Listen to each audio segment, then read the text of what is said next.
first. And hello, everyone. We're just about ready to get started. If everyone could kindly take their seats.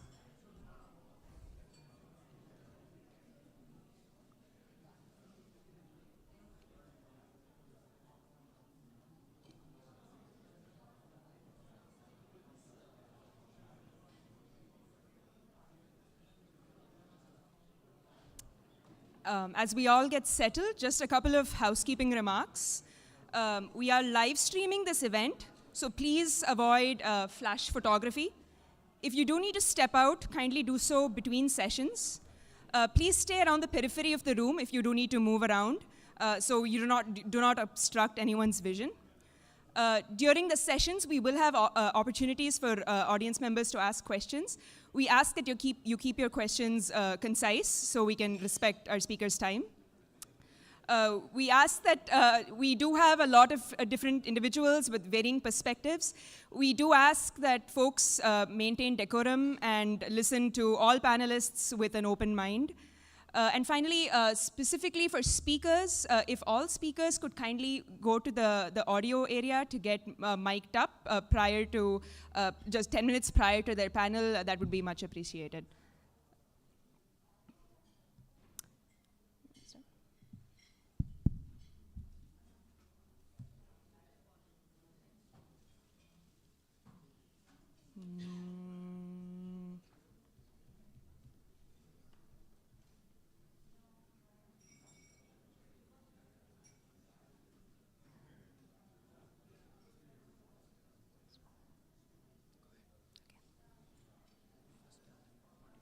I'm not going to start first.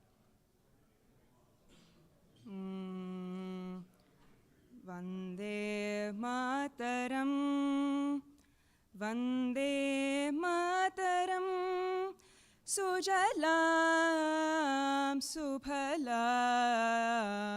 Malaya Jashitalam, Sasya Shamalam, Mataram, Vande Mataram, Shubhra Jyotsna Pulakitayamini, Pullakusumita Drumadura Shobhini, Suhasini, Sumadhura Bhashini, Sukhadam Varadam, Mataram, Vande Mataram, Vande Mataram.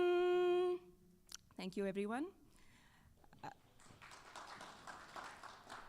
I bow to that mother from whom I draw my heritage and that motherland that shelters me today. Today, as we gather here for the Stanford India Conference, we honor both the roots that shape us and the future we are building together. Namaste, I'm Samyukta. I'm a PhD student in Civil and Environmental Engineering and the co-president of the Stanford India Policy and Economics Club. Namaste, I am Jatin and I'm also a PhD student and I'm a co-president of SciPec. And I would like to say that we would like to welcome you all for this conference, and we are very thrilled to have you here. Just to give a brief background about the organization, so Stanford India Policy and Economic Club was started in 2021 with the idea that we want to bring the students to engage them in the discussions around India policy and economics reforms or policy landscape, with a particular focus that we keep around in U.S. and India. And as India is racing towards becoming the world's third largest economy by 2030, and the U.S.-India ties are becoming stronger, this mission of SciPec has not been more important to the community. And with this idea, we started this inaugural conference last year, where we brought this people from Stanford as well as the wider Bay community under the one platform to champion the idea of bringing India to the world stage. I would hand over to you. Thank you. Today, our mission is more vital than ever. We stand together today at quite a somber moment in India's story. The horrific massacre of civilians in Pahalgam, Kashmir on April 22nd, 2025 by Pakistan-backed Islamist terrorists has shaken us deeply. In the face of such brutality, the SciPec team reaffirms our commitment to using our platform to advocate for stronger ties between the US and India to combat all the challenges that we face today, including the scourge of terrorism. In the memory of the innocent lives lost, we will now observe a minute of silence. Please do rise if you are able to do so.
So, yeah, you can take the seats.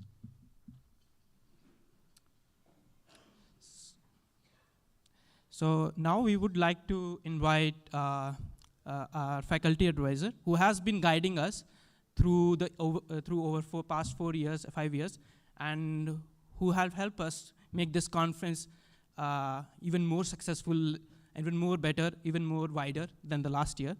So I would like to call Mr. Professor Anurag Marel, who is adjunct professor in Stanford School of Medicine, and he is also director of Global Outreach Program at Stanford Biodesign. And he has been a steady source of support for me, Sam, and all the SciPec members who have been trying to convey the idea of India on the global stage through this conference and other events across the year. And we would like to now invite Professor Marel. Thank you. Let's do a huge round of applause for Sam and Jatin and all the other volunteers that have played such an important role in putting this event together. An event of this scale, this magnitude, doesn't happen easily. Of course, the journey started last year with the first conference. But actually, journey really started even earlier than that, about 5 years back, when the idea of SciPec was born. There were a group of students who approached some of us in the faculty that they wanted to do this. And the question was, what does this gathering, this club, this group intend to do? What is really the mission of this? And the point that they made was that there's quite a bit of engagement, people-to-people engagement that's already happening between Indian American community, in Indian diaspora here and India, as well as broader community, not beyond Indian diaspora as well. Unfortunately, a lot of that doesn't get reflected very well in academia. In academia, there are certain parts of academia that tend to still have India viewed in a very old world lens, and it comes in the way of partnership between US and India, and especially if the students in institutions like Stanford and other leading institutions are going to be running the world tomorrow, they better know soon to be the third largest economy and the most populous nation in the world. So that was really the context. It was constructive engagement between US and India, anchored at Stanford. That was really the vision, and it was a privilege for me to have to sort of start advising them, and it's been a journey. And the students have done a phenomenal job. These are undergrad and graduate students who have worked very hard to build a sizable community around it. Thousands of students across the campus, and community members, Stanford community members that come together. The purpose of the conference, though, as Jatin and Sam were saying, is very specific. It's to bring senior-most thought leaders from the US, from India, other parts of the world, to directly engage with the students, to have that intimate conversation between them and between these leaders and the students, so that we can train them directly. So education is not just in the classrooms. You know, I'm a professor here, I teach classes, so there's a lot of classroom teaching that happens, but that teaching has to, that education has to continue beyond the classroom. So this, today, think of yourselves, those of you who are invited guests, speakers, roundtable discussion leaders, think of yourselves as teachers yourselves. I am co-opting you all as my fellow faculty members, and please engage with the students and share your knowledge. The other thing that I want to point out is this is a very difficult period in the geopolitics and geopolitical environment. We just had, as Sam said, this gruesome massacre in Kashmir, and problems like terrorism really affect us deeply. It affects us not just in India, it affects us around the world, and definitely affects us right here. We have our friends and family there, but we also have been victims in the US of terrorism. How do you address those problems? How do you sort of move ahead and create a constructive solution set? Discussions like these will help us do that. And then the last comment I want to make is that there's a sizable group of folks at Stanford, faculty members, center directors, deans, that are supporting SciPec and part of the faculty advisory board. We do have an advisory board outside, external advisory board it's called appropriately, and we have a number of folks who have really done a phenomenal job of supporting SciPec as an organization, which in effect is supporting all of the student body, Indian origin students as well as non-Indian origin students, having them get access to a community, a broader global community that enhances that mission that SciPec has. So that's the other ask that I have from all of you. Some of you are already on the external advisory board, but please make yourselves available when students approach you and they want to engage with you. Please do give your time to them. And then the last comment I'll very quickly make is today's conference, there's going to be lots of discussion. One of the key features I really love, you have amazing panels and you've seen the agenda and programming. The one hidden gem that you have not heard too much about is the roundtable discussions that happens during lunch. Last year, it was one of the most active sessions for that close interaction. All of the folks that are going to be speaking on the podium, as well as folks that have been added to roundtable, they're all going to be at your tables. Rare opportunity to have a very intimate discussion, 4-on-4 kind of discussion during those roundtables. Starting this year, the team is actually going to start to put together white papers on the basis of the discussion that happens in the roundtable. So they're putting a lot more rigor around it. So lots of amazing things that are happening. Again, a huge round of applause for SciPec students and the leaders. And a huge round of applause for all of you for being here, making your time available. So thank you. Actually, it's also my privilege now to introduce our next speaker, His Excellency Deputy Consul General of India, Mr. Rakesh Adlakha. Mr. Rakesh Adlakha is the Deputy Consul General at the Consulate General of India in San Francisco. He has vast experience of working in various capacities in Ministry of External Affairs, both in India and its missions around the world. Mr. Adlakha joined his duties at the CGI SF in January 2023, but before that, he was Deputy Chief of Mission at the Embassy of India, Muscat, Oman, where he also was, he served as interim Consul General, as interim ambassador, actually. He has also served in diplomatic missions in France, Sri Lanka, Malaysia, and United Nations. So he's really tremendous amount of experience across the world.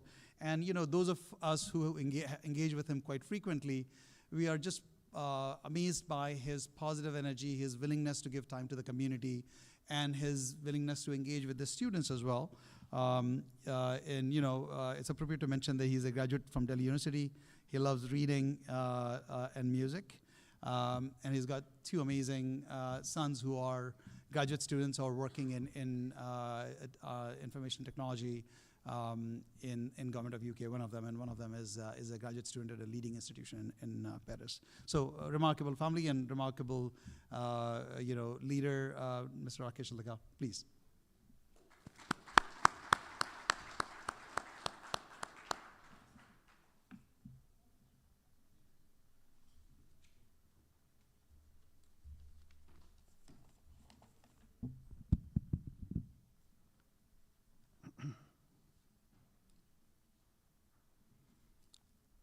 Thank you, Professor Anurag Mairal, for this wonderful introduction. Good morning, everyone.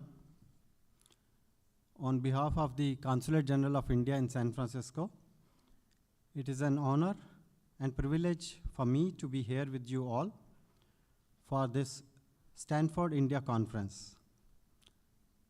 At the outset, I extend my heartfelt thanks to the Stanford India Policy and Economics Club for organizing this wonderful event and bringing together such a distinguished gathering of minds. Under the able guidance of Professor Anurag Mairal, SIPEC's dedication to fostering dialogue on India's role in the global landscape is truly commendable. Stanford, with its rich academic tradition and forward-thinking ethos, is a fitting stage for this important conversation. This conference is a celebration of ideas, collaboration, and the power of dialogue to shape the future. Events like these strengthen the ties between institutions, between nations, and most importantly, between people. I must say that during my visits to other universities in California and other states of US, I have been continuously inspired by the vibrant community of Indian students. These young individuals are not only excelling in academics, but are also contributing to innovation, research, and campus leadership. They bring with them a sense of curiosity, resilience, and a strong desire to make a difference, not just in their chosen fields, but also in the world around them. Friends, Indian students are the largest group of international students in the US, with over 330,000 enrolled in the 2023-24 academic year. They now constitute 29% of the international student population. This is not merely a statistic, but it is a symbol of India's demographic energy, the aspirations of our youth, and the enduring strength of our educational and cultural exchanges with the United States. These students are our ambassadors.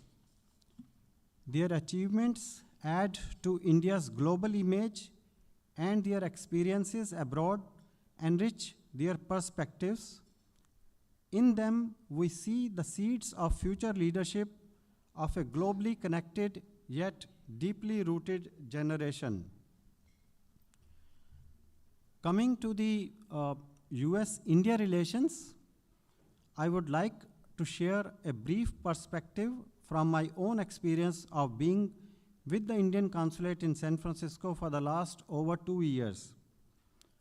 I won't delve into history, but we can all agree that while certain aspects of our relationship, such as people-to-people exchanges, have always been robust, the India-US partnership has grown and evolved over time.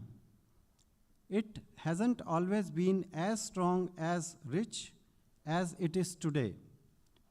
Back in 2016, when Prime Minister Modi visited USA, he had aptly summarized our relationship by stating that our two countries have now overcome the hesitations of history.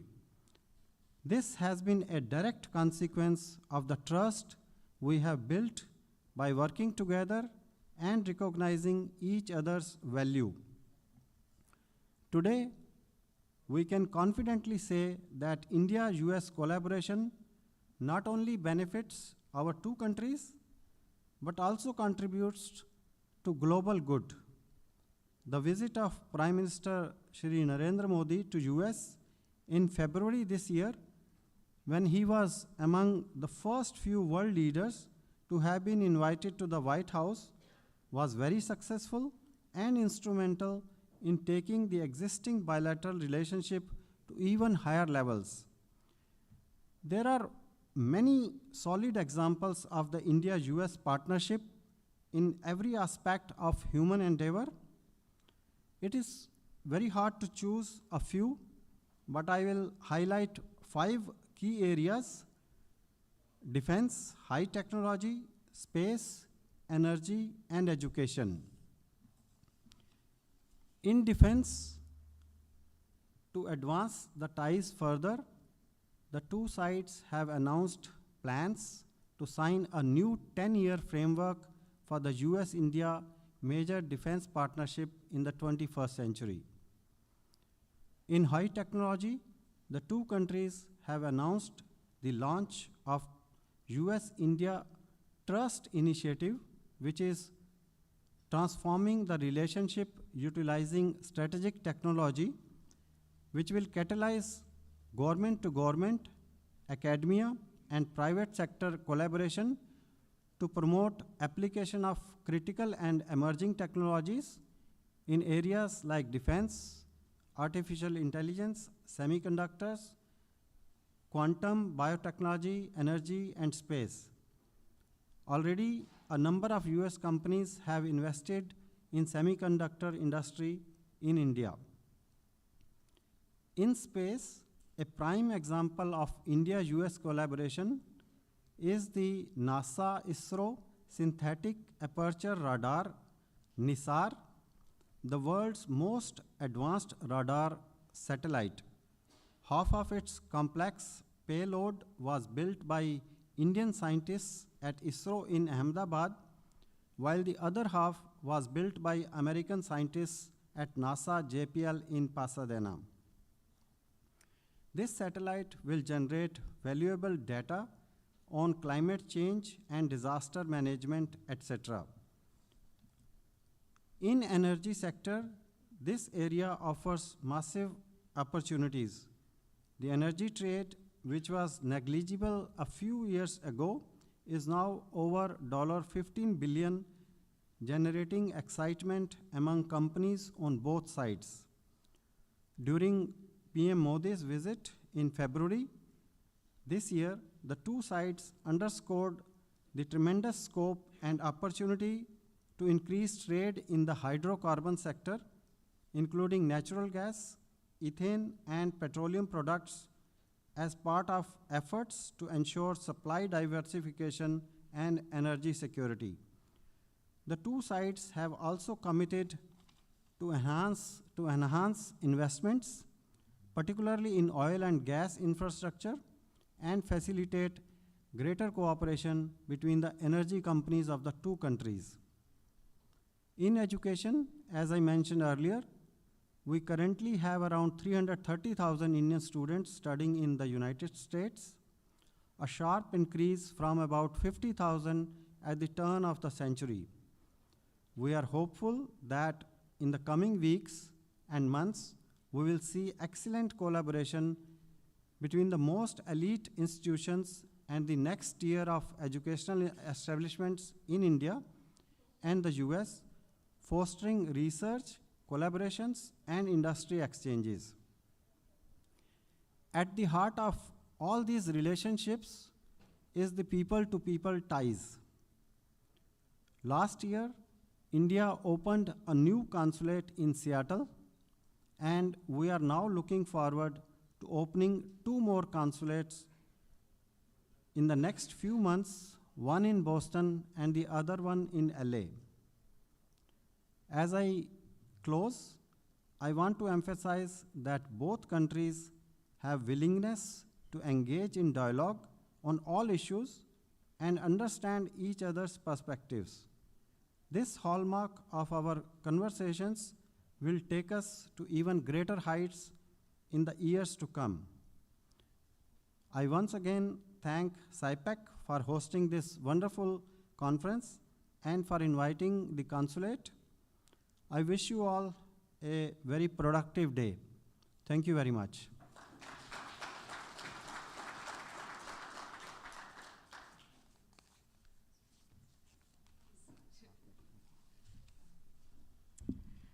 Thank you so much, Rakesh ji, for your inspiring words. We would like to invite Professor Mehral to present a token of our appreciation from SciPec.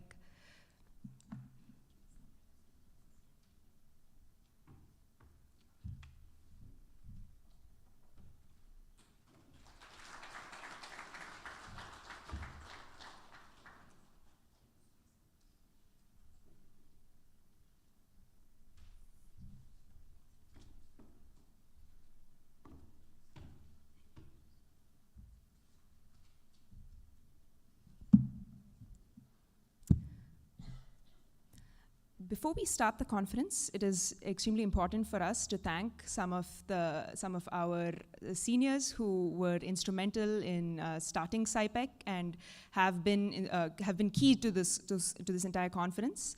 I would like to thank Devansh Sharma. Hopefully he is watching from Delhi. He has been at every meeting at all odd hours of the day, and we've been truly appreciative of all the support we've received from him. And we also would like to thank Arman Sharma. We've got a couple of really great SciPec folks, and it is our we are very, very grateful for the support we've got from them.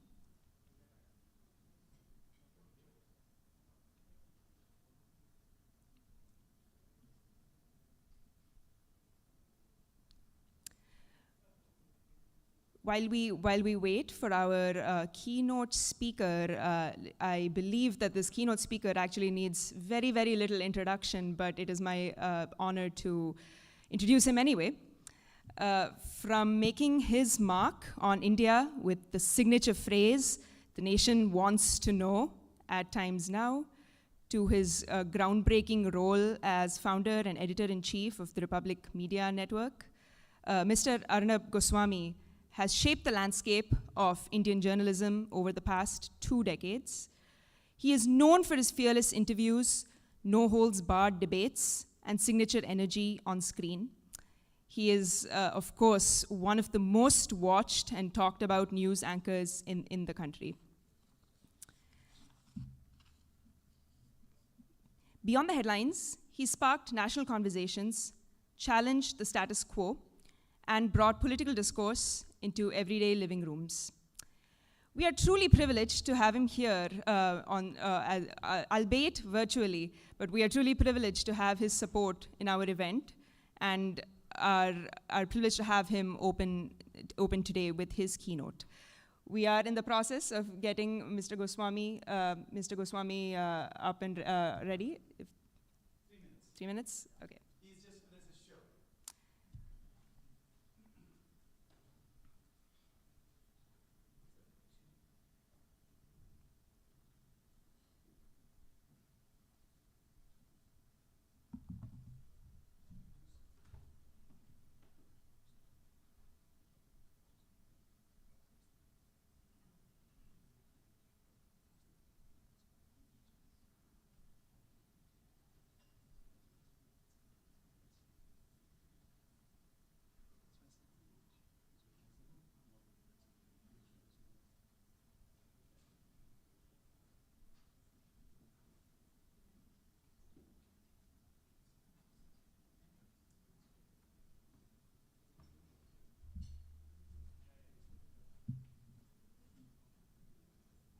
Actually, while we are waiting for Arnab to sort of join, I just wanted to thank Ghanshyamji.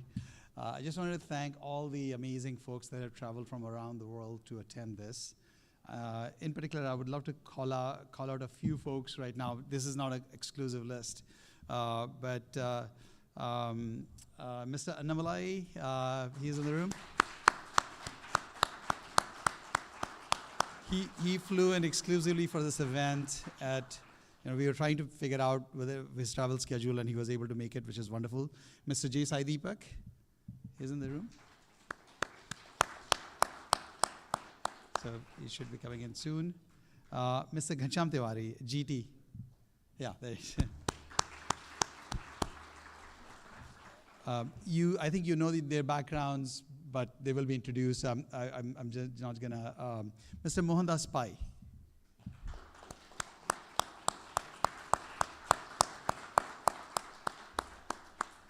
Mr. Pranav Pai. So if you notice, I'm calling out folks that have actually traveled here all the way. There are other folks I'll call out in between whenever there's an opportunity. But just making sure that, is Arnab ready now? Okay.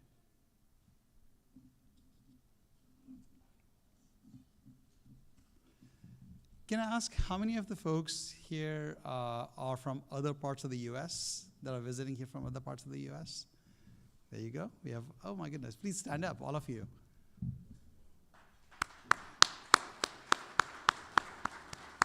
Thank you. Lots of young people, which is wonderful. This is kind of becomes a really good engagement. I also want to thank two of our advisory board members.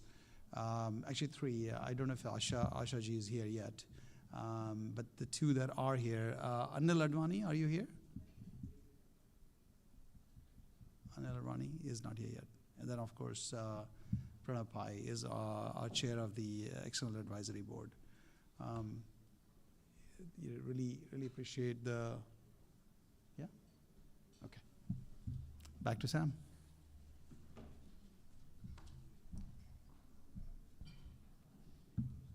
So I'd like to know how many people did show up here because Arnab ji was going to be one of our keynote speakers.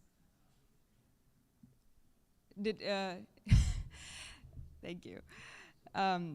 We'd like to provide a little more context because Republic TV has been a key player in our journey and will hopefully be a supporter of SciPec in the future as well. So a little bit about the Republic Media Network because they are a key partner of ours and we did need to introduce them. They are a diversified broadcast and digital company, India's only and biggest independent news network with broadcast operations in Hindi, English, Bangla, a number of languages.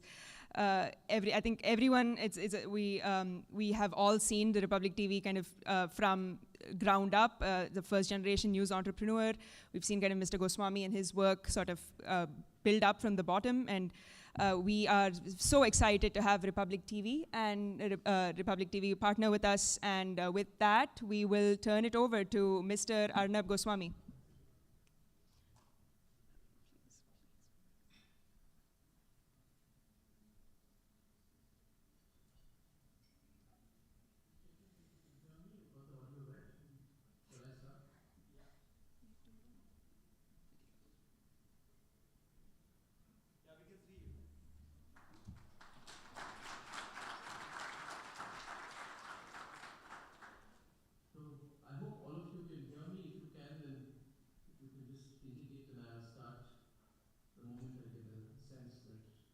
Everything's all right with the link.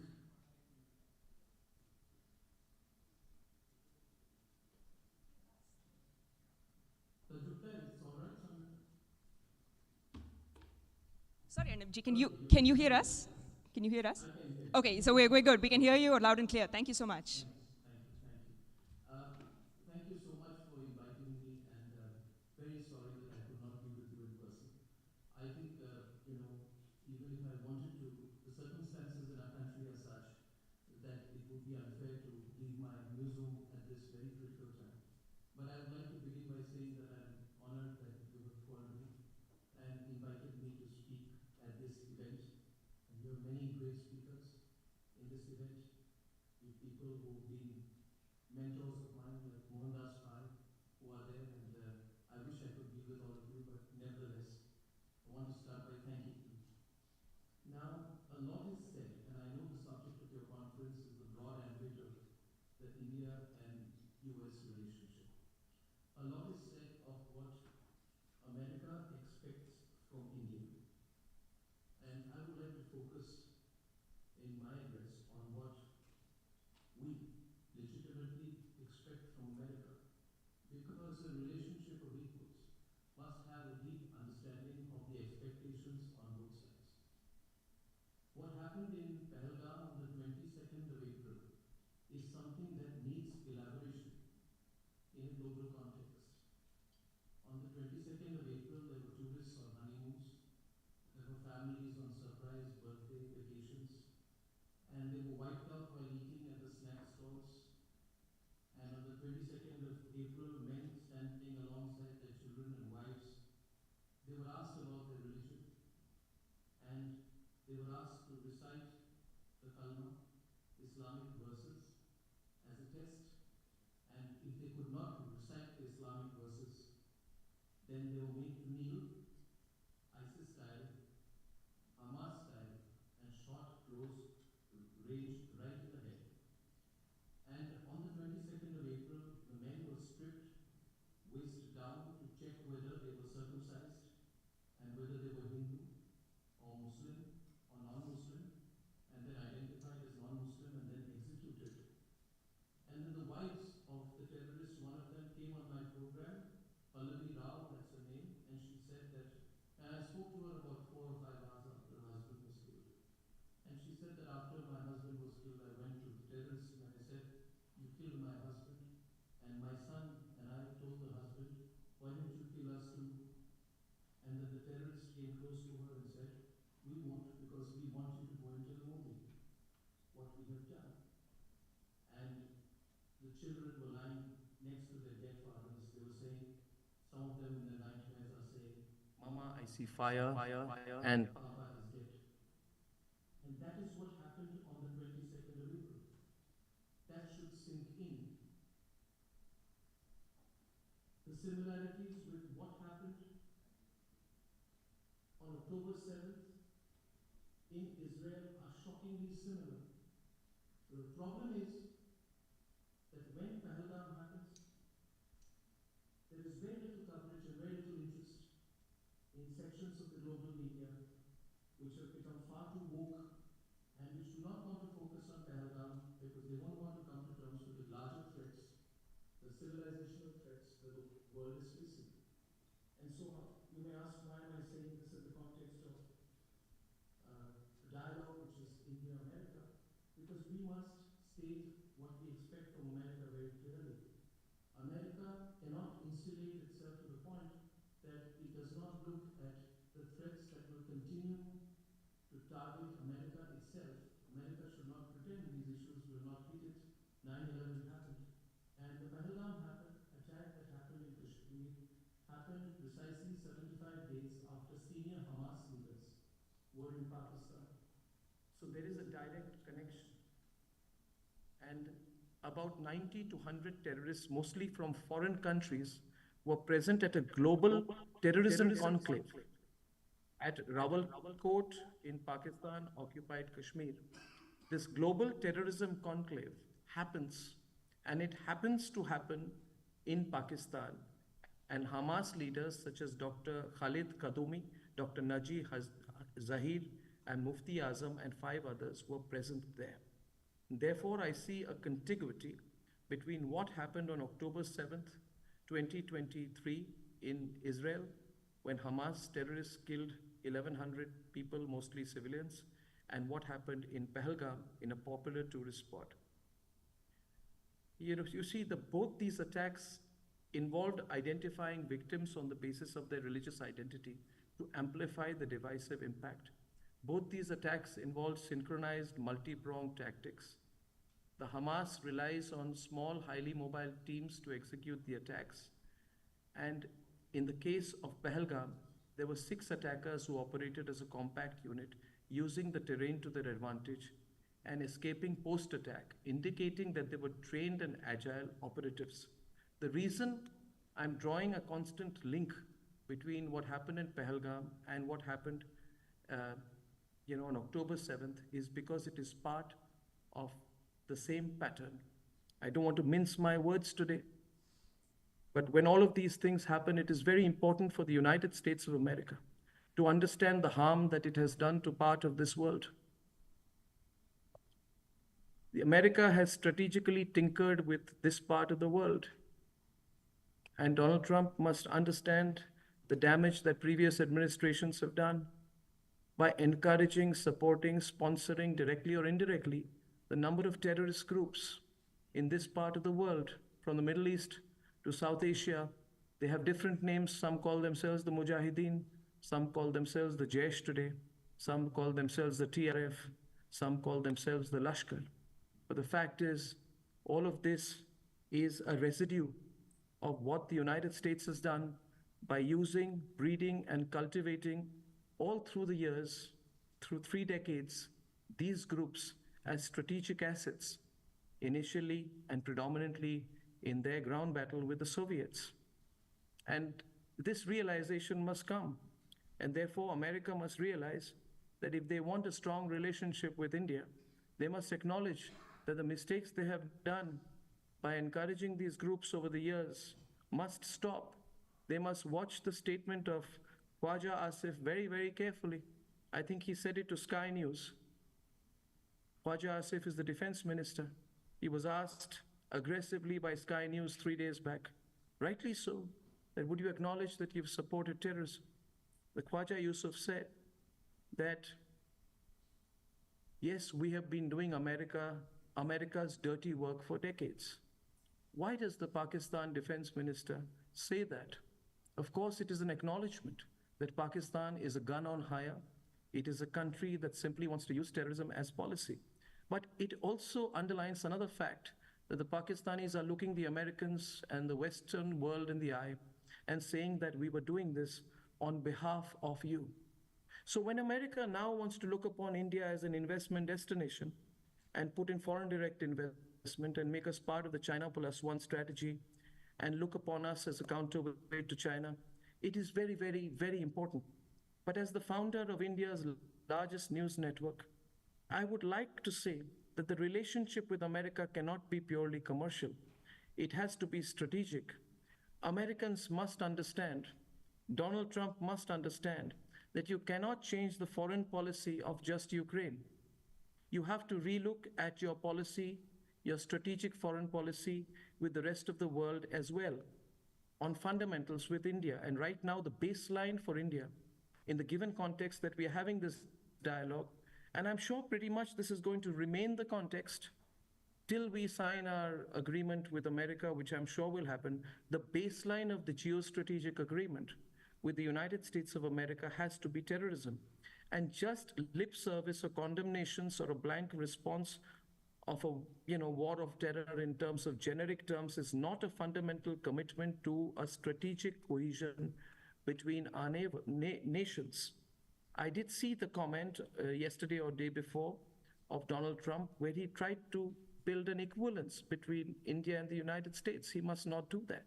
He kept saying that, yes, I know there's a problem and I think they'll sort it out. I think that's very generic. I think that's very unthought. America will have to think about whether the relationship they want to have with us, with India, is restricted to tariff negotiations and persuasions of arms deals. I have once been to the American embassy many years back for a conversation. I think it was an interview with the American ambassador, and after that we were almost accosted. The American diplomats asking great details about the MMRCA deal, and of course it's not for journalists to give the, but I felt somewhere that the relationship with America has simply been based upon defense deals. We are looking for a deeper commitment between our nations. It is not one or the other. It has to be both. It has to be strategic and commercial. And if America thinks that we have too much at stake, it's not true. We can talk about the trade deal, we can talk about the commercials and all those other things, but the fact is that India's exports to the US are accounting only for about 15% of the total.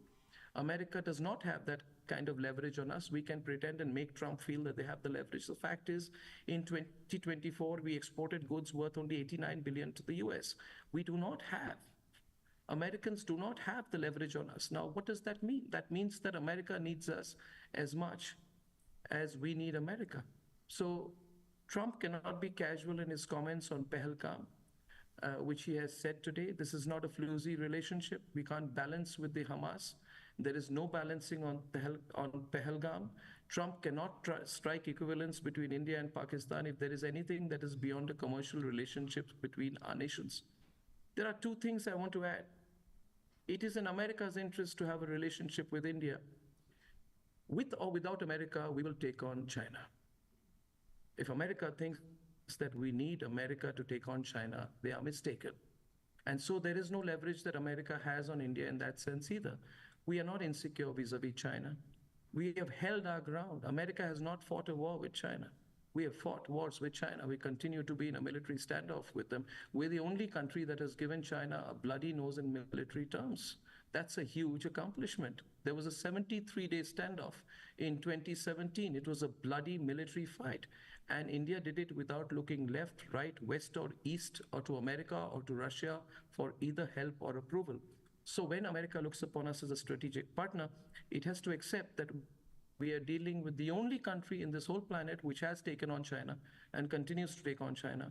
We're a very strong country, militarily and economically. See, I'm not trying to undermine the need for an America-India relationship. All I'm trying to say, and I have some practical experience, I run the largest news network in the country, that looking at it from the West, one might get a feeling that India has more skin in the game. No, America has more skin in the game as well. And so I will conclude by saying this, that the United States has to look at its own interests. I accept that. I believe that India is part of the US's interests, not the other way around. That's point number one. And the question, therefore, is not whether India will be on Trump's side after what has happened in Kashmir. The question is more fundamental. The question is whether Trump will be on India's side, because India is in your interest if Trump is serious on the China plus one game. But pure economics will not do anymore. It has to be much more than that. It has to be a deep, cohesive relationship based upon mutual understanding and not just tariff and transactional conversations. So I hope I've communicated the sort of sense that we have here in India. I believe in a very strong India-US relationship. I believe India should work very closely with the West. We've all been very, very happy with the close working between the West, between the United Kingdom, between the US and India. But I think that what we are asking for again is a fundamental commitment to a strategic cohesion between our two nations. And I'm sure your conversations in Stanford will only extend that. I thank you very, very much. Maybe the next time we'll get to meet. And I wish you luck for the rest of your conference. Thank you so much.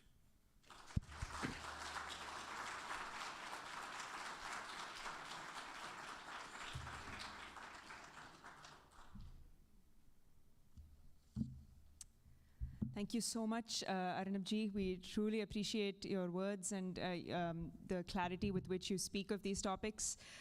We really set the tone for a very engaging and impactful conference. A sincere gratitude. Would you have the time to entertain a question or two, or is that beyond your capacity at the moment? Okay, I understand. Thank you so much.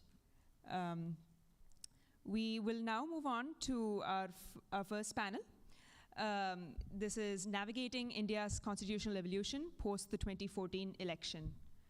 This topic delves into the evolving political and legal landscape of India, particularly after the landmark 2014 general elections, which have had profound implications on India's constitutional framework and governance.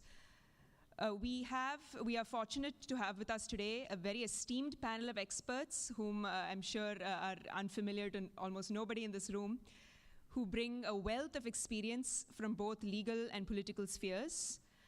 We have Mr. J. Deepak, who is a senior advocate at the Supreme Court of India and prolific author.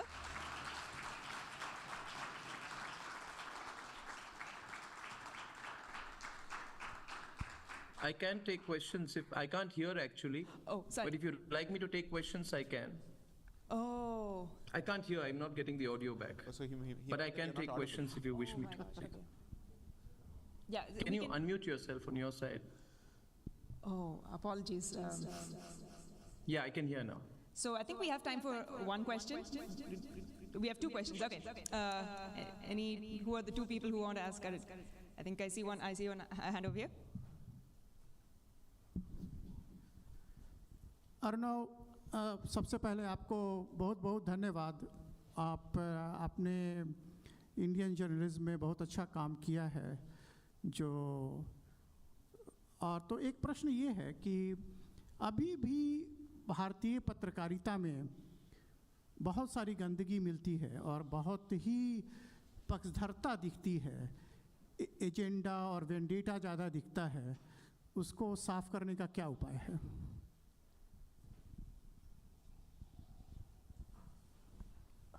के लिए धन्यवाद. आपने जो बात कही इसके दो पहलू हैं.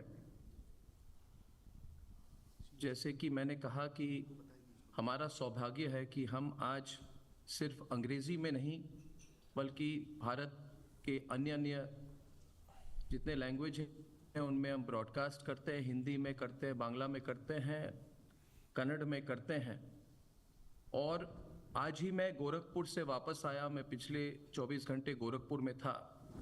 तो मुझे लगता है कि जिस तरह का सपोर्ट और प्यार हमारे नेटवर्क को मिला है वो भी एक प्रतीक है कि जो राष्ट्रवादी पत्रकारिता की बात हम करते हैं और हम कहते हैं राष्ट्र सर्वोपरि, हम ये कभी नहीं कहते कि news first.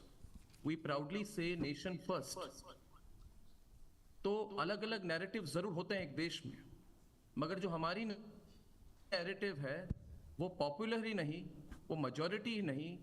I can confidently tell you more than 90% of the people of the country support our narrative. रही बात जो अलग फॉर्म्स ऑफ जर्नलिज्म होते हैं, मैं दूसरों के बारे में नहीं कहना चाहता. मैं सिर्फ अपने बारे में कहूंगा और रिपब्लिक के बारे में कहूंगा कि we have brought in a new change in journalism in our country. We don't expect everybody to like it, but we do speak the truth. और हम छुप कर नहीं कहते.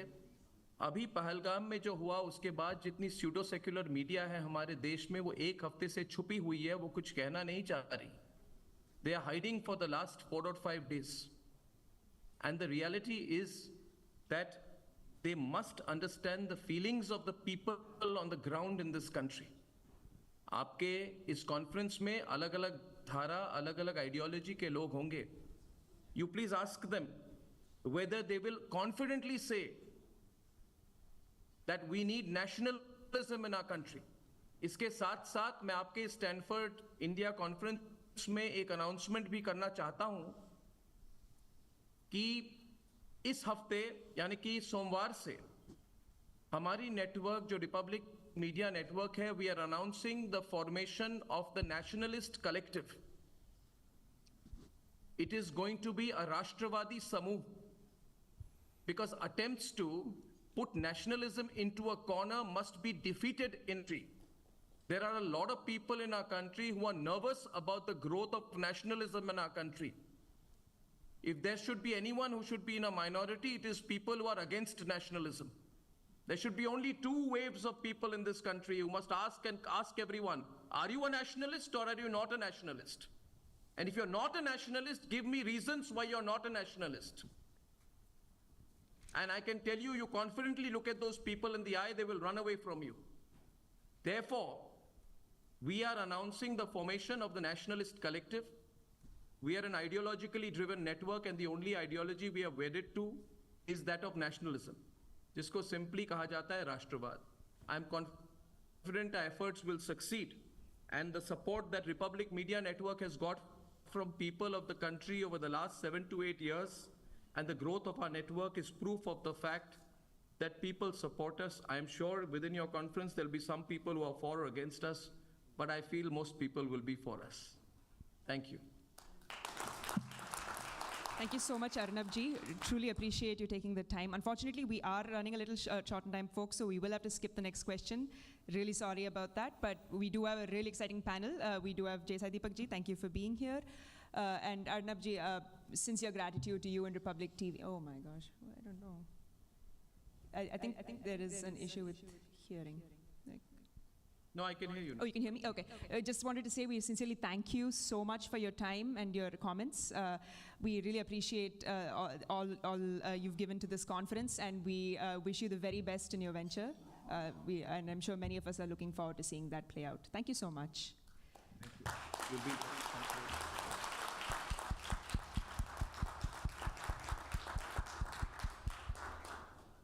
So I'd like to invite the next panelist. We have Mr. K. Annamalai, who is a prominent...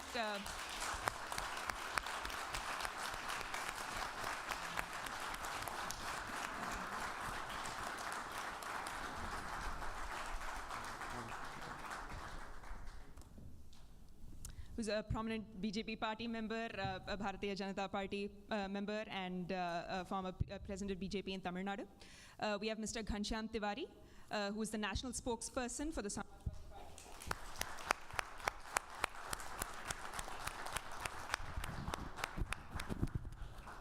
So good to see you again. Nice to meet you. Nice meeting you. Thank you. And finally, joining us virtually from Delhi, we have Mr. Varghese, who is the resident editor at the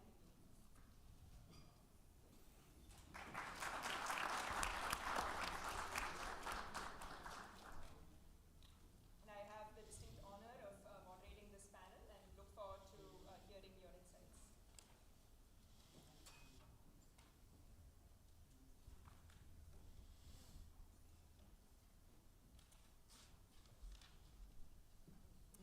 So, am I audible?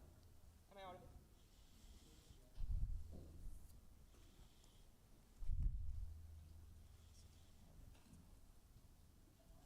Switch it on. Sorry, am I audible? You can use this one. Thank you. Thank you so much, all of you, for joining us today. We sincerely appreciate it. So, given that we're talking about constitutional evolution, I guess the best place to start is at the very beginning.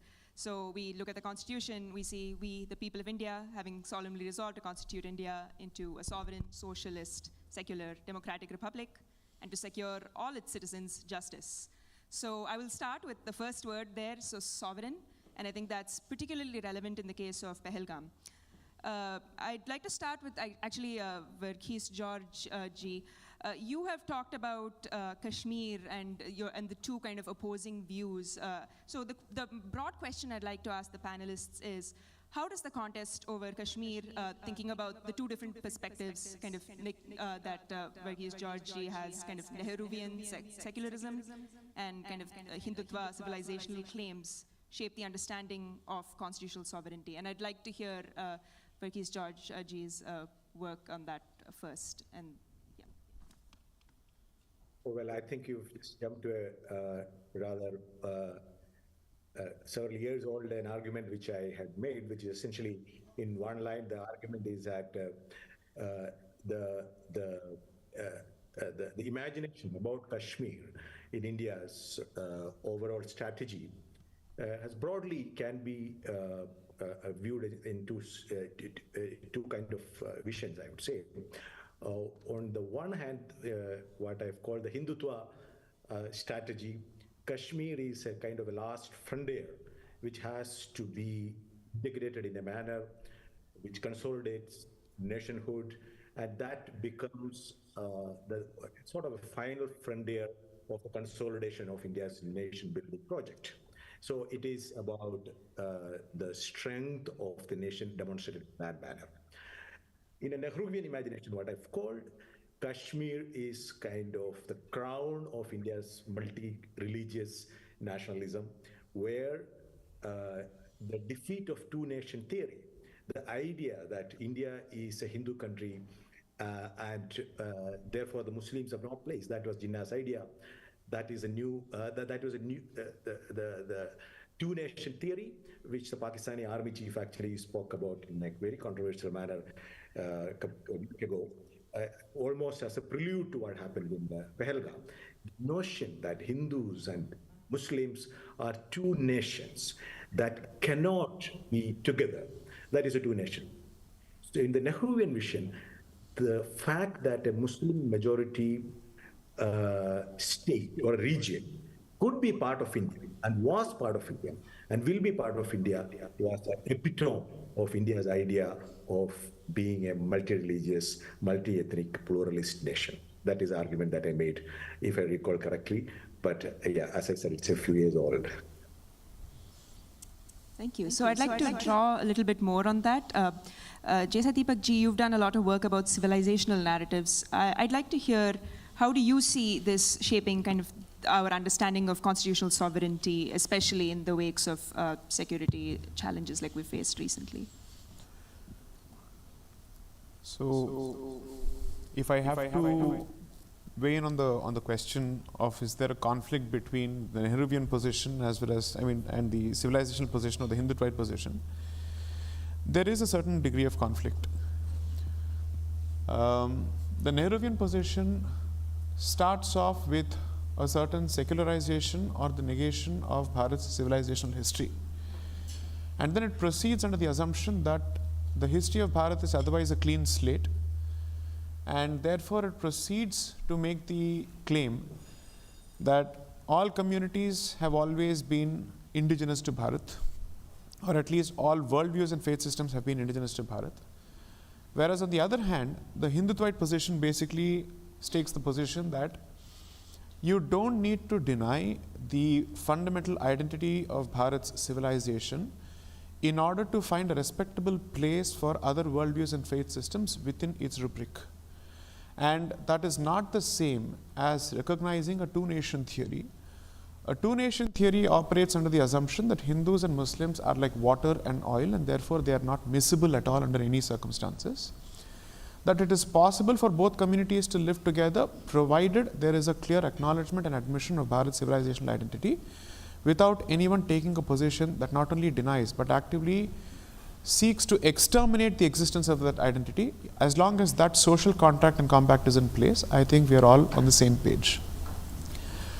Now, a lot of people tend to draw a mischievous parallel between the Jinnite position and the Hindutva position to say both of them are actually two sides of the same coin. They are not. Because if that were to be the case, then the fact of the matter is, in the last 11 years or since 2014, we should have seen waves of that particular movement resulting in displacement of people who don't share India's civilizational identity. If anything, on the contrary, what has happened is those who belong to or who are adherents of India's civilizational identity have come under greater attack in the last 11 years. That seems to be the situation.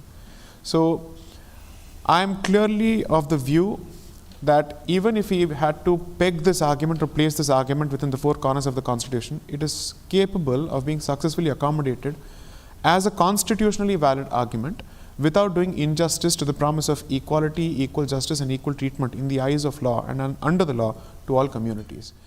So sometimes what happens is, in our public discourse, we see an invented conflict between constitutional morality and civilizational identity. That conflict, according to me, is manufactured, and its primary goal is to cleanse and exterminate and pixelate our fundamental identity, which has serious consequences for perhaps the last standing dharmic civilization, which has withstood waves of invasions and colonial, let's say, settler colonialism. So I will have to firmly reject the Nehruvian approach. I have taken a very clear position against it. And the rejection of Nehruvian approach doesn't automatically translate to adoption or embracing of Jinnah's two-nation theory. There is a path in between, and that path in between happens to be Hindutva civilizationalism. That would be my position. Ghanshyam ji, I'd love to hear your thoughts. You've spoken a lot about how certain views kind of I think the term you used was artificial intolerance, when others are thinking about artificial intelligence. I'd love to hear your thoughts on Deepak ji's point. Good morning.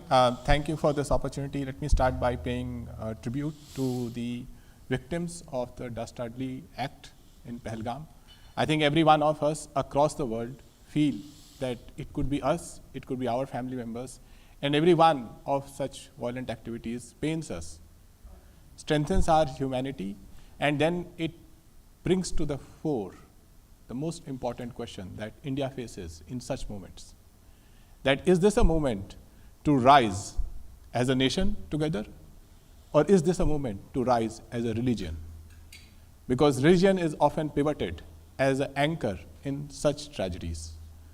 As far as what respected J. Sai Deepak ji said, I believe in facts. And in the world of artificial intelligence, that is going to be even more important. I cannot compare Nehru to a phantom or to a ghost. The British Empire sucked the blood, the economics, the social fabric of India. No empire has killed as many people in any part of the world as the British Empire. So we can go on to fight the Aurangzebs and Akbars and Humayus, but the fact stays as is. And the people who fought that empire are the true founding fathers of India: Gandhi, Nehru, Patel, Bose, Bhagat Singh, and countless more people. I believe that these people came up with a constitution, and at that time there was an equal opportunity for everybody, those who believed in any other ideology, civilizational journey of India, to stand up, be counted first as freedom fighters for India, fighting this powerful empire. Second, as thought leaders whose thoughts will last and build the architecture of India for the next 75 years and more. Our institutions have lasted, the IITs have lasted, the systems have lasted, the preamble of our constitution has lasted. So for anyone to come and say that this is the ideology that I use to contradict Nehru, I believe such ideologies don't have anybody but ghosts to stand on. The reality is that counterfactuals don't run the future of a nation. In front of us, there was one team who fought for the foundation of modern India, and the ideas of that team has lasted. My final point, if one has to look at last 11 years and think about one person, just one person, because I don't believe in phantoms running the ideology, one leader who stood out and said, this is my ideology and this is how I'm going to defend it. Did you see that leader stand up in parliament and defend it or speak about it? No. In many years, in the last 11 years, after parliament has, our parliament has less sittings than number of Sundays in a year. We have had a time when the government in power decided not to convene parliament because of a state election, or the parliament was disrupted by the government in power. So these are important questions that has to be dealt with in the frame of our constitution. Just to conclude on what was said earlier, nationalistic and non-nationalistic. My father served Indian Air Force. I grew up traveling across 7-8 different states in the country, lived in towns and villages, and never ever, from Tamil Nadu, where I did my schooling, to Rajasthan, when the parliament was attacked, to Punjab, when there was terrorism in Punjab, never ever in a village, in a town, in a city have I found anybody waiting for somebody from outside to come and give anybody a certificate of nationalism. We believe that every citizen, especially in the 2024 election, when constitution became the centerpiece of the center focus of the election, every citizen, wherever they are nationalistic in their own ways, and the constitution becomes the framework by which our nationalism comes together and takes the nation forward. Thank you. Annamalai sir, I'd love to get your thoughts on that. I think the challenges in Tamil Nadu that Ghanshyam ji brought up are slightly different, but relate very closely to what we're discussing. So I'd love to hear your on-ground kind of real-world, on-ground political experience in that. Thank you, Samyukta. I'll take some time to just get into the topic. And you marked a very important year called 2014 and the constitutional evolution. Many times when you go to the Western institutions, it might send a different message that there is something happening in Indian constitution post 2014, and what is happening is the current government trying to distort the constitution. This is a general feeling that at the Western side I keep seeing it, be it in Oxford and other places. We have to understand, if at all we are talking about Constitution, the ethos of Constitution, protecting the Constitution. It is more in the last few years. I'm going to make certain comparisons post 2014 and before that. Our Constitution is amended about 106 times, 106 times till now. And post 2014, we have done it 8 times, starting from 99th Amendment, 100 till 106. If somebody is carefully studying what are those last 8 amendments post 2014 we have done. We did an amendment, the first amendment we did after 2014 is to exchange certain territories with Bangladesh because we had an agreement. We took some land from them, we have to give a land. Then we brought GST. We extended the reservation in the country for another 10 years, that is one amendment. We gave 1/3 reservation to our mothers and sisters, one amendment. We empowered the state governments to decide who should be the OBCs of our country, that is one amendment. We gave a constitutional mandate to the OBC Commission. These are the 8 amendments we have done post 2014, which each of those single amendment has actually strengthened the Constitution, taken the Constitution forward, so that what you mentioned about the preamble of the Constitution, it is strengthening. If you go slightly previously, the kind of distortions we have seen. I'm only mentioning a couple of amendments, 24th, 25th, 29th, 39th, 42nd. These amendments I'm mentioning in particular because these are classics. When somebody talk about, oh, we preserved the identity of Bharat post 2000, post 1947 till about 2014, now everything is distorted. People should just go and read the 39th Amendment, which was simply brought in on a Thursday in the Parliament, August 7, 1975, which is a Thursday in the Lok Sabha. They brought an amendment to say nobody can question the election of a Prime Minister, the President, the Vice President, and the Speaker on a Thursday. August 8, 1975, which is a Friday, the Lok Sabha passes. August 9, 1975, which is a Saturday, 17 legislative assemblies of our country, suddenly they call for a session in the Legislative Assembly, they endorse it. August 11, 1975, which is a Sunday, the President signs it. Because August 12, 1975, the case against Indira Gandhi ji madam is coming in the Supreme Court. Have you seen this kind of distortion? 42nd Amendment. When we talk about the preamble now, certain insertion of words, the word called secular.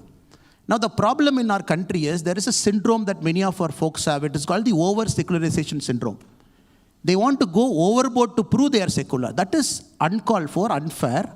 And they, with the distorted lens, they want to see whatever is happening to say that, oh, secularism is getting distorted. Even the recent attack that happened in Pahalgam, which Arnab ji very evocatively spoke. If you look at some of the narratives that is happening, they say, no, among the 26 killed, 25 are Hindus, 1 is Muslim, which means the terrorist folk did not see a difference between Hindu and Muslim. But none of them carefully study the modus operandi. None of them carefully study what he said, what was actually happening in the field that particular day. I would say it is a very unfair defense. Many a times I keep facing it. 4 months when I did a small fellowship in Oxford, every single day, and the professors in UK, my only job from morning till night was defending that we are not doing anything wrong in our country. It is not a kangaroo court that is running our country. We are elected by the people. We have a mandate. I am just ending my argument with one more. 2013, the UPA government brought a bill. Luckily, it did not become an act. If I'm recalling that bill for you, it says Prevention of Targeted Violence, Communal Violence, 2013. If somebody is reading that bill, it came into the parliament. It was debated in parliament. If you read that bill, it says a communal violence can be done only by a majority community against a minority community. It says only Hindus can always be the aggressor. It is all the time the Muslims are the people who are suffering at the hands of Hindus. Luckily, the Congress government withdrew in 2013 because the elections were coming, it was becoming a big blowback. This kind of bills, this kind of debates happening. When my friend says that our parliament hasn't sat much, people just have to compare the dates. If people's job coming into the parliament is to oppose one man for the sake of opposing from morning till evening, not allowing the business of the house to happen, and then squarely putting the blame on the government. Did any point of time the government of the day now not call the parliament? Did they not invite the president to come and give the address? Did they prorogue the parliament endlessly to say that the parliament will not sit on a particular date? It is every elected person of this country has got a common wisdom to make sure the institutions of different government function normally. And that is very unfair. I'm very happy that you are starting this particular conclave with this topic so that people should understand what happened for the last 250 years was like a speed bump, a roadblock. Now we are only trying to set things in right historical context, because in my table also you have mentioned Vikshit Bharat and the promise of a civilizational state. It is important that India should progress towards something called a civilizational state. And a lot of steps is happening in the last 11 years to make sure that is going to happen right in the times you are going to live. Thank you. Thank you.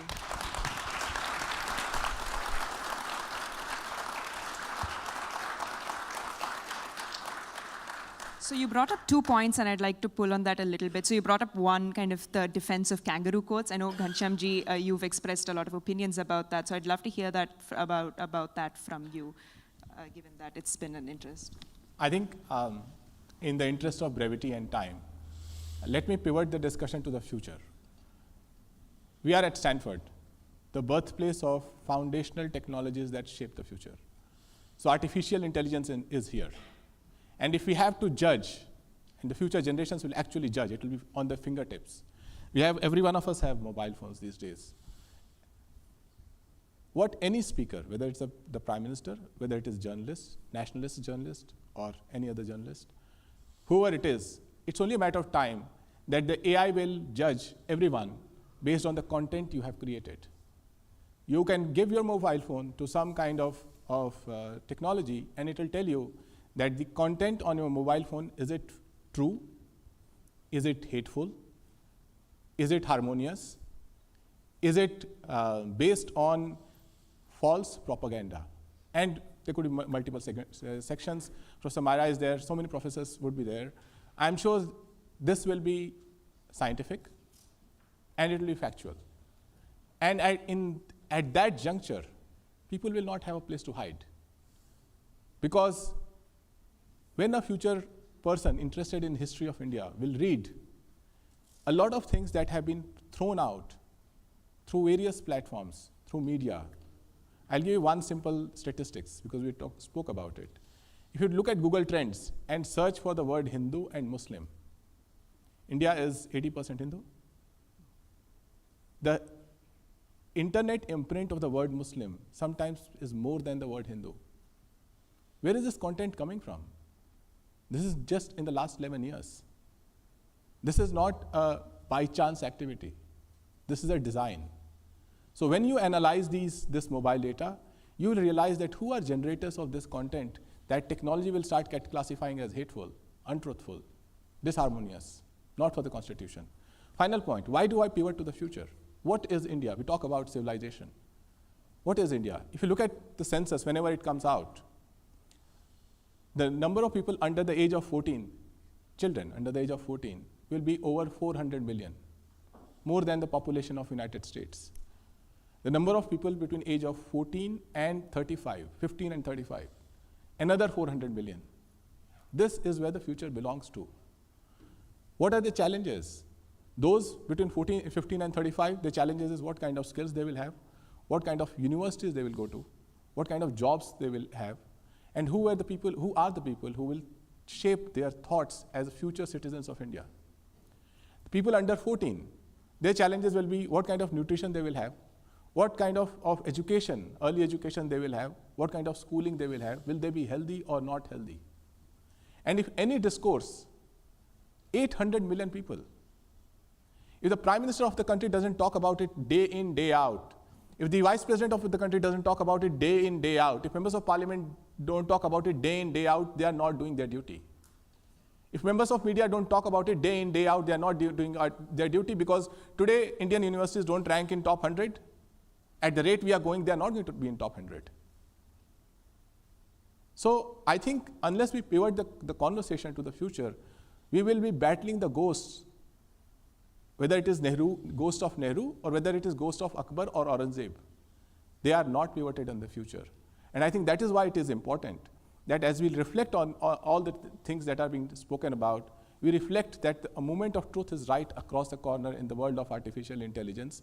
And as a result, every content will have its impact. And that is where we will come back to our Constitution and see that did this person, as a thought leader in society, create or speak in a matter that brought equality, in a matter that brought liberty, in a matter that held sovereignty of the country, in a matter that brought fraternity. These are the most important guiding parts of our constitution. And finally, socialism was socialist and secular. Again, as far as socialist is concerned, final point, when you look at these 400 million children, think about what their economic background is. How many of them will have a parent who has a college degree or a job? How many of them have assets? How many of us here can ever be here if our parents did not have basic assets to fulfill our education? And it is there the idea of socialism versus crony capitalism come in contest. And when in politics the power of money rises, that contest becomes much more significant. I come to a university not to answer all the questions, but actually ask questions, because I think this is the birthplace of the thinking, the ideas that shape the centuries ahead of us. As a result, I'm just laying out some questions. I'm sure many of the things that I've said will be contested and may be poor answers. And some of my friends are more erudite to come up with better answers. But I do think that if there is one word that will ultimately get added in the world of artificial intelligence to the constitution of the things that you read in the preamble, is the truth. Constitutions of future will have to promise to their citizens an extra word called truth, because truth will be contested in the world of AI. Thank you. I will pass it to Sai Deepak ji, I think I see. And then I will pass it to Varghese ji, because I think the media angle of this is also particularly interesting, and Ghanshyam ji did bring that up. You'll have to give me a bit of a leeway to actually address some of the points that Mr. Annamalai and Mr. Ghanshyam Tiwari addressed. You know, the funny part is, every time we discuss the history of this country or the history of Bharat, it's almost as if we are being told any discussion on the history of Bharat is futile because it comes in the way of our economic progress. Because if you look at the most advanced nations in the country or the ones who are upwardly mobile, each one of them has managed to go down the highway of economic progress only after having resolved identity crisis. Whether it's China, Taiwan, Korea, Japan, whoever it may be. Unless and until you have a clear understanding of the self, for you to hope to actually hurtle down the path of, rush down the path of material progress, I think is a fundamental misunderstanding of human psychology. Second, I think it is a grave mistake and is a denial of the victimhood of Bharat when you actually say that the discussion about Aurangzeb is a discussion of ghosts and it is a discussion in phantomhood, for the simple reason that it's not about a person, it's about the continuity of the very same mindset that we saw in Pahalgam. The fact of the matter is, two-nation theory did not end or did not result or stop only in the creation of Pakistan and therefore East Pakistan and currently Bangladesh. It continues to play itself out, and who better than Kashmiri Pandits to actually vouch for it, that even after the amendment, not abrogation of Article 370, we continue to see that bloody two-nation theory play itself out on a daily basis. 3, this is something that's very crucial when somebody says that artificial intelligence will only look at truth, it will only look at facts. Whether it is a document or artificial intelligence, it depends on the kind of prejudices that people load that particular system with at the outset. It is the kind of biases that people load it with. Artificial intelligence in itself is not the touchstone of truth. The fact that it is capable of fabricating truth, I think, is playing itself out on a daily basis. So let's be clear that whether it is a document such as the Constitution or artificial intelligence, it is capable of being fed a certain, let's say, worldview which loads the dice against others. Okay, now let's come to the question of truth, equality. Is a discussion on Article 370, which gives equal rights to everyone to become citizens of the state of Jammu and Kashmir, a discussion on equality or inequality? Is a discussion on giving fair treatment to the Dalits of Kashmir a discussion of equality or inequality? Is the abrogation of Article 35A, which resulted in mass discrimination of both women as well as Dalits in Kashmir, is it a discussion on equality or inequality? After close to 400 years of contestation, if one piece of religious worship is finally given to a particular community, that to a majority community, after 3 rounds of battles in the Supreme Court and the High Court and other places, tell me what does it say about the constitutional security of this country? 3, why is it that a discussion on uniformity in secular civil laws, how is that unequal, how is that unfair? Which of these conversations results in inequality? And how is it that the ones who take a position against Uniform Civil Code, against the amendment to 370, against a judgment of the Constitutional Bench of the Supreme Court on Ram Janmabhoomi, how do they get to hold forth on equality and fairness, while the rest of us who are batting for it are somehow seen as purveyors of inequality and unfairness? 3, and I think this is extremely crucial, please understand. The fact of the matter is, there is a serious contestation with respect to Bharat's pre-independent history as well as post-independent history, and especially on the constitutional history, because Mr. Annamalai gave a couple of examples. I'll just give one example and close it with that. What is the first amendment of the American Constitution? It is meant to be a pro-free speech amendment. The second amendment speaks of gun control. It speaks of right to bear arms. Do you know what is the first amendment of the Indian Constitution? It is the truncation of free speech, not expansion of free speech. And exactly how did this happen? Because we are constantly being told that someone built this, someone built that. So let me exactly contribute to this particular conversation on how they truncated free speech in this country, in Bharat. The original restrictions on free speech were very narrow under Article 19 as it existed, Article 19(2) of the Constitution as it existed in the 1950 version. Now, the fount of all that is good and great with Bharat, Shri Pandit Nehru, was embarking on a journey of land reform laws, which was met with stiff opposition by the communists of his period, who said what you're doing is not right, it is not constitutional, and it is elitist. And they were writing tomes and tomes of articles criticizing his land reform initiatives across the board. One of them was Romesh Thapar, a communist. And why is this important? Romesh Thapar versus Union of India is the very first judgment that you will read on free speech. So what did Shri Nehru do? All his land reform initiatives were put in a particular schedule of the Constitution, the 9th schedule, and 9th schedule, any law that is placed in the 9th schedule is rendered immune from a constitutional challenge before any court. That was the first promulgation. The second thing that was done was to expand the scope of restrictions on free speech by making it as vague and broad as possible. Now, the person who aided him and who was the lawyer of the government at that point, the law minister, was Dr. Ambedkar, who aided Mr. Nehru's initiatives in expanding the scope of limitations on free speech. And till date, unfortunately, nobody has brought or dragged the first amendment to the Indian Constitution to the court, challenging its own constitutionality, saying, how did this even happen in the first place? So to actually hold forth on how they have built institutions, if somebody has a problem with the extent and the state of free speech in Bharat today, then go back to the prime mover, the root cause, the first cause of all that is great and good with Bharat, Shri Nehru. This is the reality of it. The reason why the word secular was even kept outside the purvey of our preamble when the framers of the Constitution, we don't have a founding father, we have founding fathers and mothers. That is the egalitarianism of the Indian Constitution. They said secularism is a word that is capable of multiple interpretations, some of which are rank mischievous. So keep it out. It was brought in during the emergency surreptitiously, and ask yourself whether the mischief that was anticipated stands validated today on a daily basis when secularism becomes the touchstone of every policy.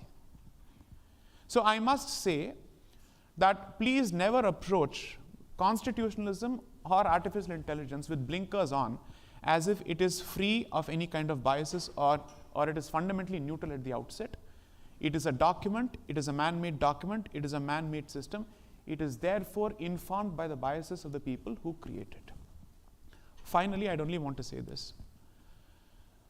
The fact of the matter is, in the last 11 years, as much as I have a lot to say in terms of criticism of the current dispensation at the center, I will be the first person to say it is this dispensation that has managed to finally shape the world's positive attitude towards Bharat after decades of being associated with snake charmership.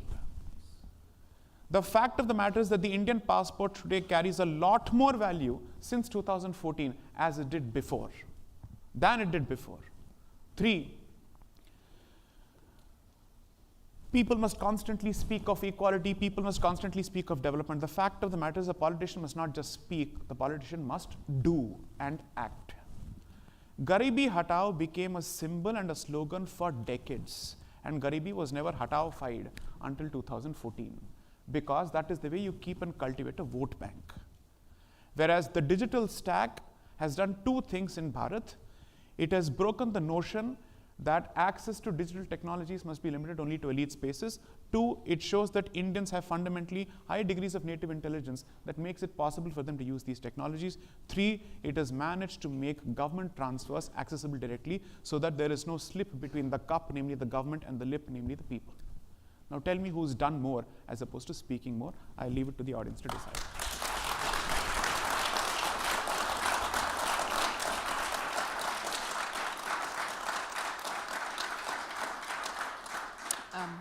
Varghese, I'd like you to weigh in on specifically Sai Deepak Ji's comments on free speech. I think that's something that you've spoken extensively about in your book on the Trump-US, Trump and Modi kind of relationship.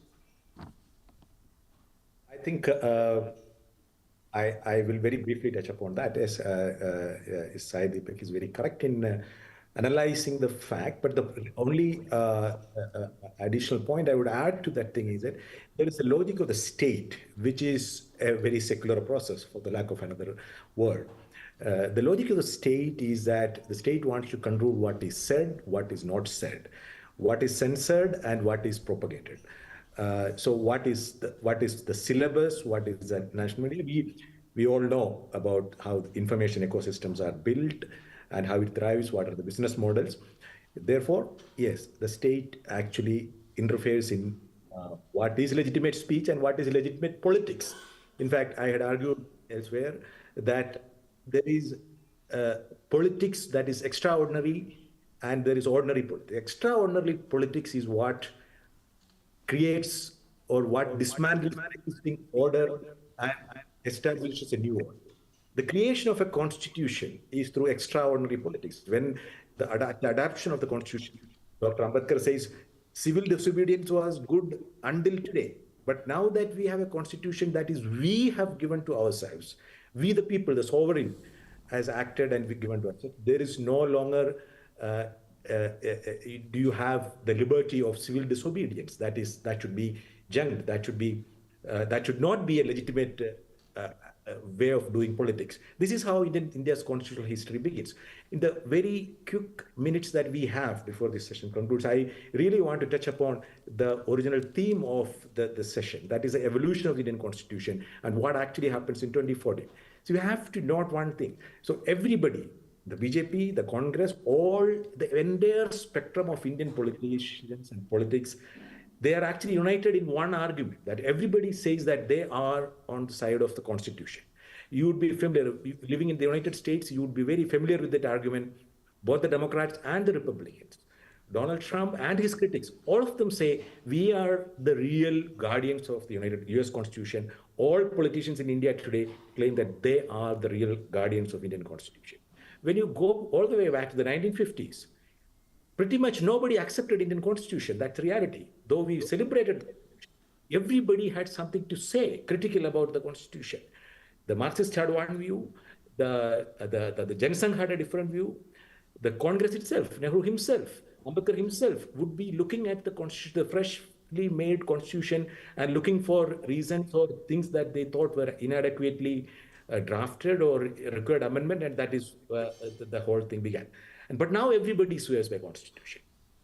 But in the interim, we have at least 3 occasions when insurrections actually challenge the constitutional order and try to rebuild what is order.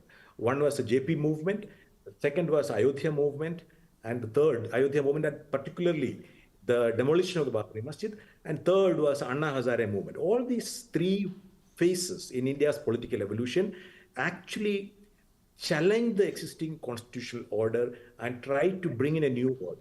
I would say 2014 was the culmination in a way of restructuring the order. In fact, if you go back and actually listen to the speeches made at the inauguration of the Ram Janmabhoomi temple in early 2014, the Uttar Pradesh Chief Minister actually says the singularity of that moment. This is a moment that we had waited for hundreds of years. So there is a singularity of time and there is a singularity of the place. So a new order has been created. So what does a new order mean? There is a different way in which we define we the people. In fact, there is a very interesting segment in the Supreme Court judgment So this is not only the BJP or the political process alone. In fact, it's also through judicial interpretation. When you look at the Supreme Court judgment on Article 370, what it actually interprets we the people. The question was whether Kashmir had any residual sovereignty left, because you had raised the question of sovereignty in the early part of this conversation. The Supreme Court concluded that Kashmir has no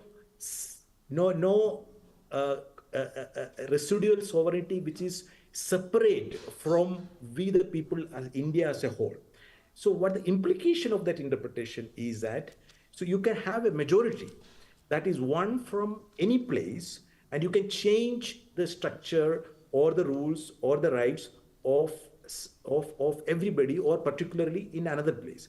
The point being that both in changing the structure of Kashmir's constitutional status, and in the recent Waqf Act, what actually happens is that there is no representation of the most affected people in that process. It is true that it is through a constitutionally valid mechanism of parliamentary majority how it is affected.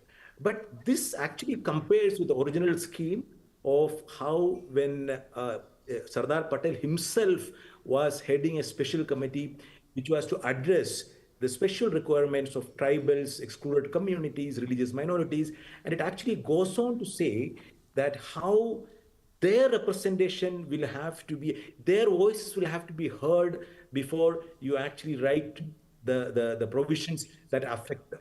That is a significant change when you say people as a whole, the entire country as a whole, and that majority out of that thing, I fear that actually borders on the risk of majoritarianism as opposed to a representative parliamentary constitution. That is one thing. And I don't agreement with the fact, argument about civilization identity and its heritage. But the only caveat we try to explore is civilization is also a journey. There is, when we speak about specific binaries, I would as much be in disagreement with the argument that the nation of India begins on 1947 or 1950 or 1952, as much as to say that there is a particular mode of Indian civilization, because we all know the modern Indian history is about Shuddhi movement. We want to actually know what actually is the purest of the civilization.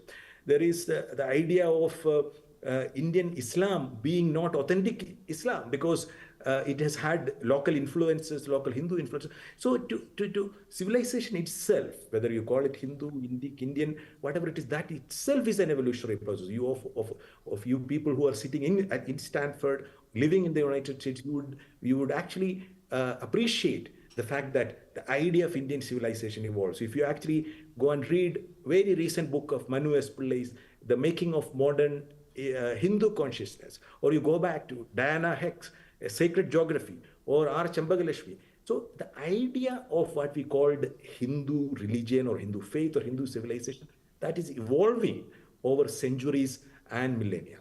So when we take that aspect into account, I think we can have a much more exploratory, inclusive notion of what civilization is, what our nationhood is, what our notion of the self is, etc. So I would say in 2014, yes, what happens is there is a shift in the way we understand Constitution, with the way we understand the idea of people, the way we significantly shifted the emphasis or the role of the state from a provider and guardian of the rights of the citizen to enforcer of duties of nuance across here.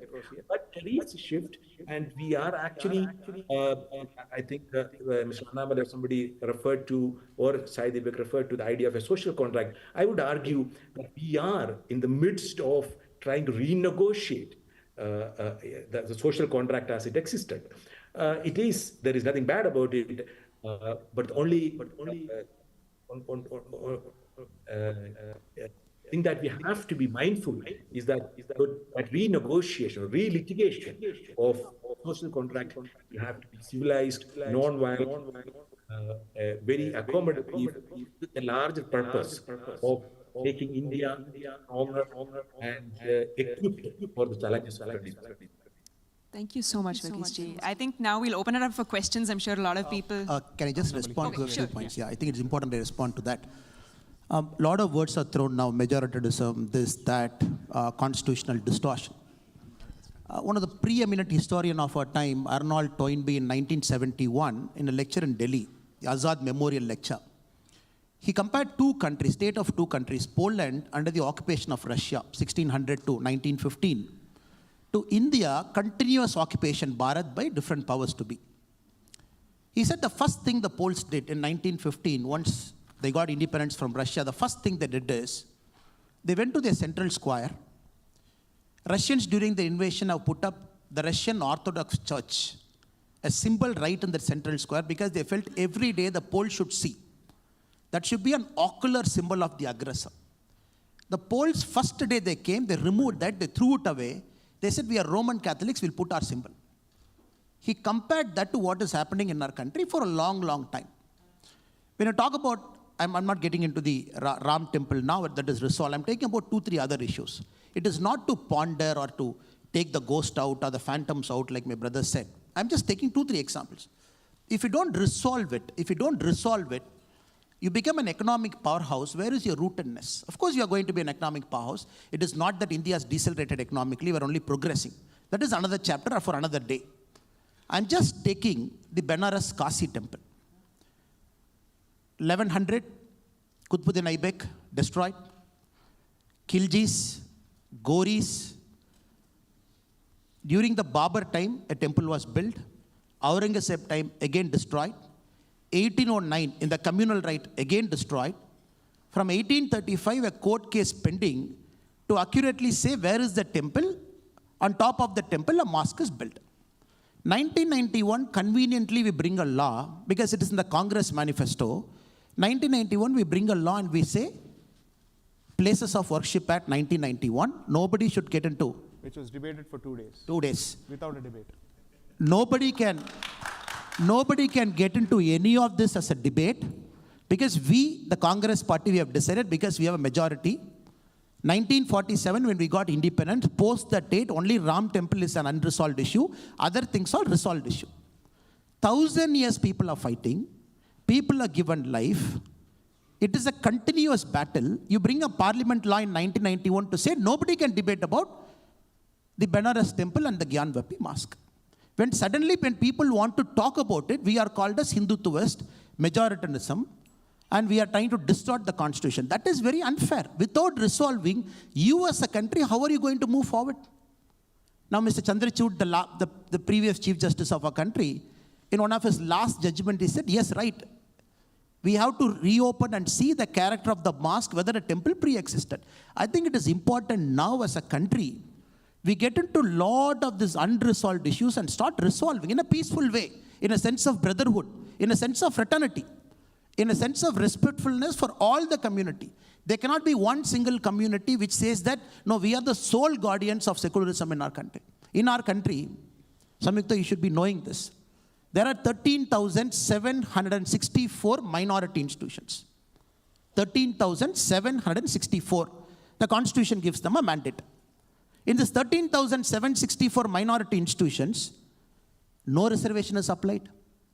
But in Tamil Nadu, the state in which I belong to, 478,000 acre of temple land is under government control. If I question that, they will say you're against the Constitution. But nobody will talk about 13,000 and not minority institutions where no reservation is applied. We accept it, fine. It's a Supreme Court judgment.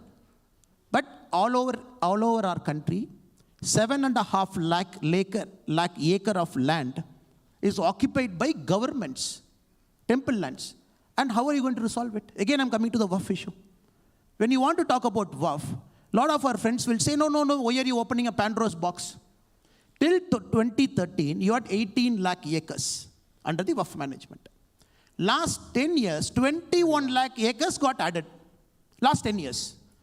39 lakh acres under the Waqf board, that too from 2013, you're talking of Waqf by user. Anybody can come and say, this is my land. The temple lands are classified as waqf land. Last 10 years, we have added 21 lakh acres. What stops you and me, the people of our country, from bringing a law in the parliament to clarify how a land should be classified as waqf? Again, if you do this, people call majoritarian. No, since you are in power, you are using a majority brute force. If you want to use the majority brute force, we might not have waited for the Supreme Court judgment. You would have brought something called a Ram Temple Act in the parliament and built a Ram Temple. Why did we wait for the Supreme Court to resolve it? That is a sign of maturity, a wisdom of a country. The same way, unless you don't resolve the Madura, unless you don't resolve the Benares, unless you don't resolve all this, like my brother said, the ghost will be hiding under his bedroom, under his bathroom. One day the ghost is going to come out. It is better you allow all the ghosts and phantoms to come out now. Resolve it. Once for all, you clean your slate and then you move forward. I really apologize. We do need to, we'll take one question because I know people really want to. I'm going to leave it to Gauri because I'm not. Okay, go ahead. There are a lot of people. Hello, namaste. My name is Sparsh. So just to point specifically to the 2024 election. So in the run-up to that, we had the campaign by the BJP-led government where we were paving a way for Viksit Bharat. And we had PM Modi come on multiple occasions saying we want to pave a way for Bharat that is strong and like well developed by year 2047.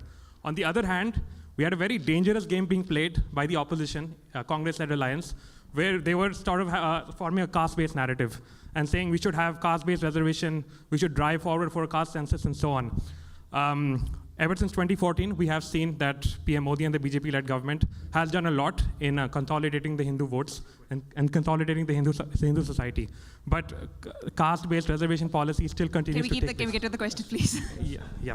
So my question is, leading to 2047, is there ever a way where we can have independence of caste-based reservation and a meritocratic society?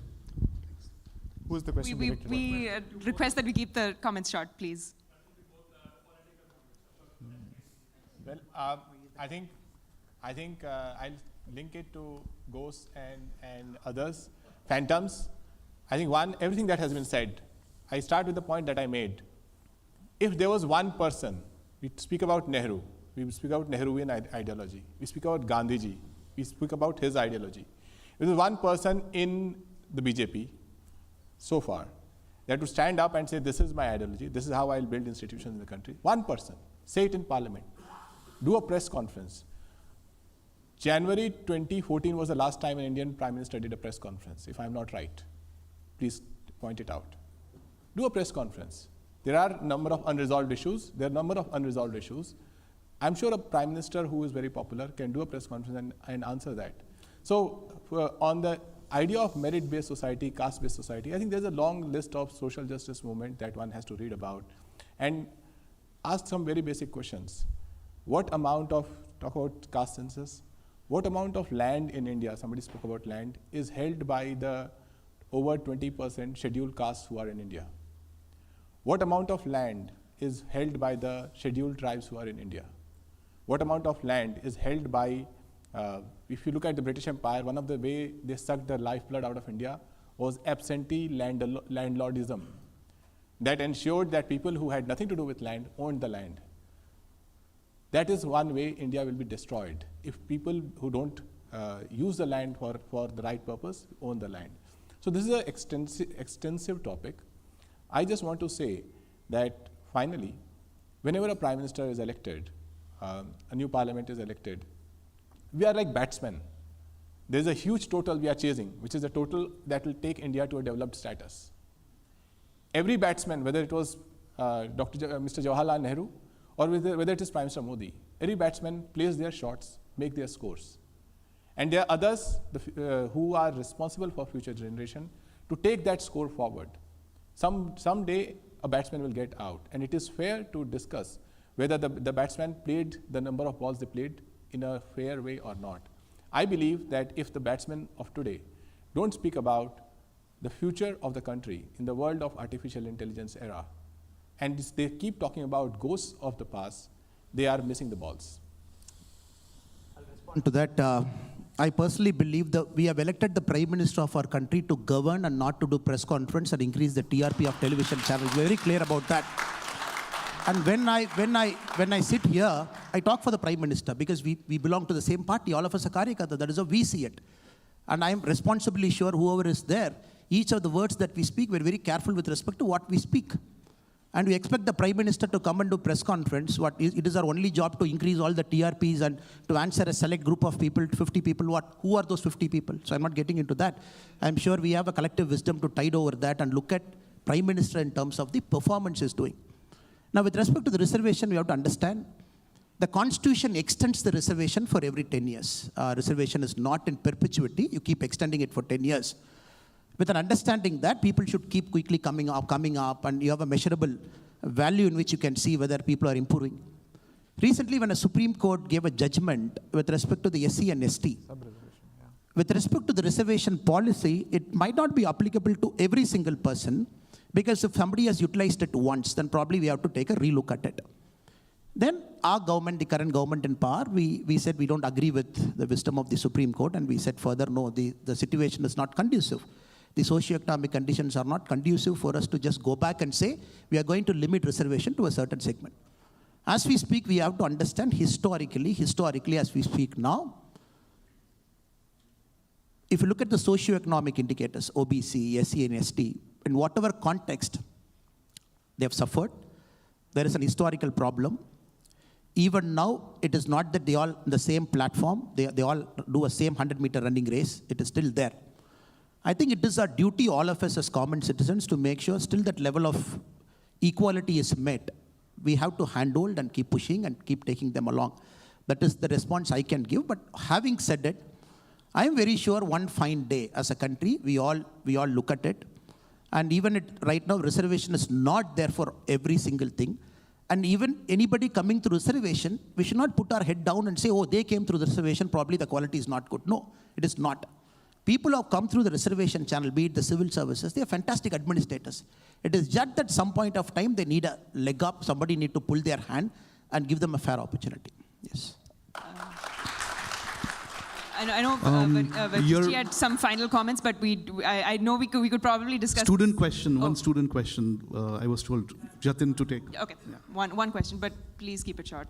Hi, my name is Vasant. I am a sophomore at the University of Houston, and my question is actually directed to Mr. Tiwari. With due respect, Gandhi and Nehru did fight against the British, but while fighting against the British, they stripped India of their civilizational Hindu identity. While fighting external colonialism, they left Hindus defenseless in their own homeland. How do you justify continuing to defend their legacy today? Thanks.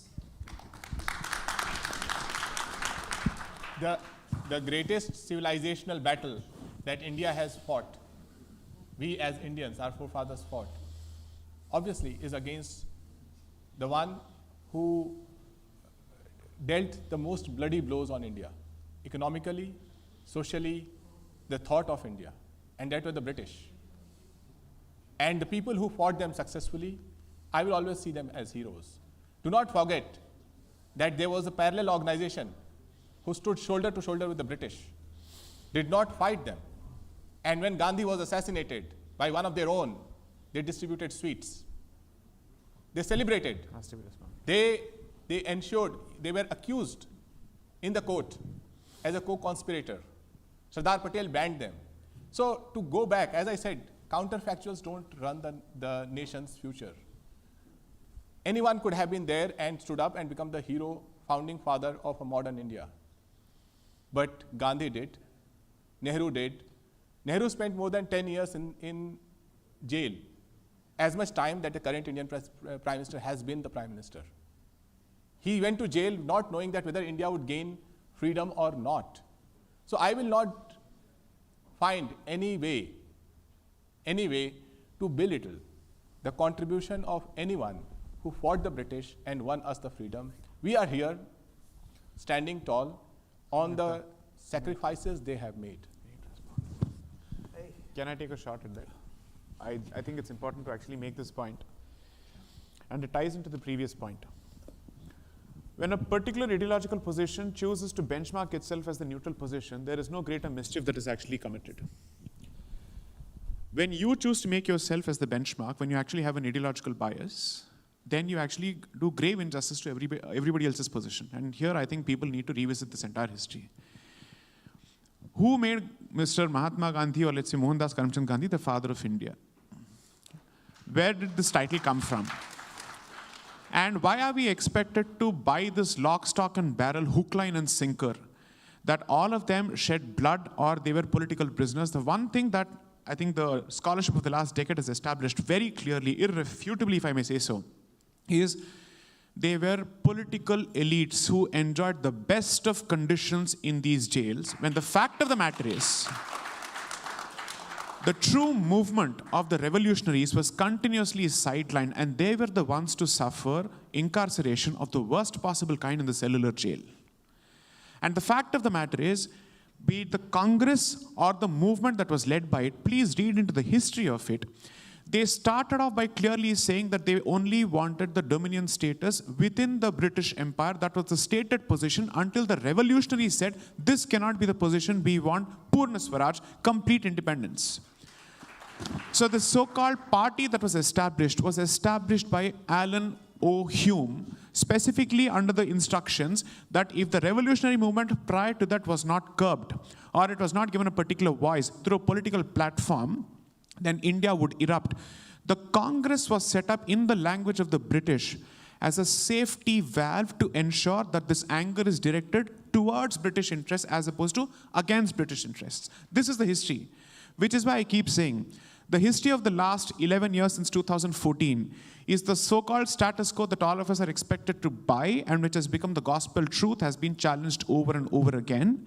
And we are the ones who are trying to exercise free speech, dissenting against an established narrative, and we are the ones who are called fascists. That is the so-called hypocrisy of the ongoing public discourse. Unfortunately, it just so happens that certain Western publications are in cahoots with the establishment when it comes to pushing this narrative over and over again, as opposed to giving us dissenters a platform and a space to explain what is the true nature of it.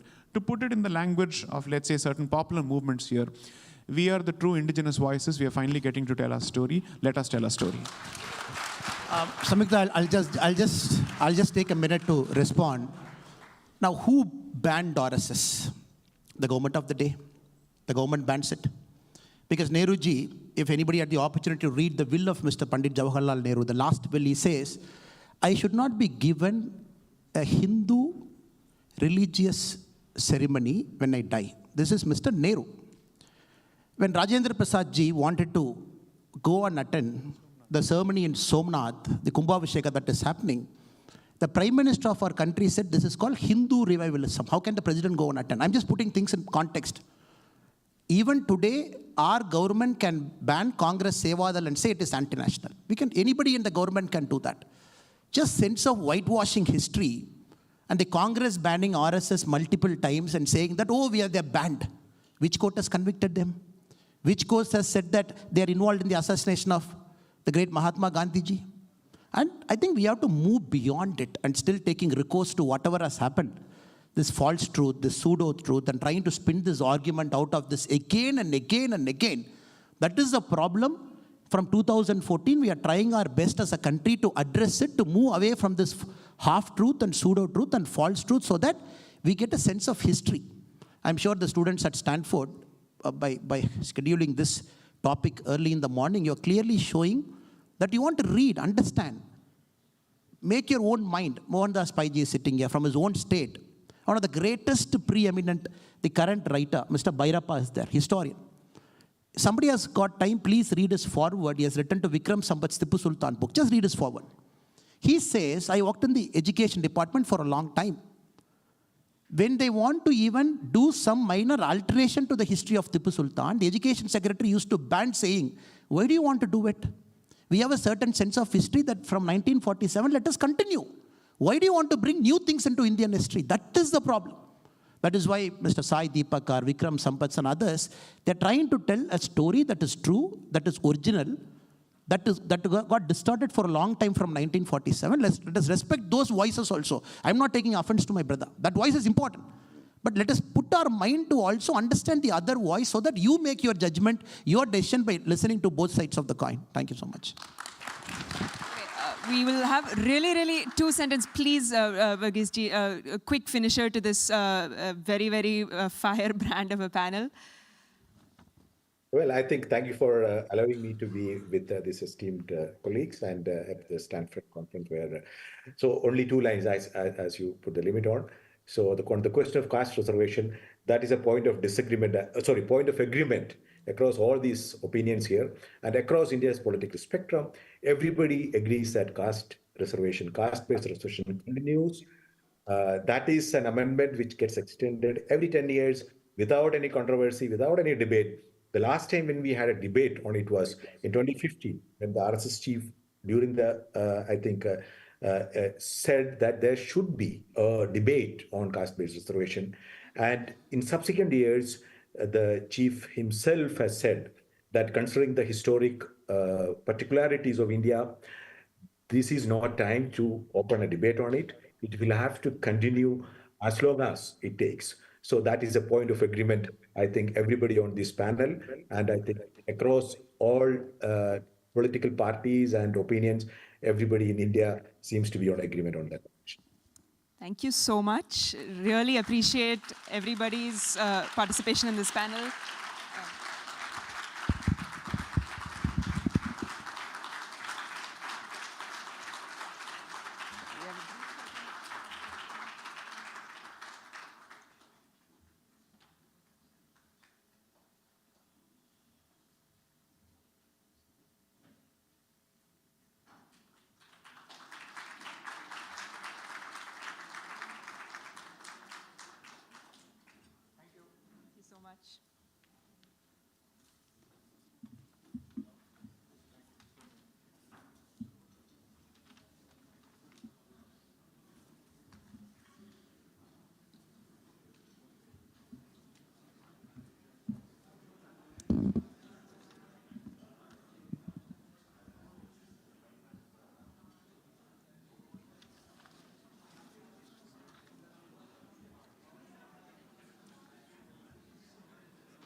Everyone, I know it's quite a heavy-duty panel.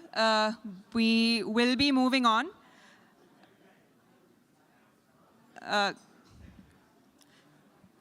Could everyone please take their seats? I know this has been a very exciting panel, but we do have a lot of really great speakers also lined up, so we would really appreciate it if everyone would please settle down.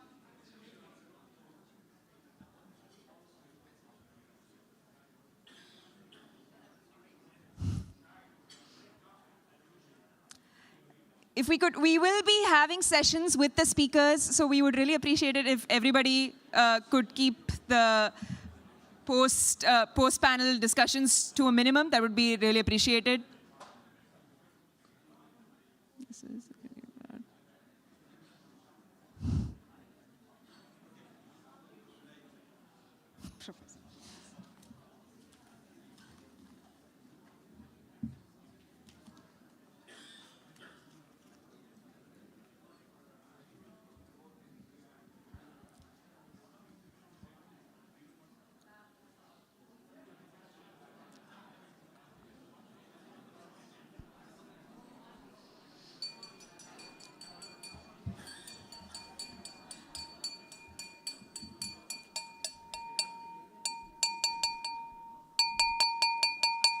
Maybe, may I request all of you to please take a seat?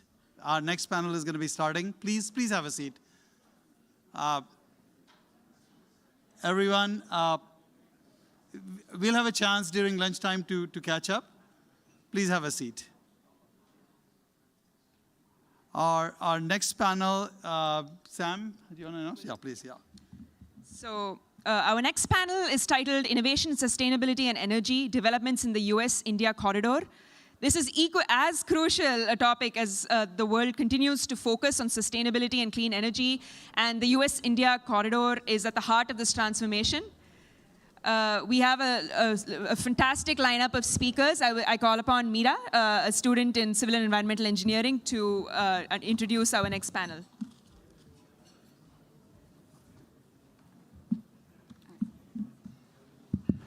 Namaste, everyone. Firstly, thank you for the distinguished honor to moderate this panel on the field that is like ever globally relevant and across all temporal and spatial scales. So the panel topic is innovation in sustainability and energy developments in the U.S. India corridor. As the world confronts the dual imperatives of sustainable development and energy security, cross-border innovation and collaboration have become more critical than ever. This panel brings together leaders at the forefront of the U.S.-India energy corridor to explore emerging opportunities, innovations, and investment pathways that are shaping the future of sustainable energy. We have Dr. Nikit Abhyankar. He is a faculty at University of California, Berkeley, and co-director of the India Energy and Climate Center. We welcome you, sir. Next, we have Priyank Garg, managing partner at Ion Alpha Fund, who offers a venture capital lens on fostering innovation and entrepreneurship across borders. Warm welcome you, sir. Next, on the panel, we have Rohit Jain, investor, Harvard Business School Angels, and mentor at Harvard Innovation Lab. Together, they will discuss how public-private partnerships, policy innovations, and technological advancements are accelerating the energy transition in both countries and creating a blueprint for global collaboration in the era of climate resilience.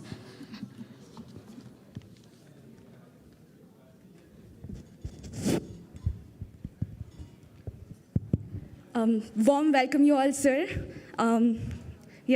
So I think without much delay, let's set the stage and dive into what's actually driving this change. So the US and India are at different stages of their energy transition journeys, but both are facing growing urgency. What do you see as the most transformative force shaping the future of energy in this corridor, and what role does collaboration play in this? I would like to know all of your perspectives. You can pass the mic on, and you can use this.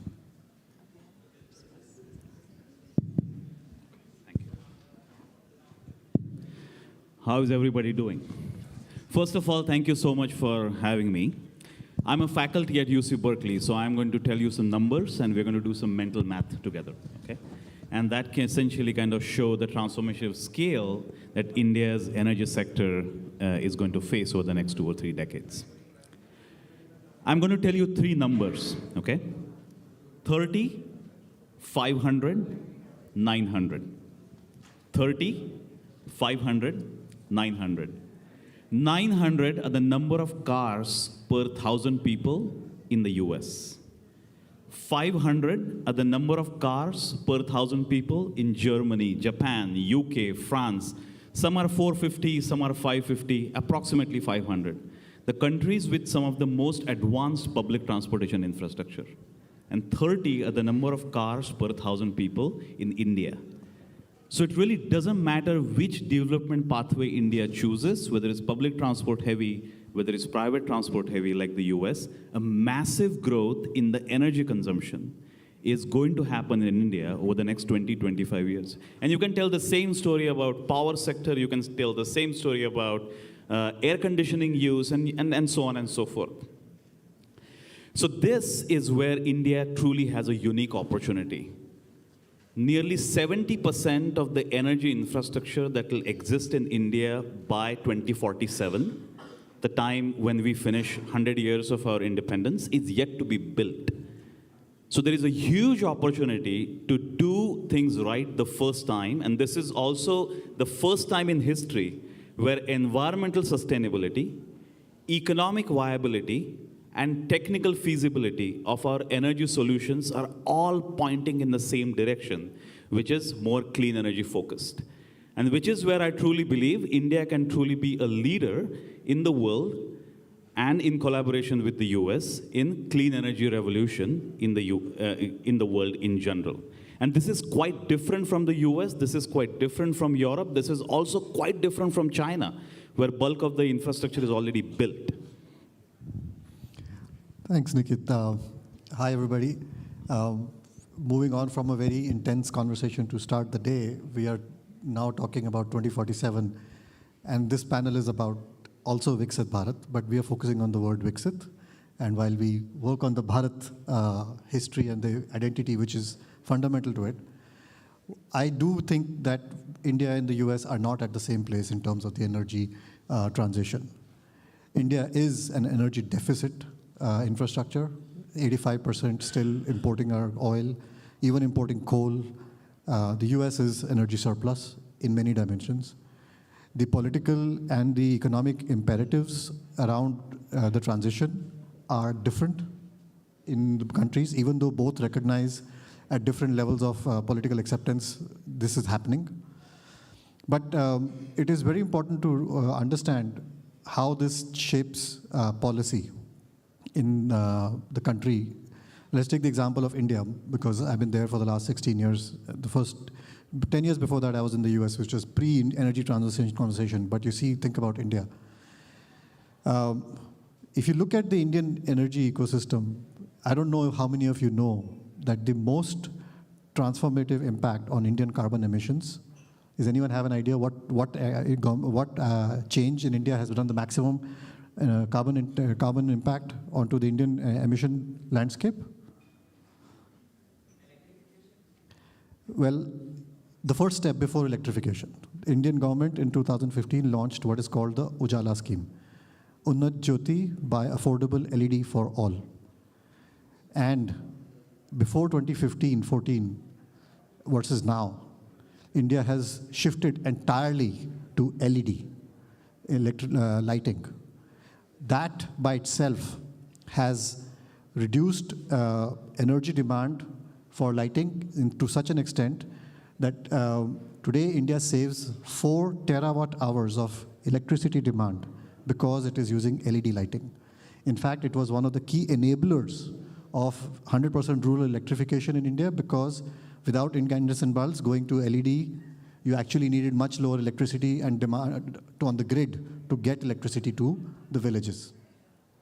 The current carbon savings, the energy savings of LED bulbs on an annual basis till 2024, may not be true in 25, but until 2024, was actually more than the entire solar output of the country. It was equivalent to taking a 500 megawatt coal plant off the grid. It was equivalent to taking 27 lakh cars off the grid. And this kind of transition, whether it be the Ujala scheme or the another transformational policy, the Ujwala scheme, which is on the LPG gas, these kind of policy imperatives are much more strongly coming out in India, because the economic imperative, this strategic autonomy imperative is quite more strongly clear, at least at the policy level. As an investor, and I've been an entrepreneur, a builder before, and an investor for some years now, what I see is a lot more technological innovation that is enabling the energy transition to move forward at a pace that every prediction gets beaten, even though we think that we have to move faster, but we still beat every prediction, whether it be on battery technology, whether it be on solar deployment, etc. But the technology progress, that definitely is something that is across the US India corridor, both in terms of innovation as well as deployment and finances. So it is something on which India and US align, though the policy imperatives and clarity is very, very different between the two countries. If I could just add a bit on that. When you think of the energy infrastructure today in India, compare that to the US, because that's the topic on hand. And compare that to the cellular and the phone technology infrastructure that exists. India really skipped a generation when it came to the phone technology, from wire drawn to a cell phone technology, and then now to the internet technology. The same thing, if you take that and move it to the energy sector, that's what's happening. Till some time back, it was dirty energy, and now suddenly we are talking like what Priyank was talking, or what you were talking about, how the leap has been made from that energy to a solar energy, and also people are talking about lower carbon footprint. So really, that leap has been so predominantly focused, and those are the policies that are coming in place. Now, why do I say that, and how do I relate that back to the US policies?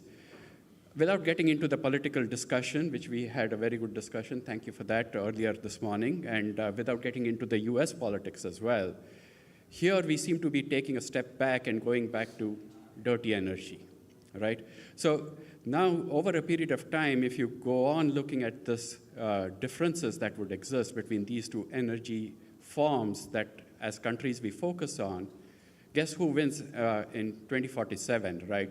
So that's something that as investors we always look for are long-term gains. And that would be my request here as well as students who are coming out and saying, how do we build the next Bloom Energy, or how do we build the next Tesla? Think of the long-term gains. Don't think of saying, how do I solve a problem for today, but how do I solve a problem for the next 30 years, 50 years? Sustainable, right? So. Thank you so much for setting the context so wonderfully well. And I think we also discussed about how India was and how successfully it is doing and would definitely continue to do.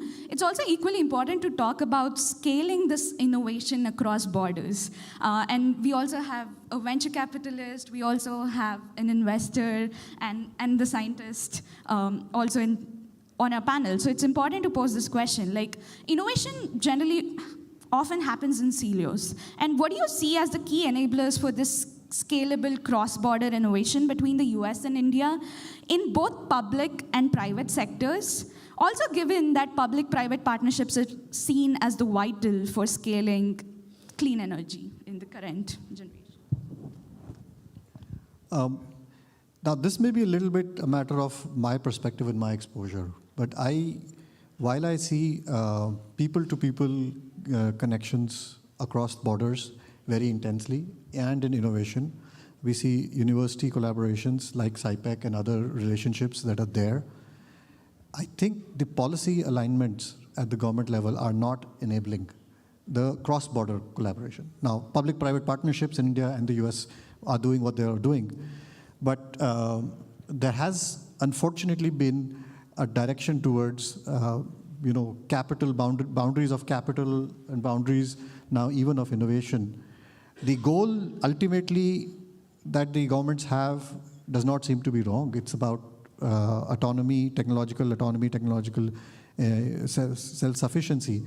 But I think the isolationist attitude towards that how it's been taken up is creating these difficulties that make it harder for innovation collaborations to happen or capital to move across these boundaries. We have very little ability as an investor fund out of India to invest outside of India. And moving money from outside India to India is also become harder. But on at the policy level, you do see governments enabling things, whether it is technology transfers, whether it is bringing technology from the West to be deployed and built in India. So there is effort to do that, but it is not necessarily as smooth as it can be at the grassroots level. And so I think the velocity in the cross-border collaboration is, has a lot of speed bumps currently. And I think this is more than what it was even 10 years ago. It has actually increased. The hurdles have gone up. Good. So, when you think of energy by itself, and you think of cross-border collaboration, it's very easy to say maybe solar energy cross-border innovation and cross-border innovation for the solar industry might be easier compared to nuclear energy. So you have to really put that perspective in and say, at what level are we expecting collaboration to happen today and over the next decade and so on and so forth. From a policy standpoint, my perspective is really when you think of cross-border collaboration, it could be government-private partnership, like a private entity here with a government entity in India. And if it was to be in the nuclear energy space, might be very, very difficult to execute. However, if it was at a solar panel manufacturing type industry, might be very easy to execute. So it's always good to maybe quantify it in the right lens and then try to move forward. The next step really to that would be to say, as we think of a more porous innovation system, because right now we are sadly, when it comes to the energy field, energy industries, we are really talking of two different big, huge monoliths. right? So I think it takes a while to uncover that. Think of what happened with the IT industry. It took a while before it became so easy to collaborate. So I think to Priyank's point, it's not easy today, but I think if the right intent is there, it might come up very, very quickly. This works. No, I think I generally definitely tend to agree with both of you. So I would kind of broadly characterize this collaboration on 4 different dimensions, right? One is a collaboration on policy. The other is collaboration on technology. The third is collaboration on financing. And fourth, and most important in today's time and age, is more strategic collaboration, particularly on supply chains. And that is critically important, I mean, pun intended, for clean energy industry. And let's analyze one by one, right? Policy collaboration. US has had some incredible success when it comes to clean energy policy for increasing the deployment of solar, wind, and batteries, and so on and so forth, EVs as well. India, on the other hand, especially in the last 10 to 15 years, has had some incredible policy innovation that has led not only to increase in deployment of these clean energy resources, but also a massive reduction in the prices. For example, if you take a solar panel from China, the same solar panel, and if you bring that solar panel to the US and install that solar panel into a solar power plant, and take the same solar panel from China and install it in India, the cost of installing in India is less than half that of installing in the US. Obviously, there's the import cost and the tariffs and so on and so forth doesn't explain any of this cost differential. There is a significant, obviously the cost of labor is low in India, but there are also a lot of policy innovation that India has done. I'll be happy to talk later. That collaboration can happen. And that collaboration, by the way, and that flow of knowledge, it's not going to be from US to India, but that flow of knowledge is actually from India to the US, okay? The second on technology. So there is a good news and a bad news there. For the short to medium term, over the next 5 to 10 years, largely bulk of the technology is already commercialized. There is, for example, batteries, electric vehicles, solar panels, windmills, and so on and so forth. That technology is largely commercialized. The question is really on the long-term technology viability, 20, 30, 40 years down the line. Nuclear fusion, as you rightly said, and several other technologies where you would, green hydrogen, where you would need some technology collaboration between the two. And that flow will be bidirectional, but largely dominated by US technology flowing into India. The third is on finance. I think that is very clear. India has enough finance to support its energy infrastructure, but at the same time, Indian finance is also very expensive at 7%, 8%, 9% interest rate. This is where US finance can play a big role at 5% or 6%. Thankfully, if things go right at 3 or 4%, can eventually finance some of the risky ventures which otherwise may not be financed so well with the Indian financing. And fourth and most important is more strategic collaboration on building the supply chains. Bulk of the battery manufacturing, bulk of solar panels, etc., are still manufactured either in China or by companies that are directly controlled by the Chinese companies. And so this is where a more strategic collaboration, not just between US and India, but also in Quad, like US, Japan, China, US, Japan, India, and Australia. Also allied countries like Indonesia that are mineral rich coming together and creating more secure supply chains is also equally important. Actually, thanks for that segue, Nikit. I just wanted to share some information around the supply chain security and as well as the PPP/policy aspect of that. Today, the world has around 1,100 gigawatts of solar module manufacturing capacity. Now, India has about 80 gigawatts out of that. The US has 40 gigawatts of the module manufacturing capacity. India has about 25 gigawatts of cell manufacturing capacity. So the US has very little of that. But you have to recognize that this has come from a time when, even when I was putting solar on rooftops for various industries and institutions, and I did about 7 megawatts of that, everything came from China. So today, India has about 5% of the world capacity. hugely enabled by the PLI schemes and the government support and the various non-tariff barriers that were implemented to support Indian manufacturing capacity. The US has gone to 40, 50 gigawatts significantly in the last 2-3 years, highly supported by the Inflation Reduction Act. I mean, of course, it's an acronym for what they really did differently. But the point is that the supply chain security has happened at the module stage to a certain level. I mean, 80 gigawatts in India is more than annual installations in India. So it needs export markets like the US and Europe. Europe has hardly any manufacturing capacity on panels. But the cells are still, India does not have enough for itself. And then the wafers are like practically non-existent outside of China as of today. Like 97% is in China. But there, on the wafer side, India doesn't even have the fundamental skills and infrastructure which the US has thanks to its semiconductor background. So you can see various codependency opportunities, partnership opportunities, which are creating security in supply chains, autonomy in supply chains, and also scale that allows the energy infrastructure to move forward in future. One aspect on the nuclear side, which I did want to say to what Rohit referred to, I think that is an area where, due to various concerns, we have boundaries and difficulty in collaborating. But I personally hope and wish that is a place where India and the US find a way to collaborate, because the SMR development, which can be led out of the US, will be one of the ways to create a new clean baseload capacity that the world needs for all our electrification that's coming on ahead in the future. A lot more to be done there, but that's what I look for in the next 10 years. I'm sorry, just one additional point, and 100% agree with you, what Priyank, you said.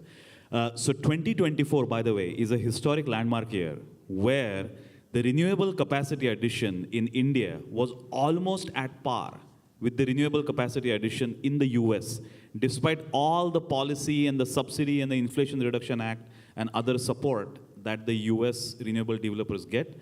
Indian renewable developers and Indian governments achieved this almost the same level of capacity addition in the renewable sector than that the US achieved. And India currently ranks number 3 or number 4, depending on which year and how you cross-section it, in terms of renewable capacity additions globally.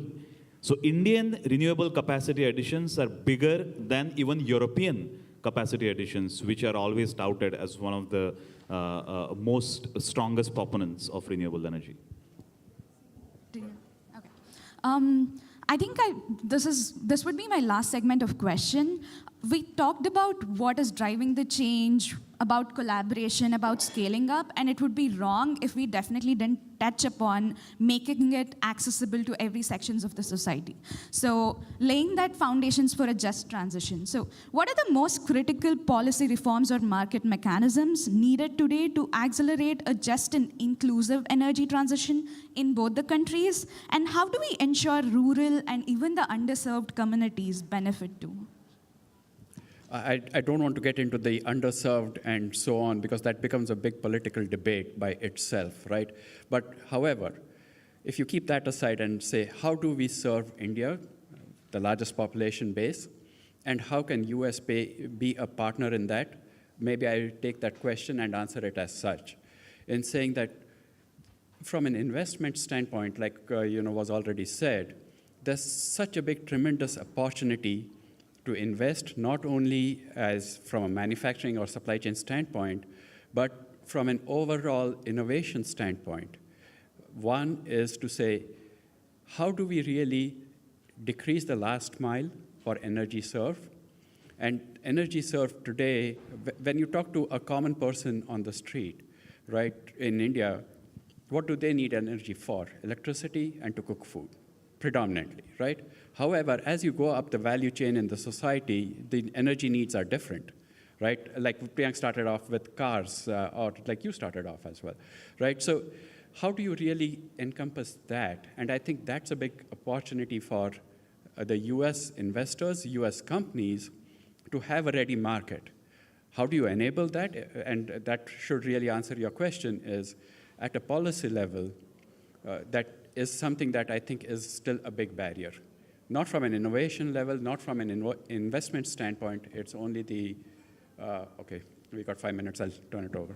I can go on. Okay, so yeah, thanks a lot for this question. And I think it's very fundamental, important. I'll go back to the scheme I referred to in the beginning, not the Ujala scheme, but the Ujjwala scheme. So in India today, there are about 300 million households, 325 million households using LPG cylinders or LPG gas for cooking, LPG/PNG put together, piped natural gas or liquefied petroleum gas cylinders. Out of this 325 million, around 100 million were actually enabled by the Ujjwala scheme by the government in 2018. The Ujjwala scheme basically gives a free cylinder to these households in the country.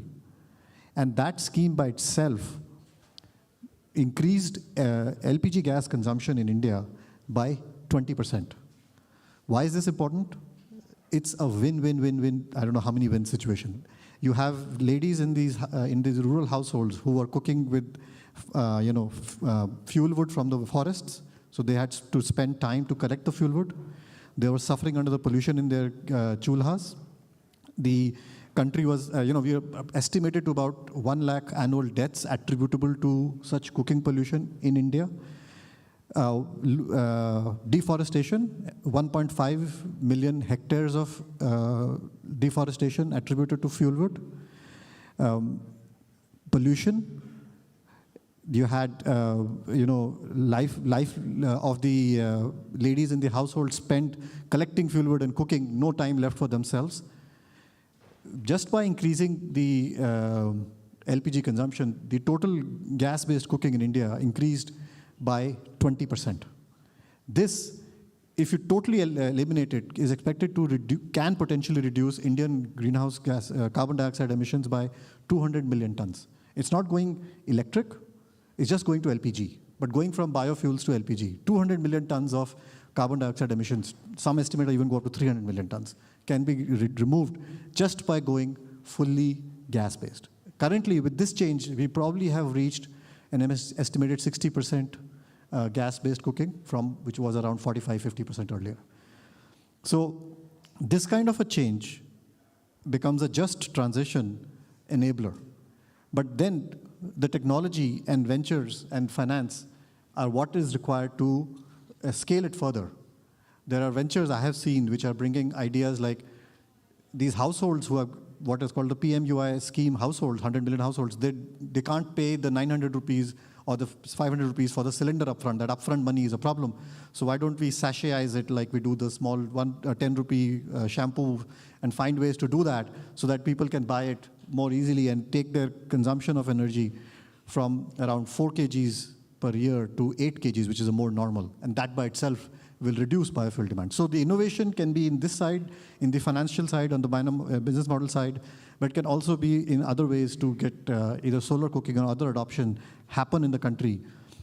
Combined with things like the solar rooftop subsidy that the government introduced recently that has accelerated the rooftop adoption, rooftop solar adoption in the country, that is direct subsidy. And India has less than 15% of its solar power being done on rooftops. Most of it being utility scale, because utility scale, you are selling to the grid, you're having a business model through various, various government schemes and scaling that has become economically self-sustaining. The developers don't need a subsidy anymore. They're selling electricity. I sold electricity at 4 rupees to the buyers versus the grid being for 8 rupees or something like that. But the households, adopting them, getting them to adopt in the remote places, having solar power, where it is not viable for a builder or a developer to do electricity, that can be a government transition or a enabled movement of the grid system. And just to close on this, one of the things that I feel very encouraged by, one of the new policies that the government has come out with, Indian government is now through its SECI, which is the Solar Energy Corporation of India, they were the ones who started reverse auction sales of solar grid, where they created demand and developers offered electricity at lower and lower rates per unit of electricity. Now they're offering tenders which say, I don't want just solar, I want 24-hour power. You take solar, you take wind, you take battery storage, you do whatever you want. You build the technology stack, I give you the market demand, and instead of paying 3 rupees, I'll pay 4.5 rupees or 5 rupees, but or whatever lowest you bid. But what that is creating, and I hope it will enable, is adoption of battery energy storage to counter the intermittent nature of solar and wind, and to create more stable grid supply of electricity. I've had calls from companies which are what would be medium-sized companies, people who are doing different types of businesses, maybe battery components, now saying, oh, I can make lithium batteries for BESS, how do I do this business? And so when the market demand gets created by policy enablement, then the innovation can follow behind it. And that's where the technology and the finance and the policy all work together to create magic. The change, when it happens much faster, and I don't know how many times this has been said, but we always overestimate the change in the short term, but always underestimate the change in the long term. Sir, if you could be concise, and then we can discuss more on the roundtable. Yes. So I think I'll just focus on the just transitions part of it, because just transitions essentially implies potential losses in jobs in the fossil fuel industry, say in states like Odisha, Jharkhand, and so on and so forth. And that creates some deep political economic issues. This is where India has a unique advantage because of the pace of growth of energy demand. Most of the existing fossil fuel losses in the country will not be lost by 2035. So India has that 10-year runway to plan for that transition. And of course, because of the kind of energy investments one needs, those potential job losses could also be absorbed in other forms of energy investments beyond 2035 or so. And second point is technology essentially has enabled deep cost reductions. So one can still have, for example, those coal power plants operating as babysitting assets. We are not really, see, retirement doesn't mean death, right? So we essentially treat those old coal power plants as our grandparents. They would essentially take care of the grid when new kids on the block, such as solar and wind, are essentially not generating, not producing. You still have coal power plants as backup, and there is still a place for coexistence, which is truly the mantra of India's existence as well, of all sources of energy going forward, at least for the next 25 to 30 years. Thank you so much. I think we have time for just one question, and it's a question, not a comment. Yeah, go ahead. Hi, my name is Naman. This question is largely for Professor Abhyankar and for the panel as well. But any conversation around sustainability tends to anchor on the supply side. We tend to forget the demand. And this is also coming from your interview recently with NDTV about appliance efficiencies in India. Where do we stand in terms of making efficient appliances in India for the world? And what will drive some of those policy changes that are required for the companies to start taking efficiency seriously in India? Energy efficiency is the cheapest form of energy, right? So let me begin by saying that. So I think India, unfortunately, does lag in terms of using its energy most efficiently. And that is because of several reasons. So I believe there are three things that really need to happen. One, the role of government policy is absolutely critical in making sure all the energy efficiency standards, et cetera, are up to date and to the global level. Second is there has to be significant consumer adoption as well. And consumer adoption can range, can result in multiple, can be a result of multiple things, but the most important driver for consumer adoption is a quality product, and this is exactly what Tesla did. So if the product gives you the same quality, then people will adopt that product, not because of efficiency, but because how good that product is. And third, and most important, is how industries, for example, respond to this challenge as well. So I'll just add to that with an example, right? The Ujala scheme was an example of efficiency. We went from heaters that often to end of throwing light, which is incandescent bulbs, to LEDs. But another example is like in air conditioning, the second largest demand source in the country, or the fastest growing demand source in the country, particularly in a tropical place like India. So ASHRAE, or Indian Society for Heating, Refrigeration and Air Conditioning Engineers, which I have been happened to be part of, they've brought together new policies to building codes in the country for building efficiency, as well as 5-star or 4-star labeling for energy efficiency of air conditioning systems. But the difficulty that also needs to be understood is everyday decisions of people are not driven by moral goals, right? They're driven by economics. So we need to translate the total cost ownership advantages of efficiency into benefits to the consumers that are realized. In India, as Nikit also referred, cost of capital is much higher. India is a capital-starved country. So there are very high level of rate of discounting for future benefits. So that discounts down pretty quickly, and people are much more looking at immediate benefits. Plus, there's also an initial capacity to pay question.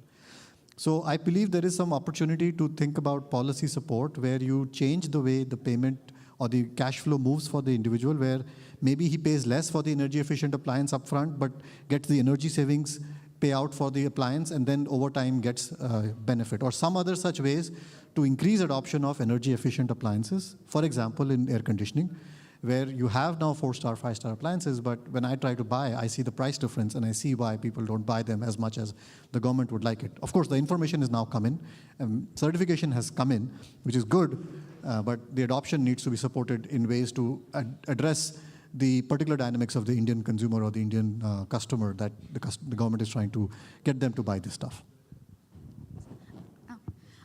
Thank you so much. We are running late, and you can ask more questions at the roundtables. And I would take this opportunity to thank our distinguished panelists for inspiring us with their expertise, and also for all the audience for your participation in such a relevant dialogue.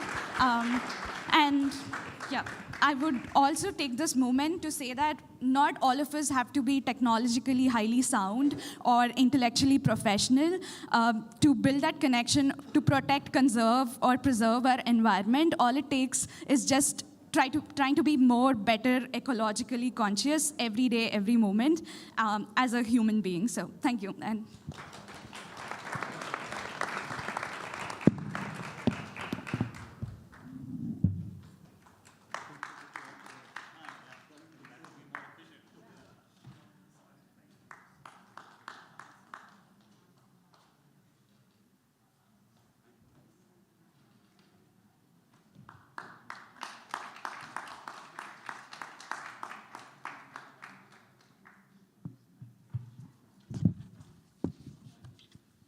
Thank you, panelists, for the powerful and engaging discussion.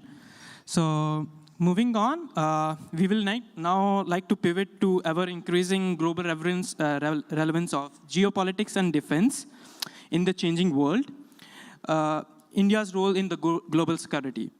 As India and the world faces the shifting alliances, regional conflicts, and ever-security challenge, India's role as a regional and the global security player continues to grow. So to explore this critical issue, we have honored to join an exceptional panel of, I would like to call Ms. Asha Jadeja.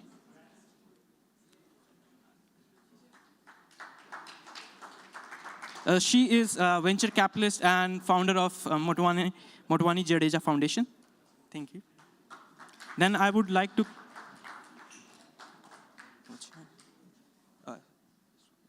first one. Then I would like to call Sumit Gongli, Senior Fellow at Hoover Institution.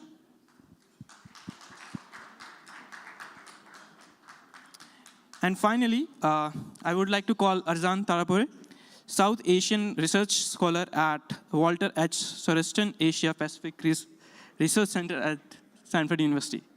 Thank you.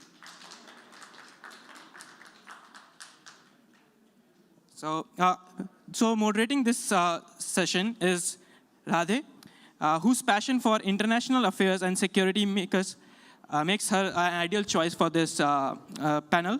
And I would like to hand over the mic to her.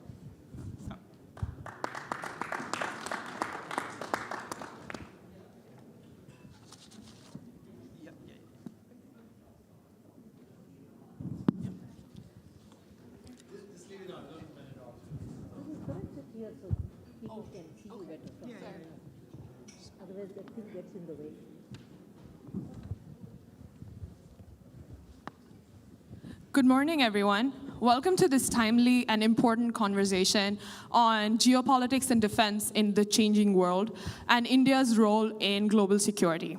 To introduce myself briefly, my name is Reddy, and I'm from Chennai. I did my business and law degree from Gujarat National Law University, worked for a couple of years in Mumbai as a lawyer, and now doing my master's at Stanford Law. I'm so proud and happy to share the dais with our eminent guests today on a topic very close to my heart, India. We live in a very interesting time today. In so many ways, we're at an inflection point in global affairs, marked by great power rivalries, regional conflicts, technological disruptions, and evolving alliances. As the world grapples with shifting centers of power, India stands at a fascinating crossroads. It's a rapidly rising economic and strategic force, but deeply rooted in non-alignment, yet increasingly being drawn into global security frameworks. Important questions. What does warfare mean in today's world? What does defense against war or threats to security mean? Does it mean aggression? Does it mean self-defense? Or does it mean equipping yourself with tools of aggression so one day maybe you could self-defend? To help unpack these pivotal questions, I'm honored to be joined by three distinguished voices. You heard a bit about each of them, but I'm happy to give you some background on why they're here today. Dr. Arzan is a leading expert and scholar on Indian military strategy and regional security issues in the Indo-Pacific region. Prior to his scholarly career, he served for 13 years in the Australian Defense Department in various analytical and liaison positions, including a diplomatic posting to the Australian Embassy in DC. He earned a PhD in war studies from the King's College London and an MSc from the London School of Economics.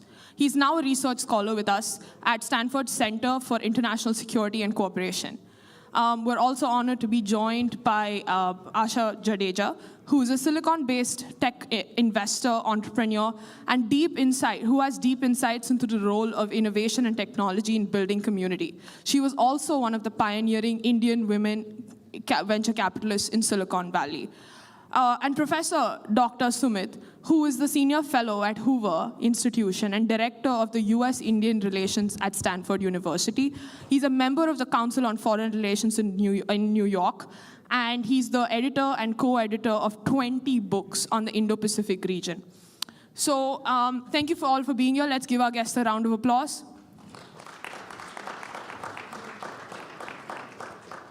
So I'd like to propose today's discussion be divided thematically to address two very pressing issues. First, shifts in global power structures, and second, warfare in the 21st century. Let's dive into our first theme. First, I have a question. We're seeing tectonic shifts in global power structures, from US-China tensions, we all know about the tariff war, the India-Pakistan tensions, the recent attacks, and major realignments in the Indo-Pacific, indicated through shifts in investment. We know more companies are setting up in different locations than perhaps what they would have preferred earlier, a couple of years ago. And in this changing landscape, how do each of you assess India's current strategic posture, response to recent incidents, and its role in terms of the Asia-Pacific as well as a global security actor? Tough question, but let's start with the hard ones. We can start with you, Arzan. All right, thank you very much. That question basically is the question that will cover everything in this panel, I think.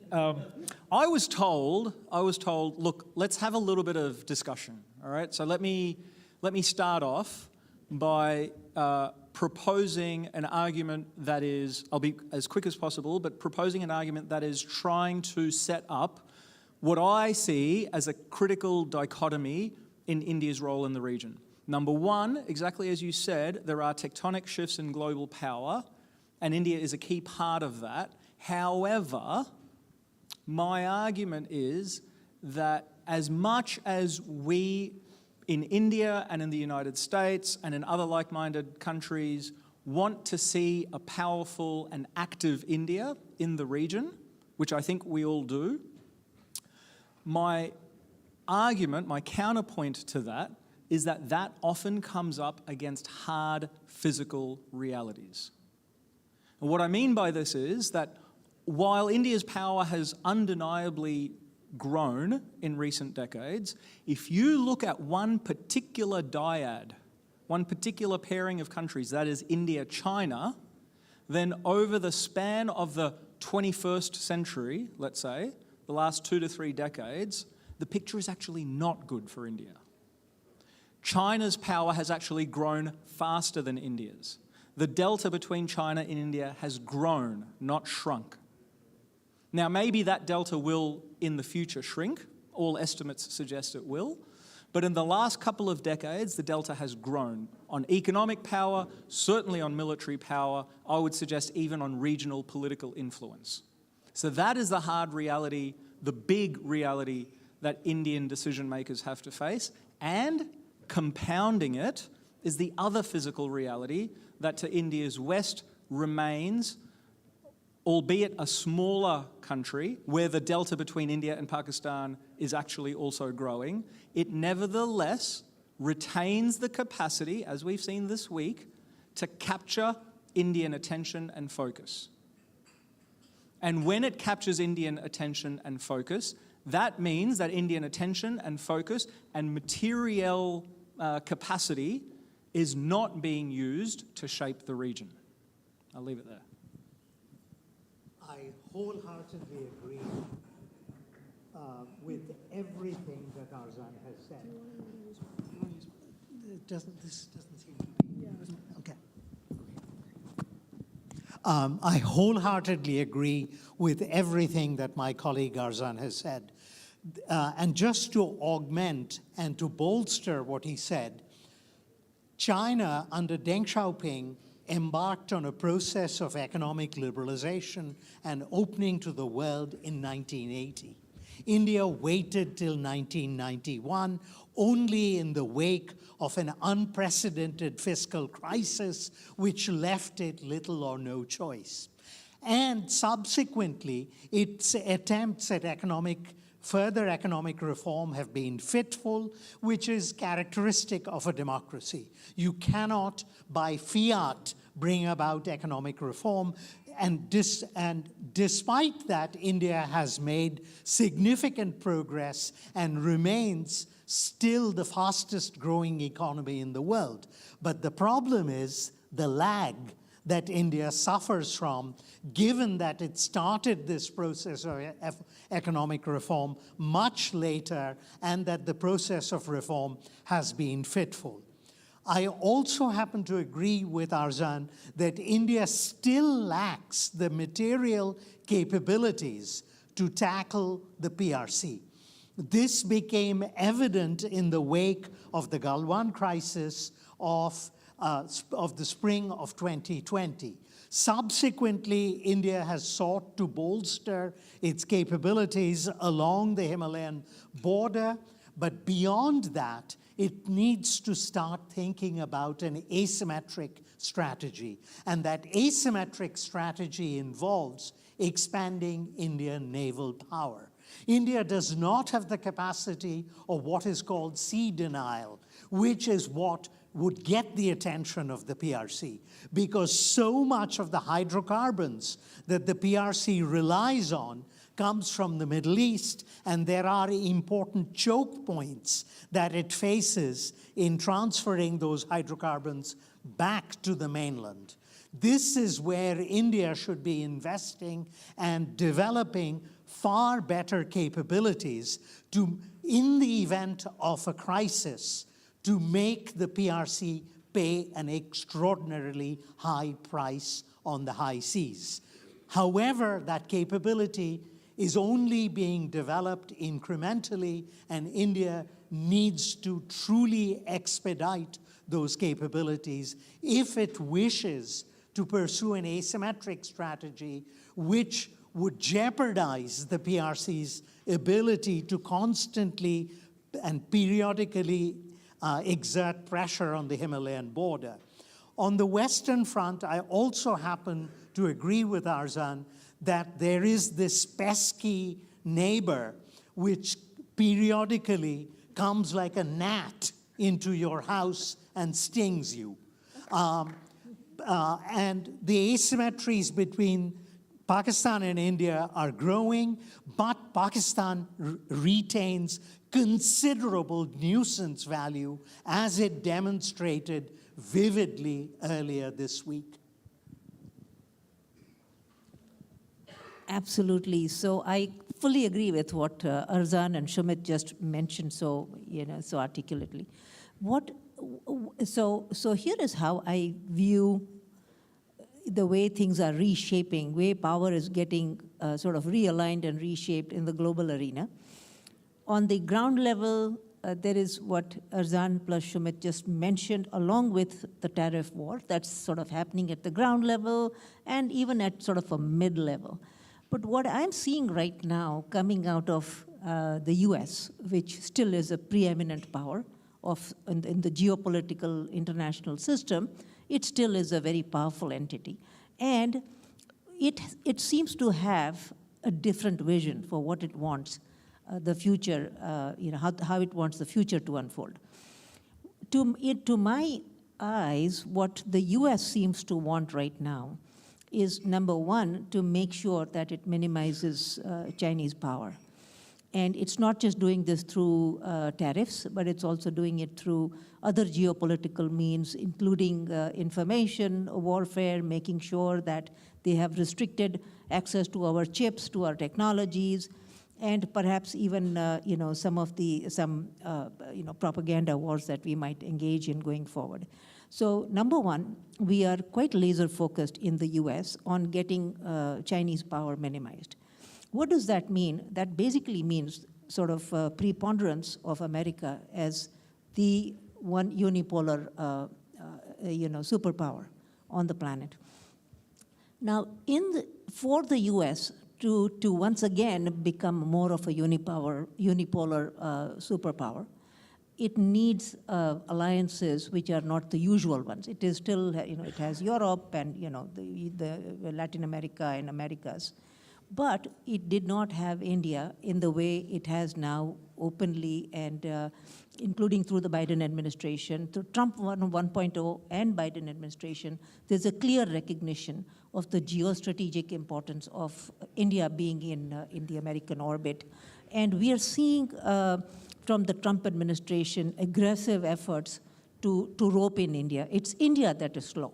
It's the Indian bureaucracy that has its own reservations, sometimes some of them justified, some unjustified. But there is a slowness from the Indian side, which we are all trying to make sure that we allay some of those fears and make sure that India signs off on a few things, including the bilateral trade agreement, some geopolitical defense agreements, ports, shipbuilding, and the naval alliances. But I think the bigger thing that's happening, even above this sort of this suprastructure, I think is an interesting dynamic that's evolving. And I don't know if it's just me who's seeing it. Shumit, you probably give me your thoughts on this. I'm also seeing, when I see conversations between Elon Musk, Trump, Giorgia Meloni, and the AfD in Germany, when I see conversations where they are talking about Christianity, the Western civilization, bringing power back to the Western civilization, making Western civilization great again.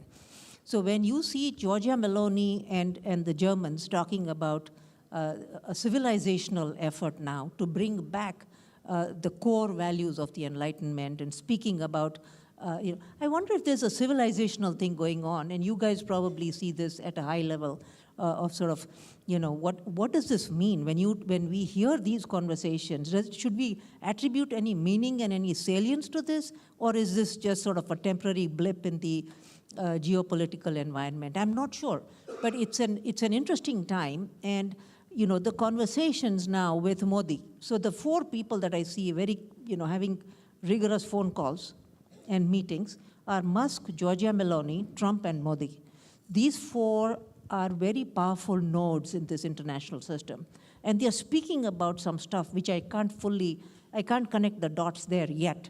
But there's something profoundly important going on there, which I'm trying to sort of see, and maybe you guys can shed some light there. But I think it will have implications for many centuries, for many generations to come, if these alliances shift. Thank you for sharing your poignant perspectives on this very pressing issue. And as Arzan described, it's really the question, right? And I think the discussions in terms of India's role begs the second question, which is, do you think India being part of global forums like the BRICS, the Quad, the G20 is punching its weight? Or do you think that there's more ground to cover before it becomes a true global security stakeholder? Let's hear from you, Dr. Sumit, first. Well, the short answer is no. But I'm not going to let it go at that. I'll elaborate on why I said no. Tim for the why. It's wonderful to host the G20, but that alone does not reflect national power. Yes, it does show that India matters in the global system, that its growing economy, the possibilities of investment in India, India's acquisition of any number of complex defense platforms are desirable. But let me start with the BRICS. The BRICS are crumbling. Okay? They're crumbling because there are internal contradictions in the BRICS. Russia's economy is smaller than that of Italy, for crying out loud. If it weren't for hypersonic weapons and its nuclear weapons and petroleum resources, Russia is a declining power. Let's get this straight. All the statistical evidence tells us that Russia's prospects as a great power are pinned on those three items that I mentioned. It has a major demographic problem, which it cannot solve. I could go on and on about that, but I won't. China and India are fundamentally at odds. Anybody who believes otherwise is living in a fool's paradise. There might be a brief pause in the conflict, in the tensions, but this is merely a pause. This is an enduring rivalry that's not going to go away because the PRC sees India as an upstart. It does not recognize India as a peer, and anyone who believes otherwise is smoking a weed I was familiar with in college. And I did inhale, unlike a president. So I let it rest at that. All right. I'll be as quick as possible. Number one, the G20 was a spectacle. Good, a spectacle. Number two, the BRICS is a non-event. It's not even crumbling. It's a non-event. It does nothing, right? And in fact, probably the greatest utility of the BRICS for India is the fact that India can act as a spoiler to China and its ambitions to use the BRICS to enlarge its power. The minilateral that matters the most is the Quad, I would argue. I'm a little bit biased, but I think the Quad has potential, if certain actions are taken smartly, to meaningfully change regional politics and even global politics. Jaishankar is on the record as saying there is a reason we care about the Quad, that we actively participate in the Quad, and that's because the existing international architecture is not fit for purpose for the problems that confront India and the region today. The Quad is a sort of grouping that could, if it takes more material, concrete actions, especially in the security sphere, serve that role, right?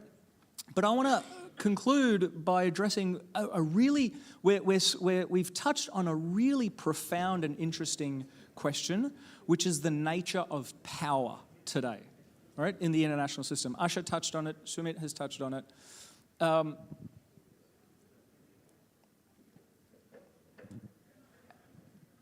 if you'll permit, I know we're here talking about India, right, but if you'll permit me, when we say that the United States' primary focus is containing Chinese power, I think that's generally true of the US national security elite.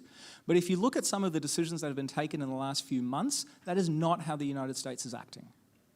Things like removing American political economic influence from the global South does not serve American interests in limiting Chinese power. Ending American scientific research does not serve American interests in limiting Chinese power. okay? And when we talk about relationships between the likes of Trump and Putin and AfD, right, I don't think this is about Western civilization at all. In fact, to the extent that it is civilizational, it is a particular vision of civilization that does probably not include most of the people in this room. What we do see, however, is an impulse to carve up the world into old-style, 19th century style spheres of influence, where the United States has a sphere where Europe is different to that sphere, and the United States is no longer responsible for European security, where Russia is different, where China is different, and potentially, this is the bright spot for India, the Indian government may see this vision of power as an opportunity to carve out its own sphere of influence. I don't think India is there yet, and I'm skeptical that it will be able to, but this may be the place where people's heads are at. Thank you, Arzan. Thank you, Dr. Sumit. I have a specific question for you, Asha. How can Indian origin innovators and investors in Silicon Valley and globally, I believe we were discussing this just before the panel too, contribute to India's defense and security ambitions, especially in areas like AI, cybersecurity, dual-use tech, and position it as a leader?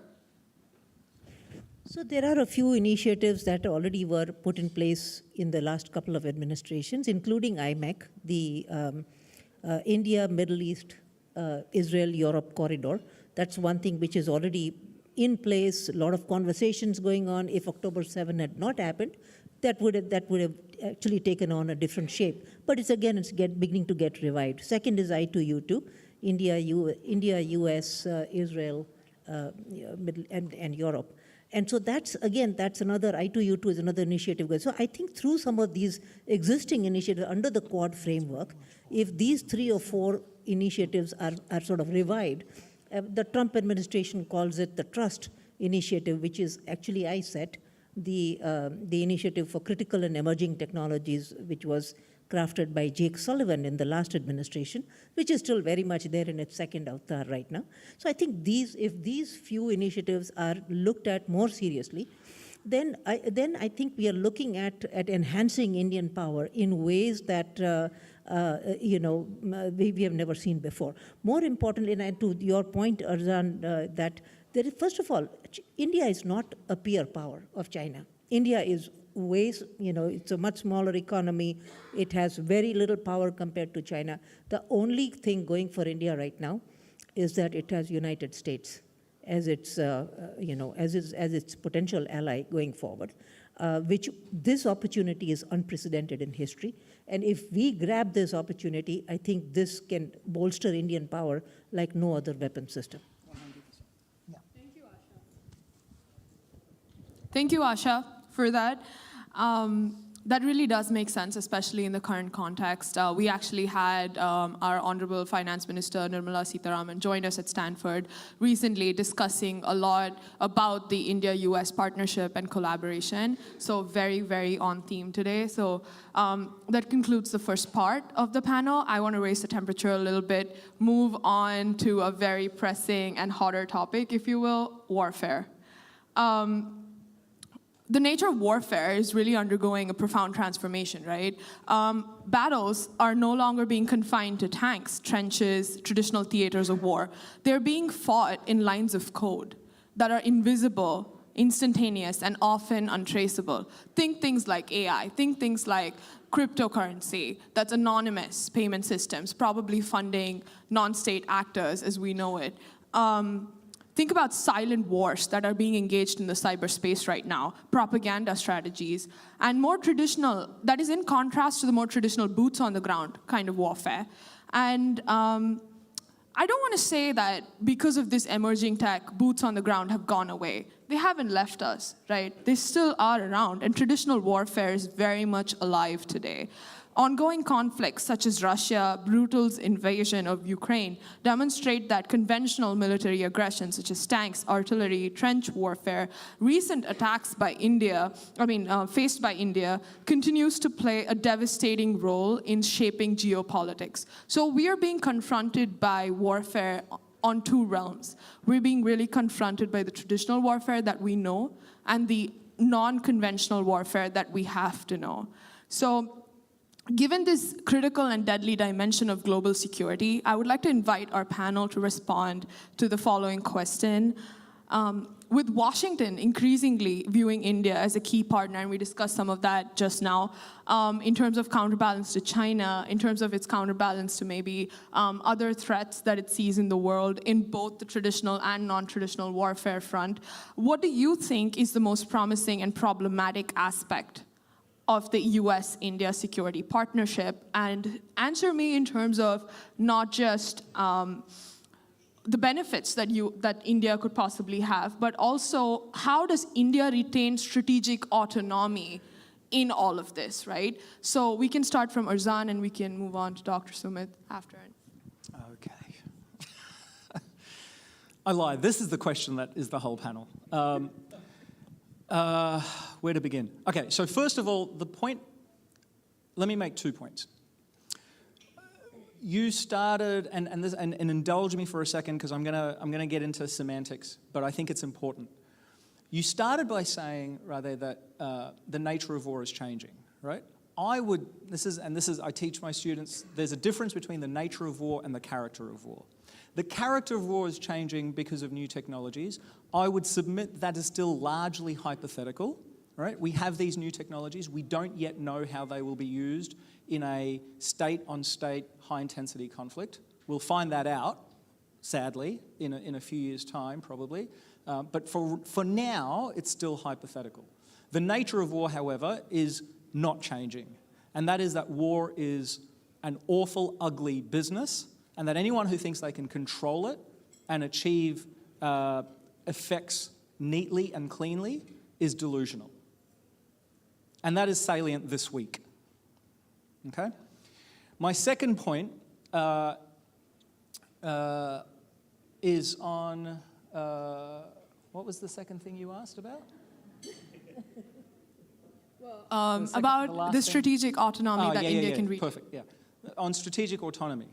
This I want to juxtapose with the comment that Asha last made, with which I associate myself fully, which is that India's power and influence and capacity relies on its partnership with the United States. And that is in tension with strategic autonomy. Now, I'm not saying that it should be this or that. We just have to recognize that there is a trade-off. Okay? And India has, for its own entirely legitimate, valid political reasons, chosen to retain strategic autonomy, and that's perfectly legitimate. And in fact, in some cases, like in the Russia-Ukraine conflict, it proves that maybe there is some wisdom in that position. However, it does run up against the immovable object of building capacity in conjunction with the United States. And so there has to be a recognition that this impulse for strategic autonomy will limit the extent to which Indian power can grow in conjunction with the United States. It comes down to very material things, right? The kit that America sells to India cannot be used to its fullest potential because there are certain bits of equipment that do not work well, that are not interoperable between the US and India. And so unless those sorts of strategic autonomy impulses are overcome, Indian capacity will be limited. And that's a fair enough judgment. That's a fair enough, entirely legitimate stance that New Delhi seems to have taken. Once again, I find myself in vehement agreement with my colleague Arzan. The quest for strategic autonomy is running up against the building of a more robust US-India strategic partnership.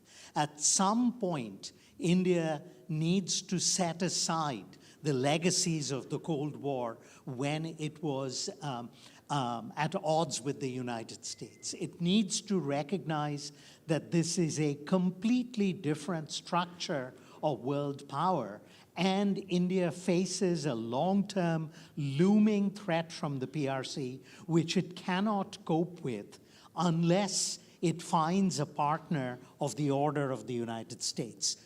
France may sell India certain forms of high technology and weaponry, but it cannot be a substitute for the United States. And frankly, I don't see any other substitute. That's number one. On the matter of the transformation of warfare, the real transformation of warfare came about in Alamogordo, New Mexico in 1945 with the development of nuclear weapons. That really constituted a revolution in warfare because there is still no mechanism that we have devised that can protect us against nuclear weapons. All you need is one nuclear weapon to be detonated and it'll ruin your day. But short of that, we have not seen a revolution in warfare, and it's too facile to say that cyber weapons constitute a revolution. I simply do not see the evidence. They are an adjunct. They can make life miserable. They can undermine critical infrastructure, but they do not constitute a revolution in warfare.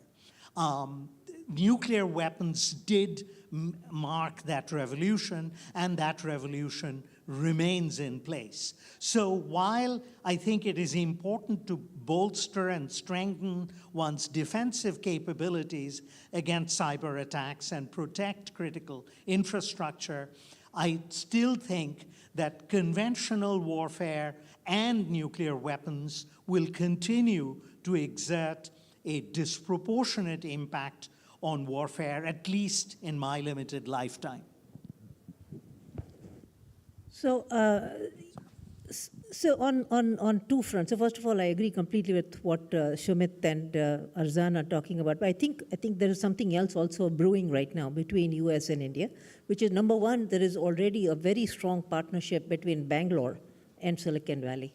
Already there is a lot going on from the startup ecosystem side, also from the big company perspective, lots going on AI front, and that is clearing the air and bringing in Washington, D.C. and Delhi in ways that we had not anticipated. So for example, setting standards in artificial intelligence, setting standards for collaboration between the two countries in information and data sharing is something that we had not planned for earlier. So that's coming up, it's happening, and I think I see that again through these initiatives that I spoke about earlier, like ISET and Quad and so on. I do see some of that standard setting happening in the next few months.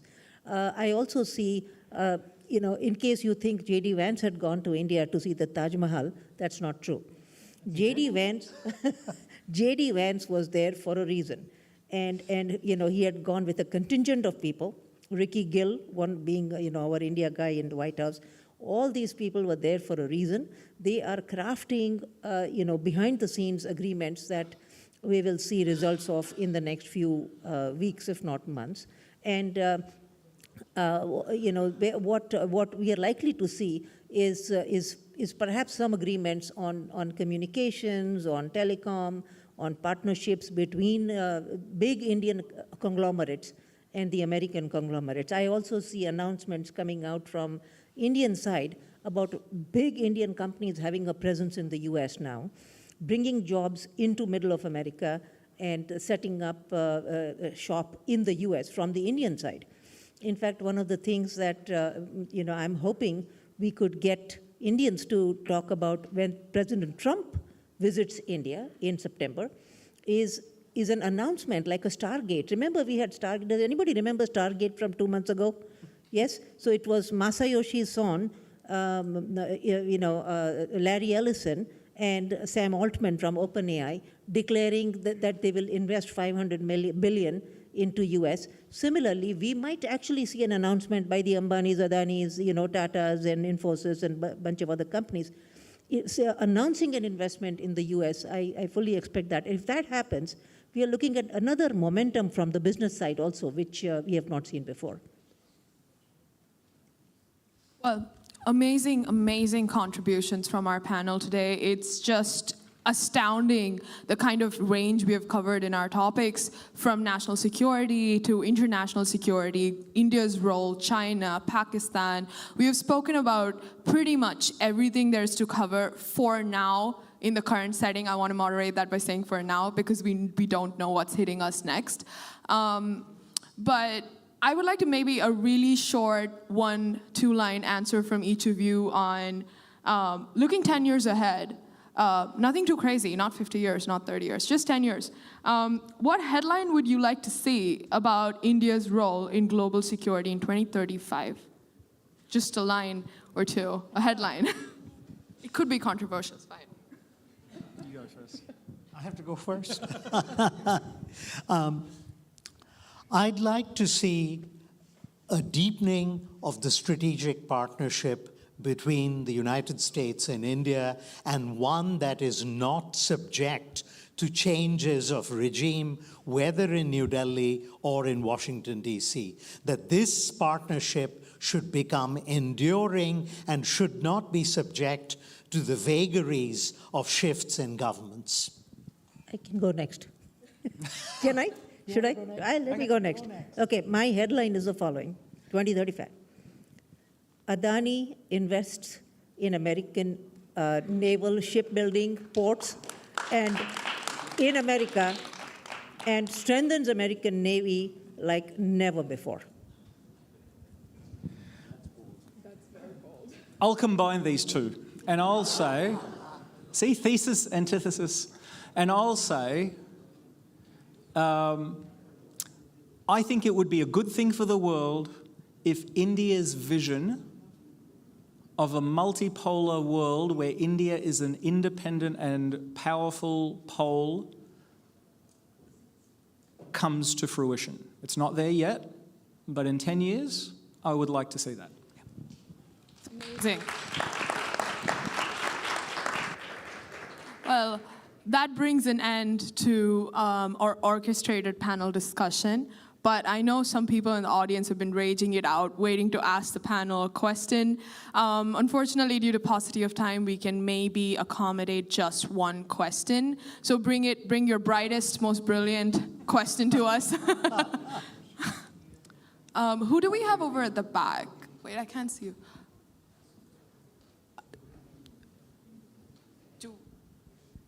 You're the one who asked a question earlier too, right? Really killing it, yeah. Yeah, we could get someone else too. Here, we see a hand. It'll be short. Just Professor's gonna do the honors. I'm not gonna. It'll be short. You guys talk about the seriousness of the India-US partnership, right? And I have to be quite frank with you. How serious is it when it's the same US that's still selling Pakistan F-16s? How serious is it when it's the same US that's still giving IMF bailouts to Pakistan? How serious is it when it's the same US that's funding, that's ignoring anti-India institutions? And so I really want to ask you, when will India be recognized as a true power in its own right? It's not over for you guys. All right, I'll go. I'll have a first bite. When was the last time the United States sold Pakistan F-16s? The United States cut off military aid to Pakistan in 2018. All right? What you might be referring to is continued spare parts and maintenance, which is a package, a part of the initial contract, right? So, let me put it another way. The United States has quote-unquote right-sized its relationship with Pakistan after an artificial high during the war in Afghanistan. It has reduced it, now more clearly seeing the threat that Pakistan poses to regional security. But let me put it to you this way. Let's say the war kicks off soon, and let's say the war goes bad. Remember, the nature of war is to serve itself, to escalate, to become more intense, to draw in other partners. And let's say we confront a horrific situation that is unprecedented. then who is going to be in a position to pick up the phone to Pindi? Is it going to be Beijing? Do you want Beijing to pick up the phone to Pindi? Or do you want someone in the White House to do it? I completely agree with, again, everything Arzan has said, and the amount that the US is providing to Pakistan. By the way, the F-16s were transferred in 1981. I vividly remember this is one of the great advantages of being old. There are very few, but this is one of them. Arzan is right that aid to Pakistan was terminated in 2018. The total amount that is being provided for weaponry is $397 million, which is a rounding error. And furthermore, in terms of the IMF loans, there are regulations that prevent the politicization of loans to countries. That's built into the IMF's charter. Now, in extremis, the US can cut off the IMF loan. But the problem with that is Pakistan is again on the brink of bankruptcy. And cutting off the IMF loan actually could have significant consequences for social instability in Pakistan. Not that it is a model of stability to begin with. 2 seconds here. If a war breaks out between Pakistan and India, India and joined by Israel will decimate Pakistan in a matter of days.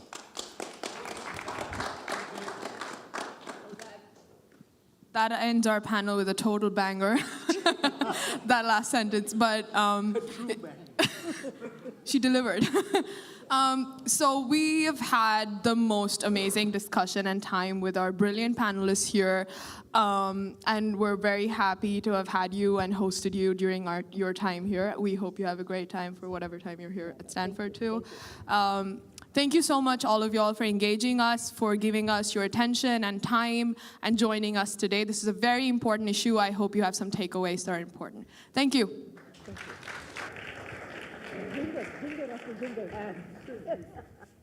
Some food for thought for everybody.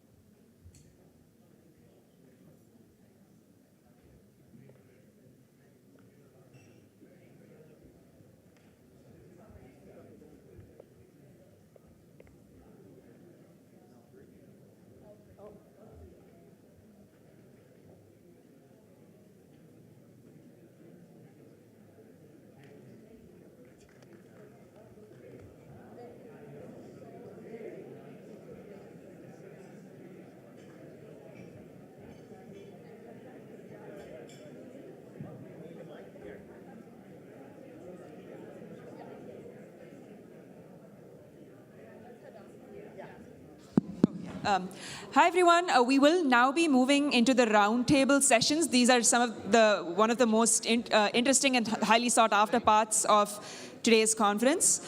We ask that all of you were assigned a table when you registered. We ask that you move to that table right now.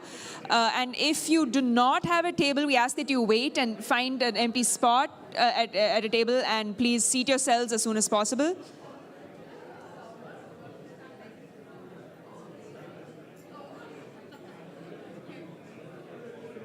The tables are numbered and have corresponding stickers that you should have received when you registered.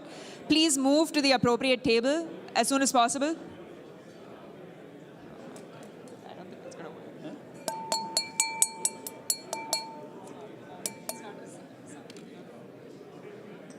Do it on the thing maybe. I want to shout. Hi, everyone. Could we please get folks to move to their tables, please? We would highly appreciate it. Thank you. We do need to move along. We really appreciate everyone's enthusiasm, but please move to your assigned table. the longer we delay, the longer lunch waits. So if you want lunch, please do get into your respective tables. Really appreciate it.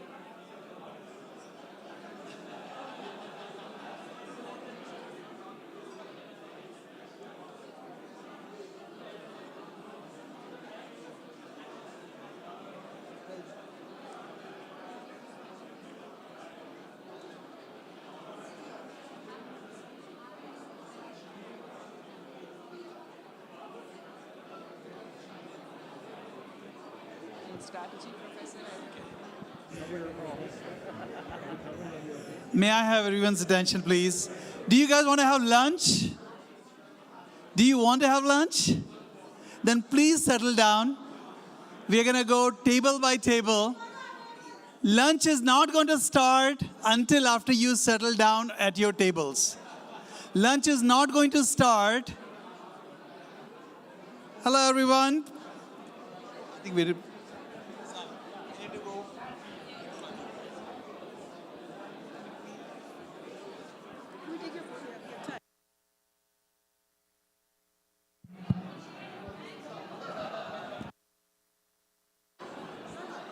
Sorry? Light? Yeah.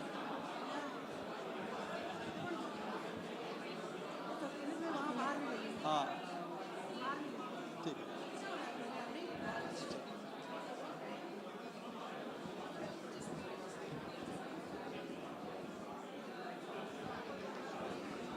Introduce, Dr.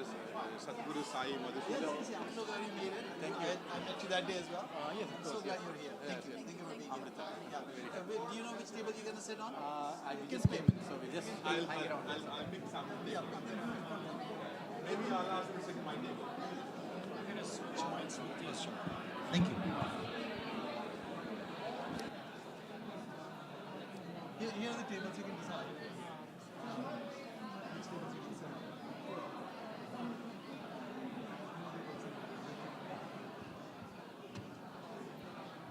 Hello, hello, hello. People need to sit at the table, only then we'll introduce them. They need to sit at the table, we'll send them table. Otherwise, there's no lunch. I mentioned that already. When people ask that. There will be no lunch unless we all settle down.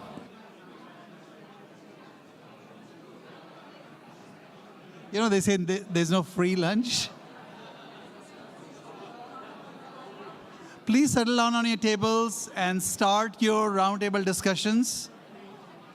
And we will send you table by table to lunch.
Table 11.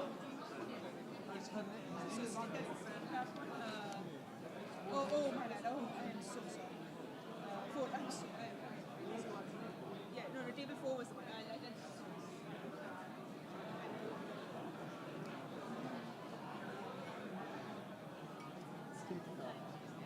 Let's take that in strategy.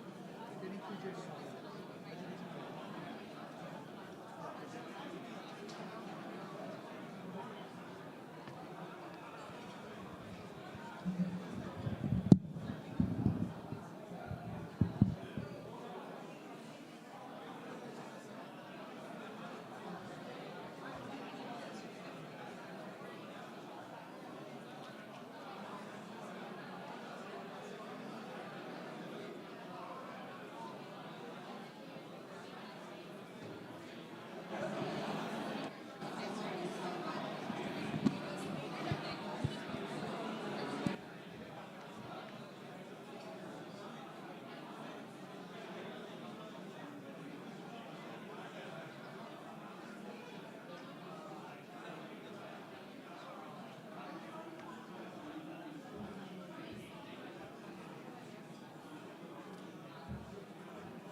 Yes, hold on.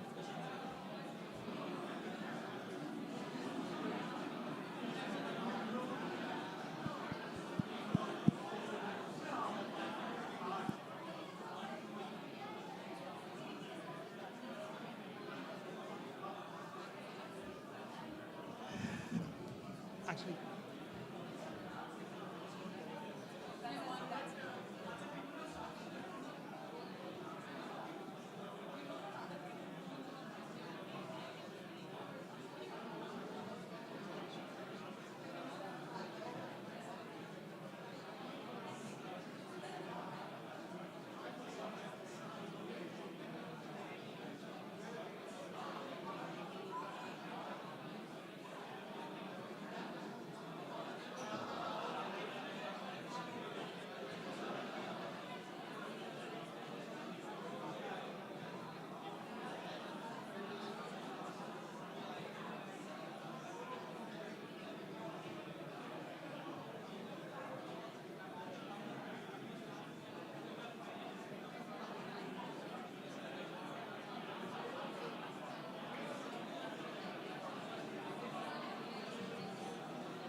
Hello, everyone. We're all really glad that you're enjoying the conversations this much. I just wanted to give everyone 5-minute warning. We have 5 minutes left in the discussion, following which we will have our keynote. So please start wrapping up discussions and get ready for the second session. It's going to be a great one, and looking forward to it.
get everyone's attention, please?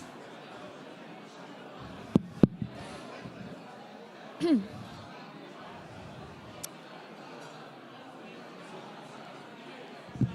I get everyone's attention, please? Sincerely appreciated.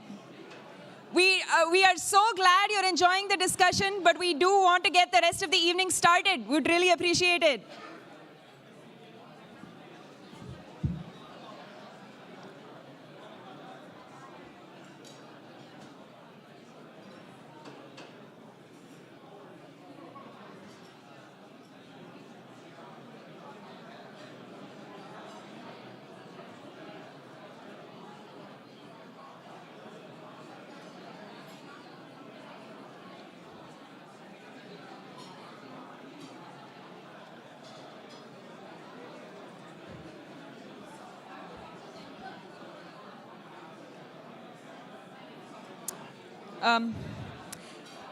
It is my absolute honor to introduce our keynote speaker for this plenary session.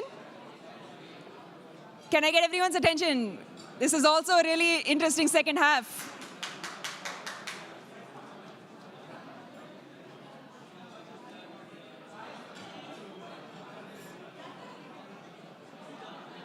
Guys, I'm so close to. If you can hear me, clap once. If you can hear me, clap once. If you can hear me, clap twice. If you can hear me, clap 3 times. If you can hear me, clap 3 times again. Thank you. Please, can everyone direct their attention to the front?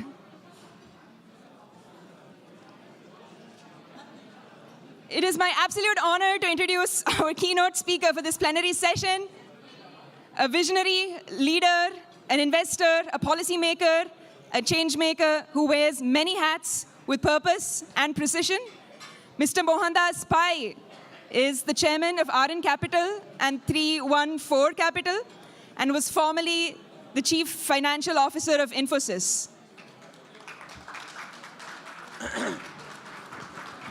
Folks, it's good to be here and talk about India. Let me give you some data about India so that all of us are on the same page. India is today a $4 trillion economy. In PPP terms, we are $17.9 trillion. China is the biggest economy with $39 trillion and the US $32 trillion. And India is $17.9 trillion. In 1991, when we opened up, our GDP was $275 billion. We're going to $3.9 trillion by 2025 March, 8.11% a year in dollar terms for 34 years. Please do give an applause. GDP has grown from 5,32,000 crores, to those of us who know what is crores, to about 331 lakh crores in March 2025, which is about 12.2%, 12.11% a year in rupee terms. There's been huge growth ever since India opened. And to my friend here, I would say, we suffered for the first 40 years of India's freedom because of wrong policies by his very revered leader, Pandit Nehru. I respect Nehru for many things, but the misery that he caused by his bad policies, we are still paying for it in Kashmir, China, and the economy. In 1947, India was the largest economy in Asia. China was destroyed in the war, Southeast Asia destroyed in the war, and Japan was destroyed in the war. We had a manufacturing intact. 2.5 million Indians fought in the Second World War for the Allies. And in Asia, we are responsible for defeating the Japanese and pushing them back.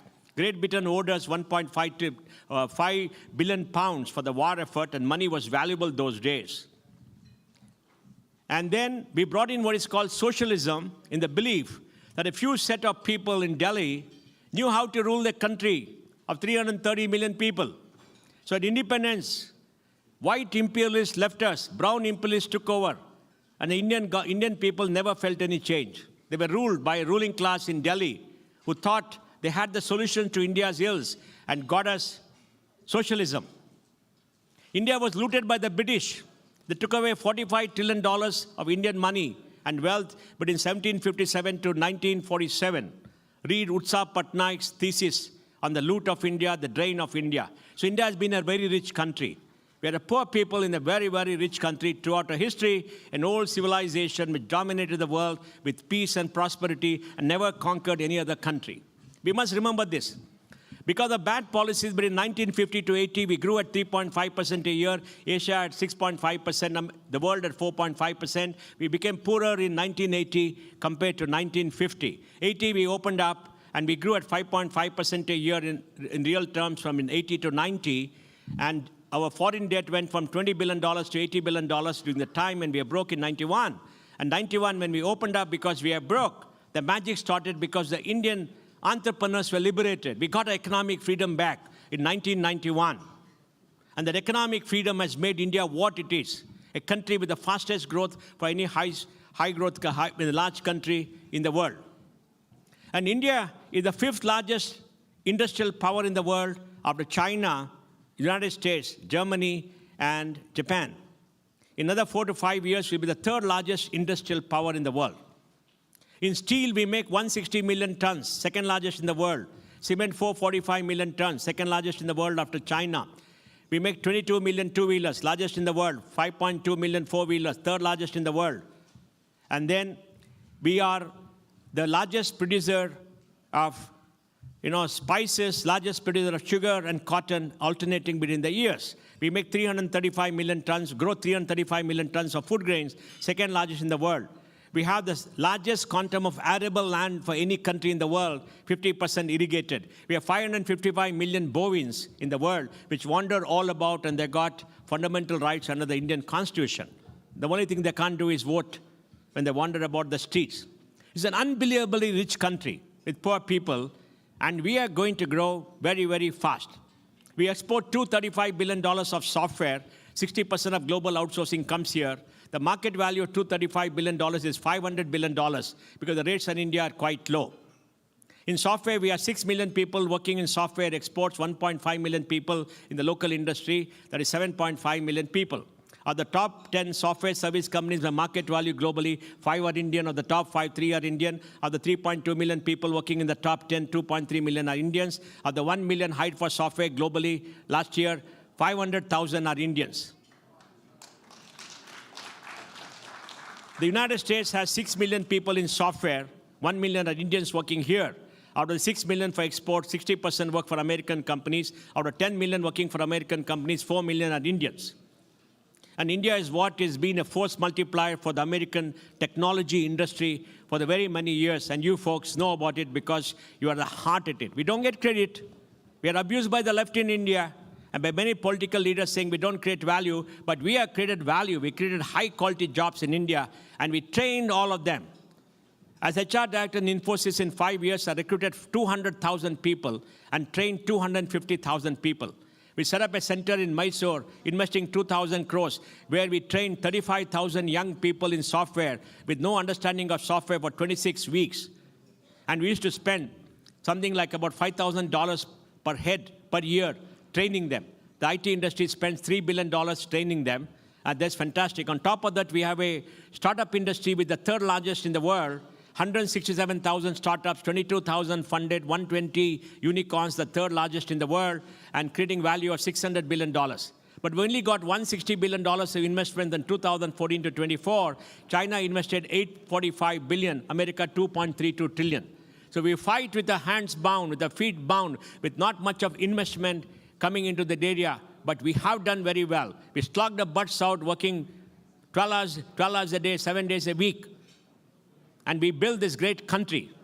And we built this great country so that young people could come to America, pay fees to their nose, and enrich America, and stay in America and become great entrepreneurs. Hopefully all of you will become billionaires. And I want all of you to become billionaires.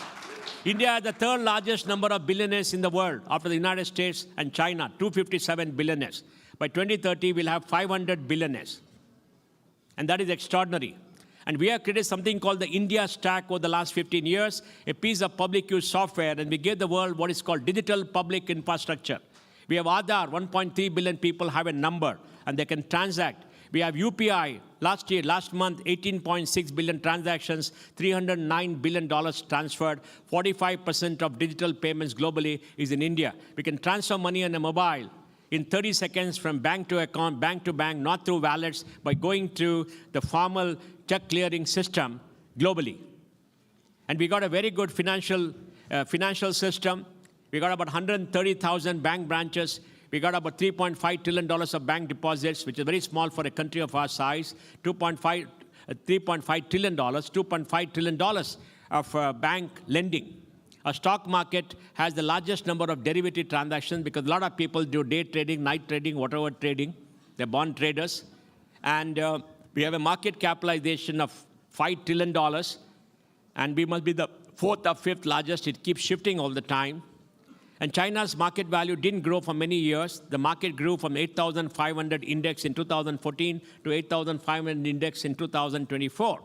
But India has shown tremendous growth. In the entire stock market in the world, there's been only 2 countries which have given superior returns in the last 30 years, India and the United States.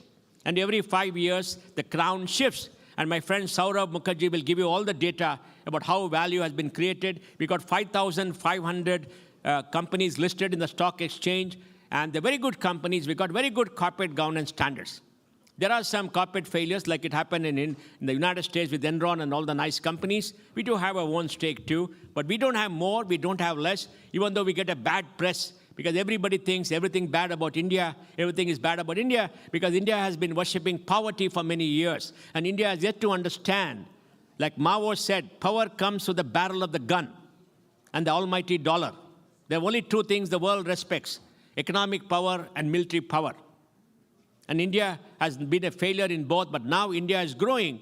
We are creating a lot of jobs. 16 million people enter the formal work system every year because they have to open another account and they have to pay a subscription because something called the EPFO, and that gives data by gender, by age group, by state, 190 industry classifications for the last 75 months. And most people in Delhi sitting in JNU don't even look at data and bemoan the lack of employment.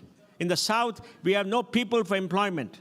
People come from the north to come because UP is now growing and it's very good, and we want UP to grow. Bihar is yet to grow. We get people from Jharkhand, West Bengal, which is a failed state, and Kerala, etc. They all come to Bangalore and the south to work, and we have a shortage of people. And India's population is growing at 0.8%. Fertility has come to 2.0, below replacement rate. Whole of the south is 1.6 to 1.7. And we have 1,020 women for 1,000 men. We have more women than men in India. And today, the good news, we have more girls in school than boys.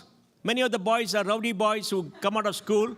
Out of 100 kids entering class 1, about 80 complete class 10. Don't believe the Pratham data. It's all wrong because based on rural schools, not the entire country, 80% of the 80 pass, that is 64. 56 enter class 11 and 12. And 28 go to college. So in the age group of 18 to 23, only 28% go to college. We graduate more women graduates than men. I'll finish in 2-3 minutes, Doc. We graduate more women than men. And more women are coming out. And more women are coming out in UP, in his state, in Rajasthan, in Madhya Pradesh. In the south, we are running out. And Annamalai, if you are here, just listen. By 2035, 26, Tamil Nadu's population will start shrinking in absolute numbers because you're not doing things which people should be doing well. And India's biggest problem is going to be aging.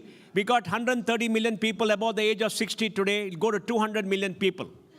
India is aging very fast. India's fertility is down. Indian women are dominating. And Indian women are going great guns. 18 to 20% of board positions now are women. In the startup industry, maybe 15-20% are women. You can ask Nitya here. Nitya is one of our greatest stars in the startup firmament.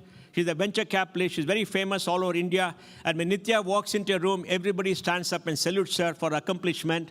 A Harvard grad, a Stanford grad, and a very good spokesperson for India in venture and startups. And she is the face of what India can be. And Indian women are going to lead India to the future because Indian women are voting in more numbers than anybody else. Indian women are voting more. They're determining the future of India. They're entering politics. They're making India a great country. They're in education. They're getting jobs. Yes, only 26% of women in urban India are employed. That's because of many other reasons. We have to grow. We have to do many things, but we have come a long way. And I want to tell you, my friend, I like Prime Minister Modi for one important reason, among everything else. What Modi has done, no Prime Minister in India's history has done. Every Prime Minister in India has said, we must help the poor. We must remove poverty. Everybody had good program. They could not execute. Modi, the most successful person for a very important reason for me, because he tackled the biggest challenge my country has, the poverty and the deprivation of the Indian people. It is terrible to be poor. Poverty is a curse. Poverty is not a virtue. Don't make poverty glamorous. It's terrible to be poor. Every child in India should dream, and every child's dream should come true in education, in nurturing, in compassion, and children should be, invested in. That is what Rama Rajya is all about. And with Rama coming back, Bhagwan Sri Ram coming back to Ayodhya, we must work for a Rama Rajya where every Indian will realize the dream, and there'll be no poverty, there'll be no deprivation, and everybody gets the basic necessities of life. What Modi has done is to make sure every Indian gets a house, a roof over the head, water in the tap, power in the switch, a toilet in the house, a gas stove, a bank account, money in the bank, an internet connection, a mobile phone, food on the table, education for children, and health insurance. Once Indians get the necessities of life, they're not fighting for survival. They're fighting for growth. They're fighting for the children. They're fighting to realize the dream of the children. And that is the India that is happening today. So it's a very exciting time to be in India. And globally, India will be a major power. We are the 5th largest, we'll be the 3rd largest in another 2 or 3 years, overtaking Japan. But India is the power for peace. India is a global power for prosperity for everybody. India is a global power which believes that everybody has a right to this planet. Everybody has equal rights, and everybody has to do well. And we cannot shut everybody out. We have to work with everybody to have peace and prosperity. India will never be a hegemon. India will never dominate anything in this world politically. Indians will dominate. Indians will dominate globally. We have 50 million Indians at the diaspora. 50 million Indians. In every country Indians have gone, they enrich the local society. They worked very hard. They raised their children well. They pay their taxes. They participated in the global economy. And they built every country. They never have any fights. They never do any unnecessary activities. They live peacefully. So today, my message to all of you is, India is growing. Participate in India's growth. You don't have to come to India and participate. Don't patronize India. Please. We don't want any patronage. You should go to wherever you can live well and do well. All of you should aim to become billionaires. Make the world a better place, but become a billionaire. Realize your dream. And be proud Indians wherever you are. Be a global citizen. That's what our forefathers told us. We are citizens of this world. We are citizens of this globe. We should be proud of where we are. And if anybody is going against India, using fake narratives, stand up against that. Push them back. Because India is a great country. It is the epitome of civilization. India is the only country in human civilization which sought to answer the most fundamental question a human being can have. Why are we born in this earth? What is the purpose of life? Because that's the biggest question anybody can ask ourselves, because life has mortality. We are born and we go. In the limited time on this planet, we try to have a good life, and that's what Indians have tried to do. So philosophy permeates us. Compassion permeates us. Culture permeates us. And we are not enthused by greater and greater acquisition. We are not enthused by wanting to dominate nature. We don't want to dominate nature. We believe culturally civilization is part of nature. We shall take from nature enough for our survival, but not for aggrandizement, not for power, not to destroy nature. We shall live with nature. Every creature of nature has a right to existence, and we shall live with peace and prosperity. And we must grow this country to make it a role model for the entire world. Thank you very much.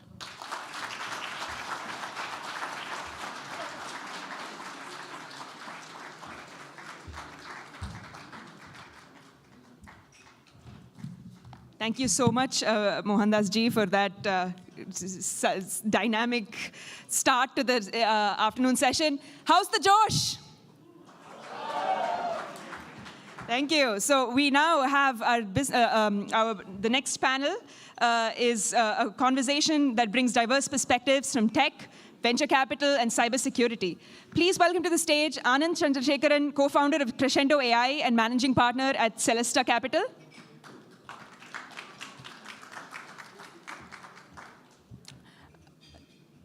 Sitting next on the panel is Jeetu Patel, the Executive Vice President and Chief Product Officer at Cisco.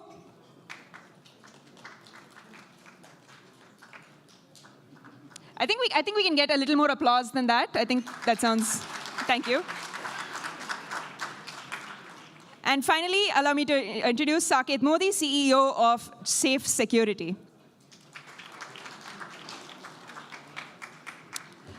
Moderating this discussion is Akul Jindal, an MBA student at the Stanford Graduate School of Business. Over to you, Akul.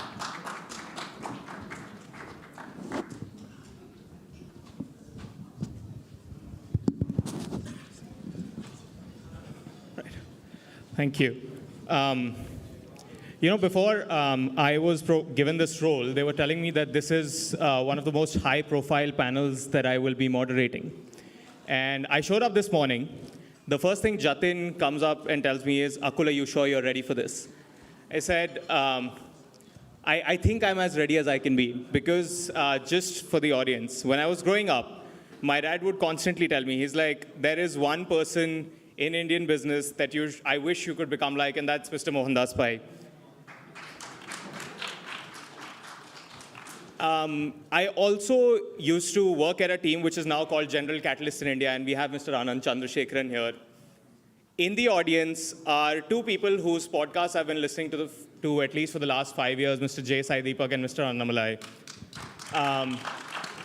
So when they were telling me, just, do your best, I'm like, I'm as nervous as I could be. I'm going to try. And so the only thing I could change at that moment was I put in a pocket square. Because that's the only thing I could do differently. So with that, I think the idea of this panel is to talk about scaling Indian enterprises, the road to global leadership. And the way I would like to start is to talk about the evolutionary journey of Indian enterprises on the global stage. And Mr. Pai, I would like to open with you, which is having witnessed the transformation of Indian tech landscape from Infosys early days to today's startup ecosystem. What do you consider the most significant shift in how Indian enterprises have approached global markets or how they approach global markets today compared to 20 years ago? The Indian IT service industry is a role model for India because right on from 1990, they realized India was too small a market for them. They said, we'll have a global product, we'll have global quality, we will provide services around the world. And they brought in quality, they trained their people, they brought in project management skills, marketing, etc.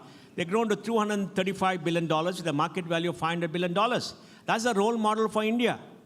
And much of Indian industry has sought protection from the outside world, put up tariff barriers, and made money.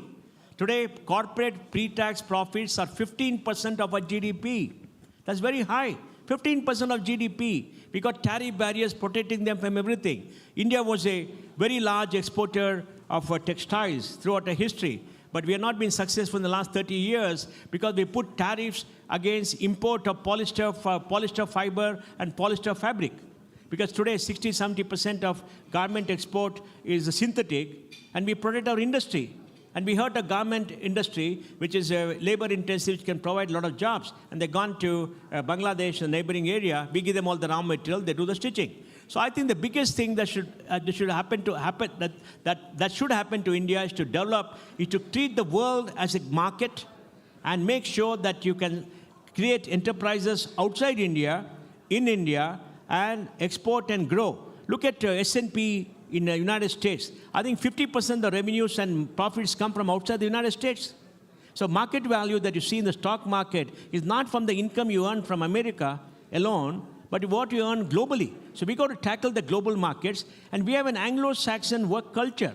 Of the top 50 digital companies in America, 50 of Indian Indian CEOs. There's nothing wrong with Indians. It's just that the mentality has to change to say, I'm going to compete, I'm going to build for the world, I'm going to do well, and I'm going to do it, and they can succeed. That is now coming in. That's the biggest shift we had. Because, we were caged, we were suppressed, we were oppressed, we were depressed by bad policies, by over-regulations, which still kill us today. And a lot of bad policy is spoken about it, but now they're being released and people are understanding. Debt has come down for the corporate world, and I think we're going to see, we invest $1 trillion a year. $1 trillion a year. Third largest investment in the world after United States, China, and then India. Thank you. And on that subject now, I would like to bring in Mr. Jeetu Patel. So as we talk about India making it for the global markets, what is it that you've seen from your perspective at Cisco? what are the unique strengths that you see Indian enterprises bringing to global competition that weren't as apparent a decade ago? You know, it's actually a very interesting time in India because the swagger of the younger generation is back in a way that I haven't actually ever seen. I grew up in India. I came to America in '91, and for a long period of time, I actually wasn't that engaged with the activity of what was going on in India. And now that I go back, at the time when I moved here, there was a fascination about America. I need to make sure that whatever I do, I need to make it to America. Now when I talk to the younger generation over there, one, there's a spring in the step, there's a swagger in the country, and they can take it or leave it, but they're actually pretty good with staying in India, they're pretty good with coming here. And so that level of confidence, I think, is probably one of the biggest shifts that's occurred. The second thing is, if you think about what the big major mental model shifts that have occurred in India, it used to be a place where people would go for cost, cost efficiencies. You're now seeing it be a place where people are going for talent. We have about 35,000 people in India, and the largest reason we go there is no longer cost. It's because of the access to talent. It used to be a very services-oriented mindset. Now there's actually a shift that's occurring for a product-oriented mindset as well. It used to be that they used to actually, scale was a liability for the longest time. Now scale is actually becoming an asset. You, of course, have a demographic advantage. But the most interesting part that I would end with is, if you look at the government, I happen to be the country sponsor of India for Cisco. And so we go there a couple of times a year. You get to meet government officials and government leaders. And I actually have never seen any other government in the world that operates more like a startup than India does. And you sit down and you talk to the people in the government, and they're so keen to make sure that they understand what's broken and how quickly can they actually go out and fix it. Now, by the way, are there things that are completely still very, very broken in India? Absolutely. And there's still a lot that needs to be fixed. But I'd say the rate of progress, if you measure a country's future based on the rate of growth and rate of progress, it's really hard to not be impressed with the progress that they've made over the course of the past 5-7 years, specifically. Yeah. Thank you for sharing. I think 2 points there. One is I would like to bring in Saket to talk about how the Indian entrepreneur's mindset has changed in terms of someone who actually started building in India in the cybersecurity space and then relocated to the US. And then Anand, I would like to bring you in to talk about what is it that you're seeing with the talent, given that you work across both the US and India, and what are the challenges / gaps that you see, and what are the opportunities that you see with Indian talent? So, Saket. Thank you. So, if I break your question down into a few steps here, just for context, I run a cybersecurity startup. We have around 100 people in India and 100 people in the US. And we started, like a lot of good companies in India, as a services company. My first angel investor is sitting next to me, Anand. So he was crazy enough to bet very early on us. And we did quite well as a services company. And that was one of the biggest curses, I can say. So we started in 2012, 2013. I'm giving you the context because it'll just give you a perspective about doing well in India sometimes is also a very bad thing because you keep doing the right thing for too long and that becomes a problem. So in like 4 or 5 years, I was still in college when we started, and we were like at $5-6 million in revenue in 2018. I think that's when you came in, Anand, because we saw that in order to scale 50 to 500 million in revenue, we would need to hire like 25,000 people. Nothing wrong there. Sir has done that too many times, but it's only taken one lifetime. So today, with the opportunity which is out there, what could we do on the product side and scale that up? So we actually decided to let go of a thriving services business, 30 people team, 5 million revenue, profitable, growing at 70% year over year. And we decided we'll pivot, and we pivoted to a product company. The problem with being a product company out there is the expectations from customers, unfortunately, was very, very wrong. So we actually had to move our headquarters we were incubated from IIT Bombay, so we started from India in Bombay all the way to Silicon Valley. And I know that there's a lot of incredible things being talked about from an India perspective. I just want to get it to some ground reality of the challenges. At the same time, I still hold my Indian passport. I'm on an O1 visa, so I continue to be there. I know I'll settle back in India. So फिर भी दिल है Hindustani. But I'm just trying to give you the perspective. It's just the reality. So if we treat reality with what the good and the bad is. So one of the worst things there was, while building a services company, we did the end-to-end of UPI, Bheem, before it was launched, the end-to-end cybersecurity of that. I knew every CISO out there, and I got the first $3 million in revenue from our India customers, HDFC Bank, ICICI Bank, Delhi Airport, Bombay Airport. It was one of the worst decisions of my life to start with Indian customers, because not only did they go ahead and expect a very different degree of support, but the direction in which they took us, because the maturity of those customers was so bad. Today, I have 0 people in sales in India. I do around $30 million in revenue, ARR, growing at over 100% year over year. And I have 0 sales in India. Out of $30 million, I probably have less than $1 million of revenue in India, with over 80% in the US. And the largest companies you can think of in the world, Google, Facebook, Netflix, Caterpillar, Chevron, blah, blah, blah, they're all my customers. So I'm trying to give you the perspective that was a problem. On the positive, I have 0 engineers in the US today. And I have my entire engineering team, 100 people in India. 80% of them are ex-Uber, AWS, Spotify, Netflix, Cred, Flipkart. And these are arguably the smartest engineers on the planet, probably at a similar cost base. It's not cheaper, but I get 2 times the productivity. Like, we were doing a big launch this week. Next week is RSA conference, a pretty big conference for cybersecurity. For the last 4 months, 7 days a week, 2 times stand-up, 8 a.m., 8 p.m., the entire engineering team. That's what has been happening for the last 4 months. And we just released an agentic AI-driven 25 Gen AI agents talking to each other, and we released something pretty cool, 100% autonomous third-party risk management. That degree of intensity is almost unheard of. I think it was there in the early days of a Facebook or a Google, but you can't take a Google engineer and expect that. And that's the advantage and the power of India. So now the product that we've built, today I serve some of the largest companies on the planet, and I'm very, very proud of what we built there. We moved our sales team here. I have a 100-member sales team here, so that is there. But that is because now we have the best of both the worlds. And because we've done reasonably well on both sides, I think we've cracked the problem. That's why we're growing at 100%. So again, I wanted to ground it to what, at least from my vantage point, I see as opportunities, at the same time challenges. I still don't want to go back to India and sell, because it's just a shit market. It's just not there when it comes to understanding of cybersecurity from a maturity perspective. Anand? I loved what you were saying. I totally forgot the question. Well, maybe what I'll do is just, I've had the good fortune of investing in companies in the India-US corridor for 10 plus years now. And the Saket is here. There's about 20 of my companies that are, probably on their way to becoming 100 million plus in revenue companies. And so I think we are sort of in the 4th iteration, 4th chapter. I think the first chapter, founders like Binny and Sachin, so Binny I've gotten to know really well over the last, 15 years or so. I think they were taking so much execution risk in India that they didn't want to take product risk.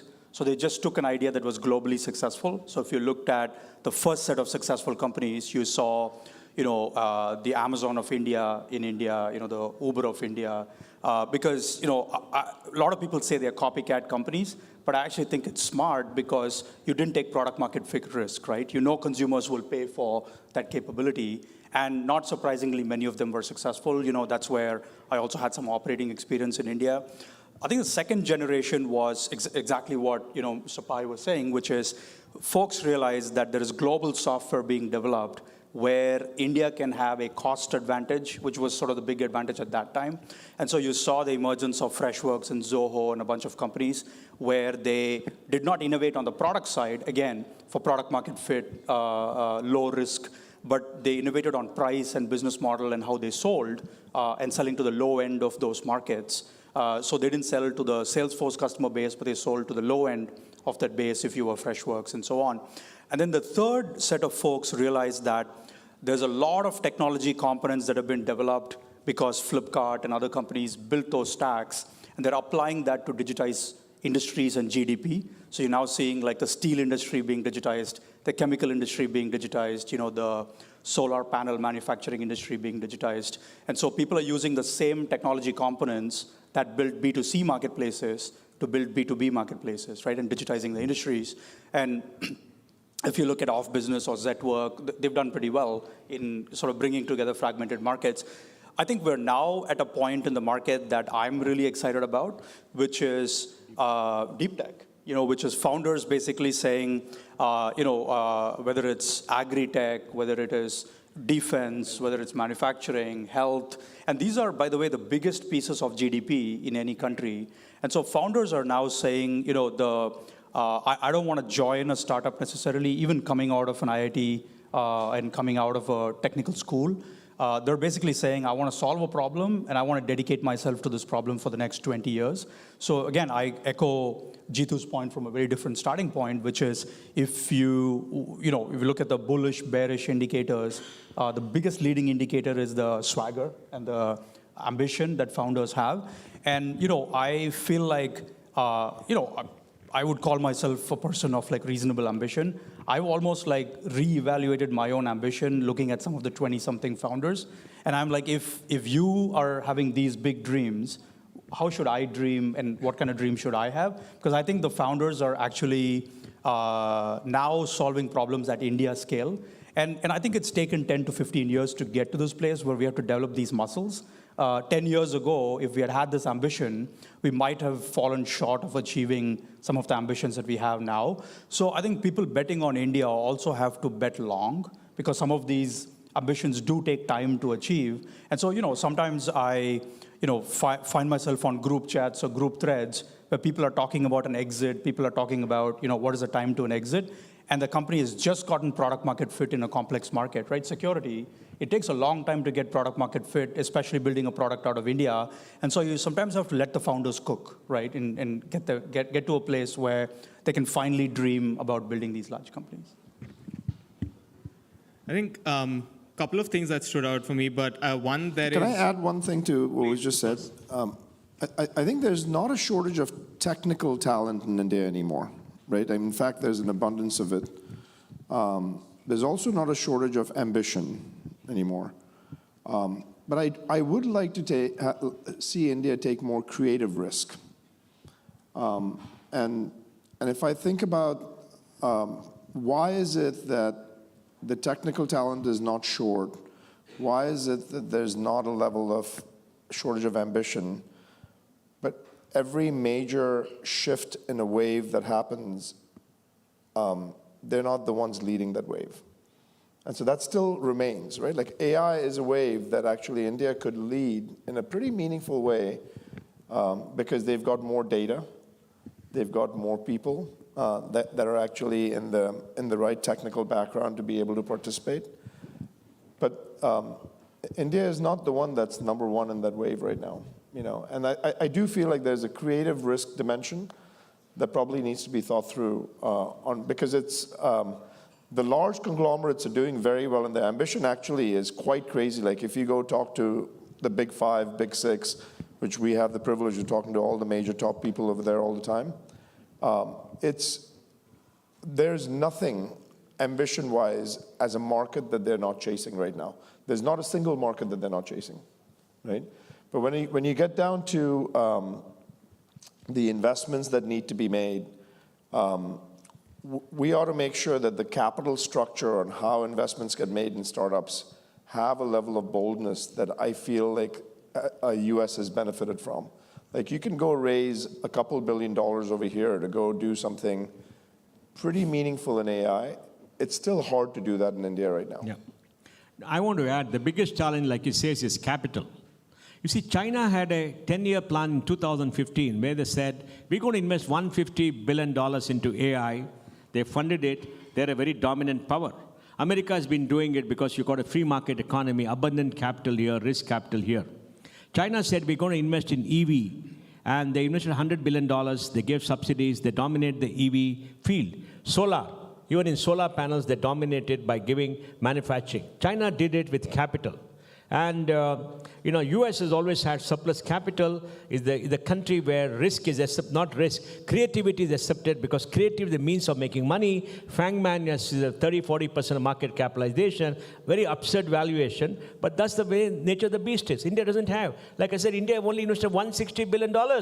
From 2014 to 24, China 845, America $2.3 trillion. So it is capital. How are we going to get capital? Capital has to come from institutions. Our insurance companies don't invest in any funds.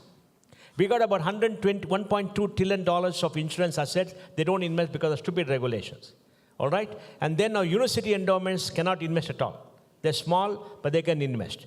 Okay? And the third thing is, if you have many other private endowments, family offices, they're coming in, but they're just growing. So the investable capital is the challenge. Government of India and state governments spend $110 billion a year in subsidies. $110 billion, 9 lakh crores. To those of you who know crores, it's an enormous amount of money, which is right. We cannot crib that because we want people to come up and all that. But they must spend at least $5-10 billion in innovation and R&D, which they have to do. And I think that's what I want my friend to carry forward, to tell people, invest in them, because that is what is going to pull up the whole country. Because value is created disproportionately at the top. We're not at the bottom and the middle. At the top, we have to do. And we can't be overtaken by China. We can't be a colony of America. We can't be a colony of China. And we have the capacity, like you said. It's not that you lack anything. Most countries lack the human capital. We have enormous human capital. Brilliant people, great techies. Like you said, a fantastic work culture. They will not go home for 6 months, eat thai sadam and one pickle once a week and do very well. And I think, this is the important thing that we must understand about India. And I think that's where we have to have a partnership with people from the US and India and create that corridor where money can come. Yes, they will make money in the US by selling in America. I totally agree with you, because Indians don't pay very well. We got a company called Darwin Box, SaaS, HR and all that, 1,200 companies, they got clients, 300, they replaced SAP and Oracle, and the Indians will pay them peanuts. And they got to drop their pants to get the business there in India, which is very sad, because they think that they're born to value. They beat you up. In America, they treat you with respect, they pay you reasonably well, right? I think, if you think of R&D, I think India is good on the D dimension, but not the R dimension. Yeah, not the R dimension. And the R dimension is actually pretty important for AI. 500 computer science PhDs in the country, peanuts. More Indians go to America and do PhDs than 500 there. Okay? Our universities are not funding. And the IITs are very good, but they're mostly teaching institutions, because they focus on teaching, which is nothing wrong, but we need more money for our end. Money is the problem. Capital is the problem. And that is the thing that we have to solve together as a people in the next few years. Well, good news, Cisco is doing its part. Yeah. We're investing very heavily in India. Give us $20 billion for 5 years, man. Don't give us peanuts. 20 billion, a small change for you. You got how much? 300 billion cash in the balance sheet? So it's going to be 20 from Cisco, 20 from Infosys, so that makes 40. And we have a good deal here. Awesome. Switching gears a bit. I think we've spoken a bit about the talent. We've spoken a bit about the challenges with the capital that we are facing. I want to talk about your experience in execution specifically now, which is, what are the challenges that you're seeing Indian entrepreneurs face when they scale globally, and some of them that they don't really know that they will face? What are some of those underestimated challenges that you're seeing? And I'd love to get a comment from all of you on that. Yeah, I can start with that one. I have been an investor, but I've also built products in India.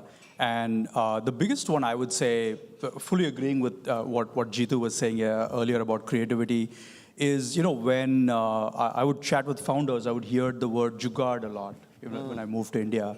And it's kind of a double-edged sword, right? On one side, it's meant to convey hustle, and it's meant to convey doing a lot with a little. And I think India does get a lot of credit for stretching the dollar and doing a lot with a little and kind of hustle in that sense. But in working in India, working with teams in Indian companies, one thing I've found is that it's also come to convey a sense of compromise and a sense of not striving for excellence. And what I mean by that is there's creativity in terms of large ambition and the kind of ambition that requires capital.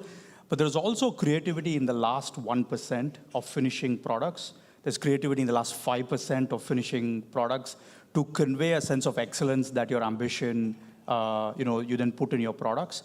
And I feel like that just being in the trenches has been also a gap, where ultimately what that results in is that you give up a little bit of your control to some overlord somewhere else, who then controls the quality and the excellence in the product. And I think that it's not like the innate ambition isn't there, but I think that somewhere in the execution, the sense of 80-20, the sense of kind of being frugal with the dollar, gets in the way of that uncompromising excellence, which also falls under the Jugaad attitude, where it kind of gets in the way when it comes on the last 1%. So that's probably the one thing I would say in addition to everything else that's been said.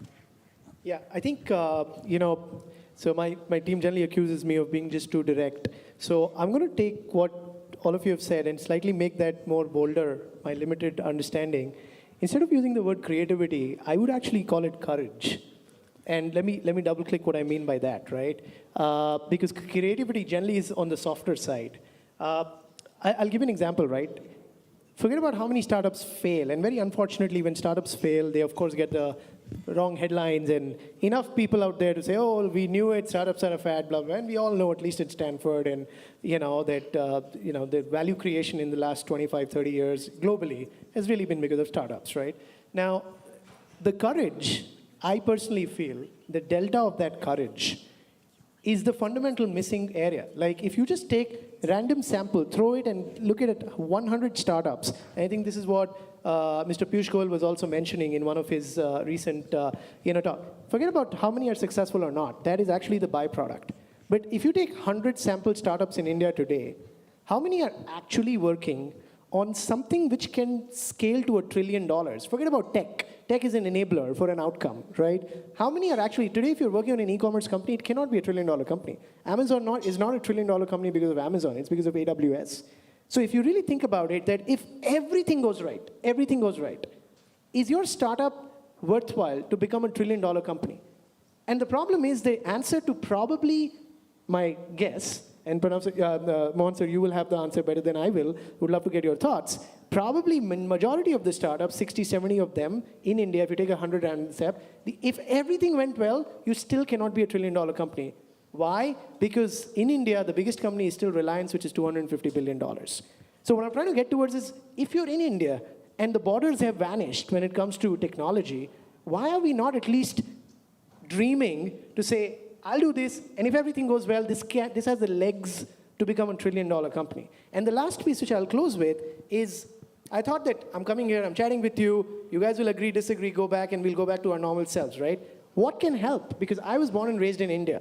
I was very fortunate, I got some incredible investors, so I moved to the Silicon Valley 6 years back. And I'm doing this in my own little way.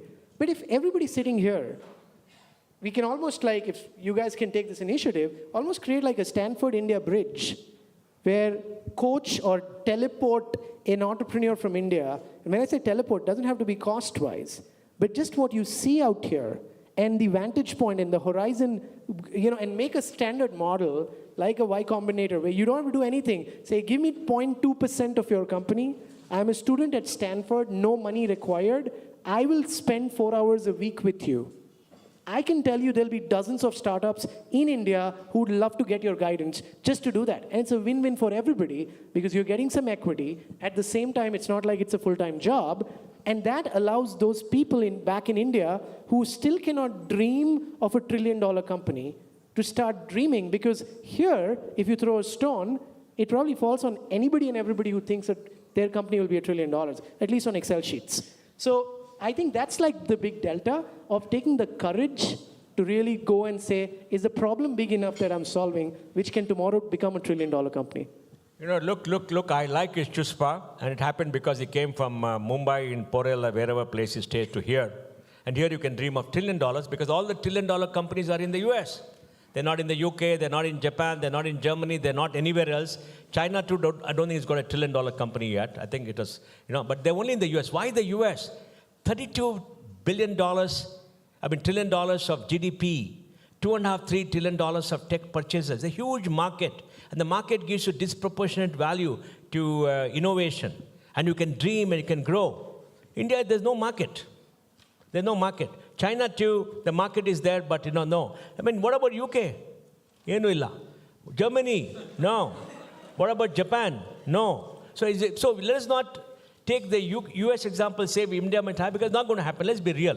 What we need is taking a cue from him. Young people say, I'm going to create a $100 billion value company. That they can do it. I think that can be done in 3-4 years. And then what is important for India is, what we lack is marketing and sales. Look, he will come and talk about $1 trillion in America because he stayed here, he knows how to market. Indian companies go sell their stuff for peanuts. Look at Sridhar Vembu, a great guy. He's selling his stuff Zoho for so cheap. He wants to give it to all the rural people, get people here and all. That's not ambition, man.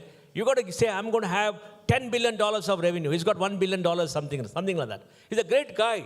30 years, but he must price it well. We don't know how to price. We don't know how to sell. Will an Indian go to a CEO and say, my stuff is worth $1 million, you pay me, otherwise forget it, I'm not going to do it. They will not.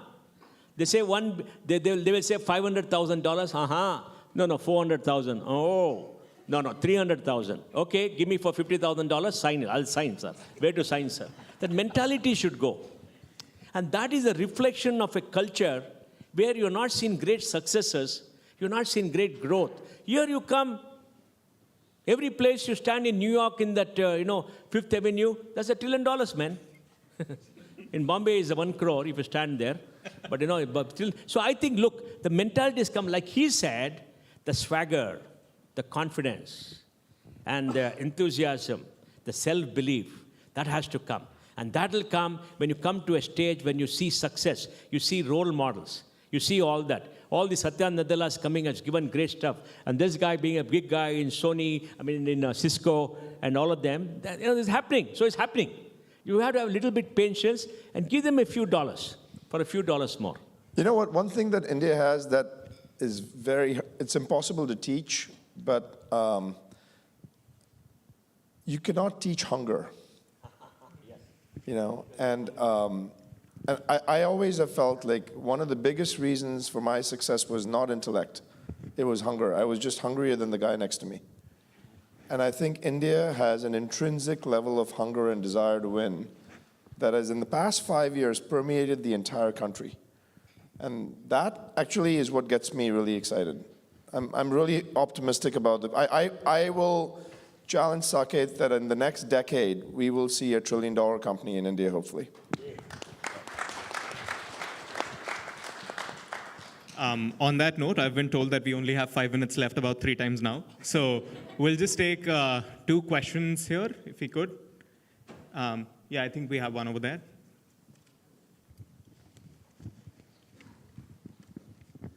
Hi, thank you, Parul. Thank you for this wonderful panel. I'm a Stanford alumni and also a Cisco alumni. So Mohandas ji, when you gave your keynote before this panel started, you spoke like a true CFO. You rolled out so many great numbers. I wanted to talk about the research institutes in India, right? IITs and others. You said money is the 20 billion you talked about. But is that really the only thing? Or what are the other reasons why we talk so many years? I'm also from IIT. It's not happening. What other factors? And what about NGOs? A culture of starvation cannot produce excellence. When you're mentally defeated and you're starved, you cannot understand what it means to get good equipment. So if you go tell him how much research if he wants 1 million, he'll say, sir, $100,000 kudunga, sir. He's very poor. You see, that mentality has to come. You must get beyond this. We must become a land of surpluses. I know, I'll not tell the story. Because when I was growing up, I used to go to a mechanic who used to do my car, Java, SD. He said, why do you have 5 children? Saab, 1 for ration, 1 for water, 1 for milk, 1 for this. Because there's shortage. My generation saw shortage. We should stand in the queue for milk, for water. I have stood in the queue for water. Water used to come in a tanker. I used to draw water from my house well. We've seen that. That mentality is there. So we need a generational change. We need success. We need visible signs of progress. We need great airports like the Bangalore airport. We need 2,000 planes to fly all over, which is happening. We need the beautiful roads like the expressway in Ganga Expressway in UP, right? We need that Bharat Mantapam. We need all these kind of visible signs of progress to give you this thing. You know, in Infosys, we built a beautiful campus. And people used to tell Narendra Modi, why are you building it? He said, we live in the third world. Everywhere we travel to a place to deliver quality to the first world. So we have to create a campus which reflects the quality standard of the first world, so mentally we'll not be defeated. Yeah.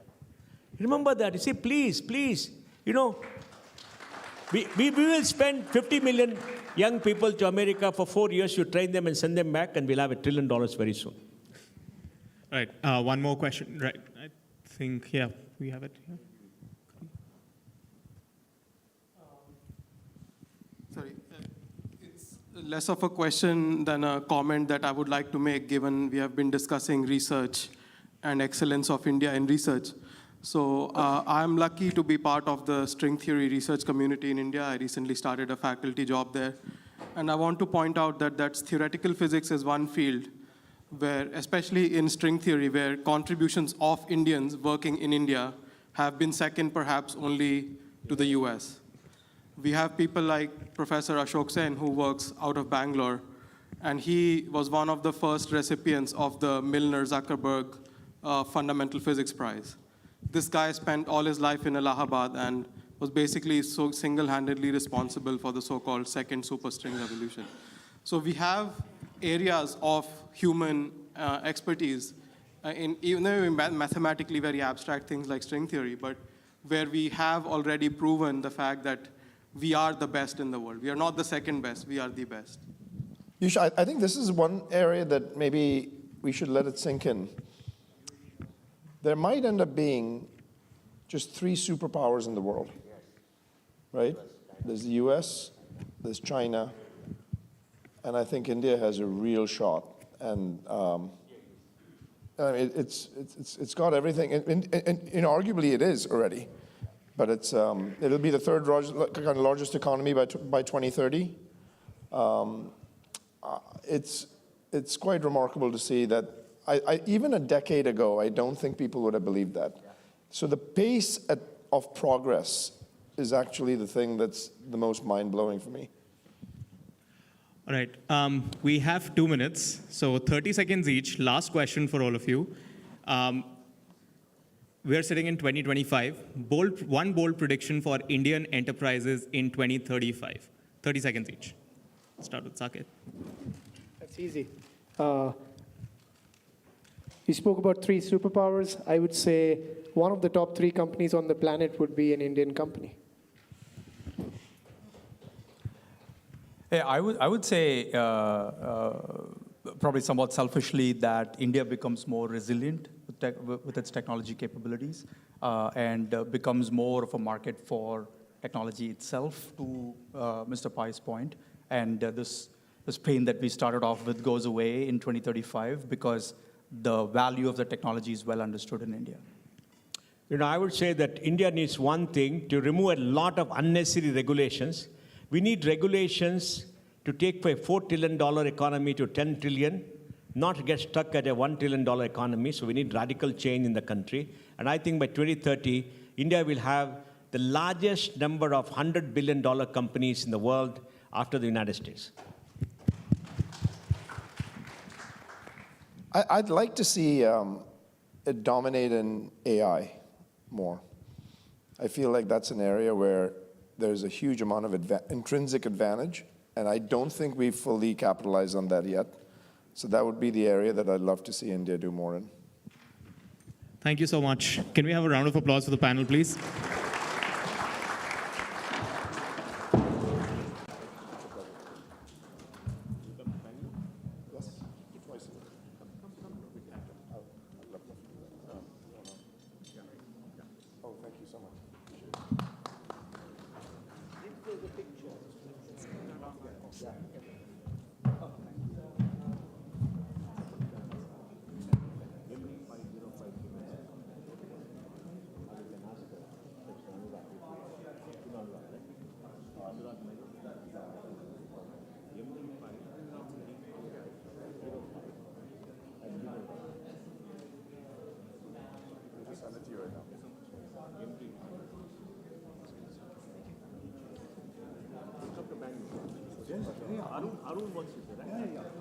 Thank you so much to our panelists for that engaging discussion. Actually, this is a very interesting sort of slight shift in the content for the session. We turn our attention to another remarkable facet of India's global impact, its cultural and artistic contribution. We are honored to invite to welcome 4-time Grammy Award nominee and 3-time Grammy Award winner, Ricky Cage. How many of you know of Ricky Cage? Can I see a show of hands? Yeah, so Ricky Cage is an award-winning composer, of course. He's an environmentalist, musician, and a philanthropist, actually. He's a dear friend. Can we play his music?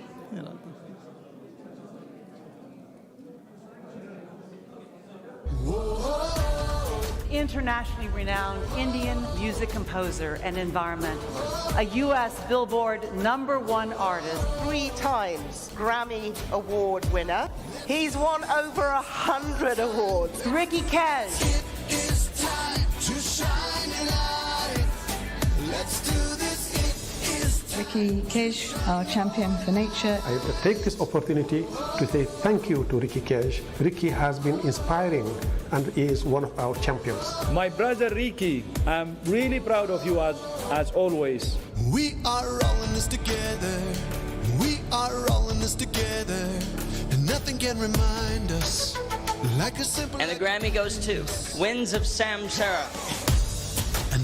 I'd like to thank the Recording Academy. Asatoma Satgamaya Om Shanti Shanti Shanti Om. Thank you. And the Grammy goes to Stuart Copeland and Ricky Cage.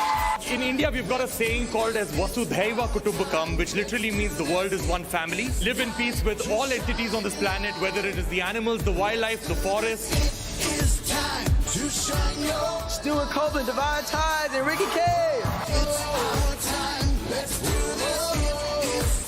Namaste and thank you.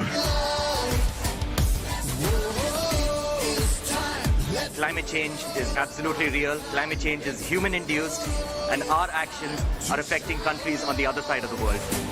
It is time to shine your light. Shine your light. Let's give a big round of applause to Ricky Cage. Hi, Ricky. Hopefully you're on. Can you hear me okay? Can we get his video up? Zoom.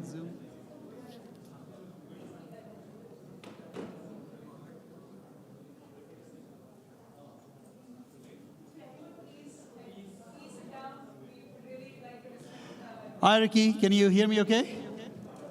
Yeah, I can hear you clearly. How about you? Wonderful. Well, you are here at the Stanford India Conference. Thanks so much for joining us today from, I don't know which city you are in. Looking forward to hearing from you. It's all yours. Thank you so much, Anurag, and thank you for this opportunity. Always great to collaborate with you. I'm sort of hearing my own voice echo, so I'm going to take off my headphones for a bit, so I won't be able to hear you. But nevertheless, great to be here. And so I'm just going to share a little bit of my thoughts about how, USA and India have shaped up my music, and also about, about my collaborations with American musicians, and in particular one collaboration. So I'll start off by saying that throughout my life, I've always been two things. I've been a musician and an environmentalist. These two pillars have pretty much dictated my whole life and every single life decision that I've ever made. And, when I was a small child, I lived in a very small town in North Carolina. This small town was called Roanoke Rapids. And I was there for the first 6 years of my life. My father is a doctor, and he was a doctor over there. And I remember that, since we lived in this small wooded area, pretty much in the middle of nowhere, we had a whole lot of creepy crawly animals that would enter our home on a regular basis. And my parents and my teachers, their constant, advice to me was that if you see any of these animals, like like rodents or insects or amphibians or whatever animals that enter our home, then you should either run away from them, or if they're small enough, then you should just step on them and kill them. And my reaction to them always was that if we are supposed to kill them the minute we see them, then why do they exist? They obviously have some sort of purpose. And now, of course, all of us know that every single species of animal, no matter how seemingly insignificant, is a very important part of our ecosystem, and it's this delicate balance of our ecosystem that keeps all of us alive.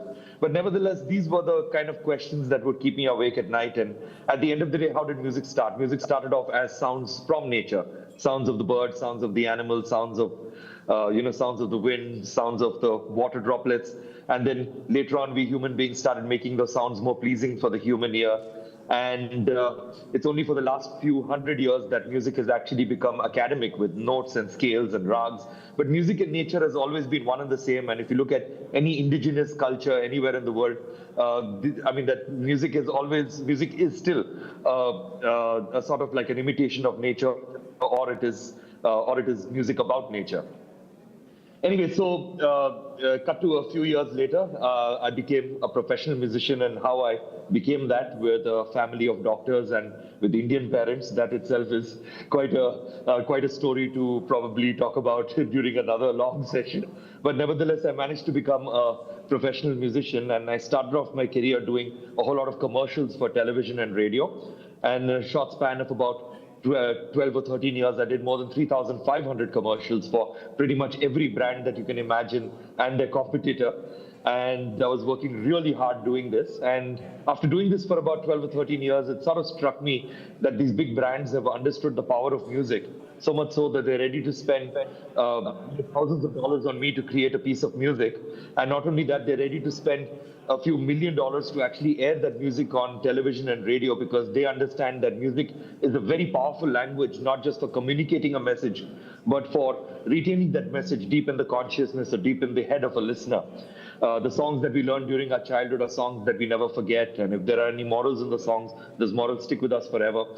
So I decided as a sudden stop that I'm going to stop all forms of commercial music, and the only kind of music that I'm going to make is music about topics that I feel strongly about and topics that I want to communicate, things about my country that I want to communicate to the rest of the world. So then that is when I decided that every piece of music that comes out of my head or comes off my fingers or comes out of my studio is going to be in my own small, tiny capacity, in my own way, to make this world a better place. And that is what started off a new journey of mine, that every piece of music of mine is about, in some way, about positive environmental impact or social impact. Anyway, so what I'm going to do is that I'm going to cut to many years later, after winning a Grammy Award. I got the opportunity to collaborate with Stuart Copeland. Stuart Copeland being the drummer of the band The Police. A few of you know The Police. It had Sting in it. And Stuart Copeland is said to be one of the greatest drummers, if not the greatest drummer in the history of music, American musician. But more importantly, you cannot get more American than Stuart Copeland, because his father, Agent Copeland, actually is one of the founders of the CIA. So Stuart and I collaborated on an album. How that album came about was that it was the pandemic, 2020. I was trying to create a follow-up to my 2015 album, which had actually won me my first Grammy Award. And I reached out to Stuart, who has been my childhood idol. I grew up with posters of his on my wall, and and admiring his music throughout my childhood and my teen years. And I wanted to collaborate with him on this particular album, and I reached out to him, and I thought that what's the worst that can happen? He'll say no. I sent him my music, and surprisingly, he reached out saying that he loved the music, and he said that, okay, let's take this journey together. So during the pandemic, we spent a year online mainly. I mean, in fact, only online. We never got to meet each other in person. We sent each other files. After about 100 Zoom calls, hundreds of WhatsApp messages and WhatsApp calls, and lots of remote recording sessions, pretty much talking to each other every day for a year.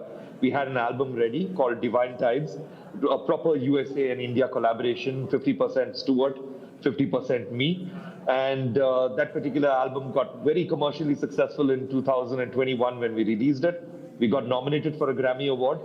And even after we got nominated for the Grammy Award, Stuart and I had not even met each other in person. And such was the pandemic.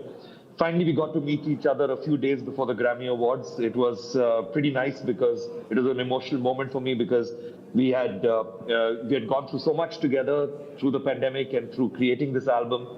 We had become very, very close friends, even though I call him sort of like a father figure. He would say more like an older brother figure because he's got children who are older than me.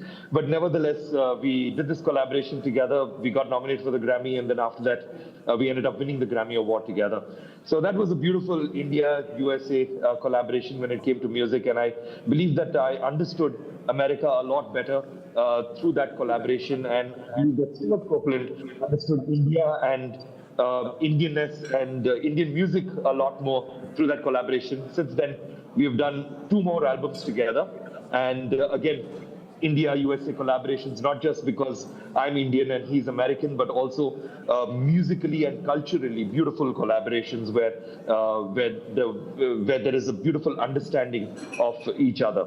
And now we are just starting to work on our 4th album, which is going to be very, very Indian, which I'm going to be announcing soon. But nevertheless, that is basically my life, collaborating with people and bridging gaps where I believe that if you cannot get through to anybody through any kind of language or through any kind of ideology, I believe we can get through to each other through music, and that's what my role is in this life, I believe. Well, thank you so much, Ricky. It's just a huge round of applause for Ricky. Ricky, you've used, thank you so much, first of all, waking up at 3 a.m. to do this with our attendees here today. You've used music to sort of bring India and the rest of the world together in line with many of the predecessors like Pandit Ravi Shankar and others. But you also leveraged music to do environmental activism and do your philanthropy, so on sustainability and other areas.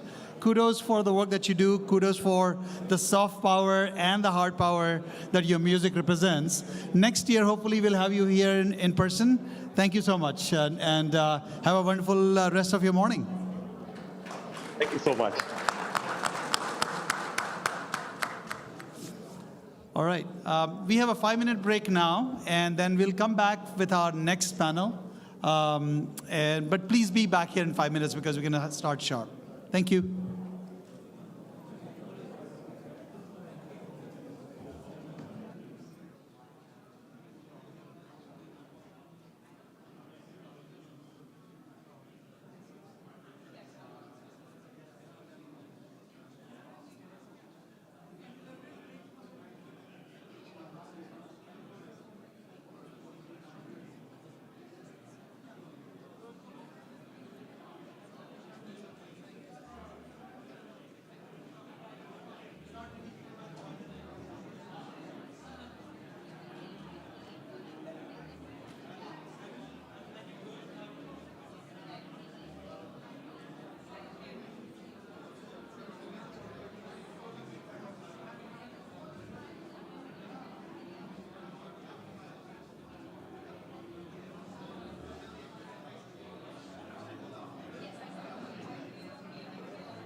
Hi, everyone. Could everyone please take a seat? We're going to start the last leg of the conference.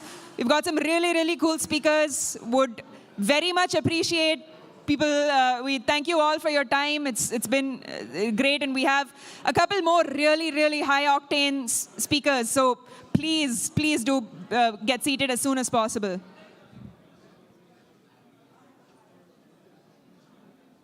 I would also like to mention we do have a networking session, a mixer at the end of the conference. We're expecting to be done at around 5:30. So please stick around for that. You'll have an opportunity to meet with a lot of the speakers one-on-one. It's a wonderful opportunity to speak to some of these folks. Would really appreciate people staying for that. So.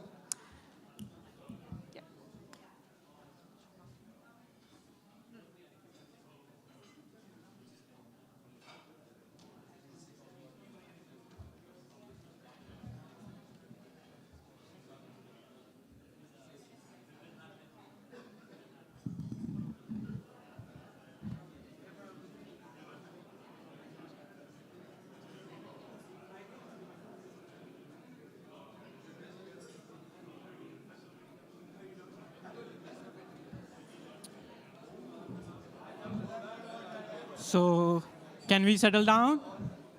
Can we take the seats? Can we take the seats?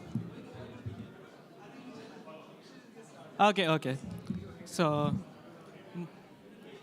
let's move on to the next session. India's investment playbook, scaling startups, public markets, and venture capitalists. So let me introduce first the moderator, Mr. Pranav Pai. He is the founding partner at 341 Capital. And this panel will mostly delve into the trends and opportunities in India's investment ecosystem.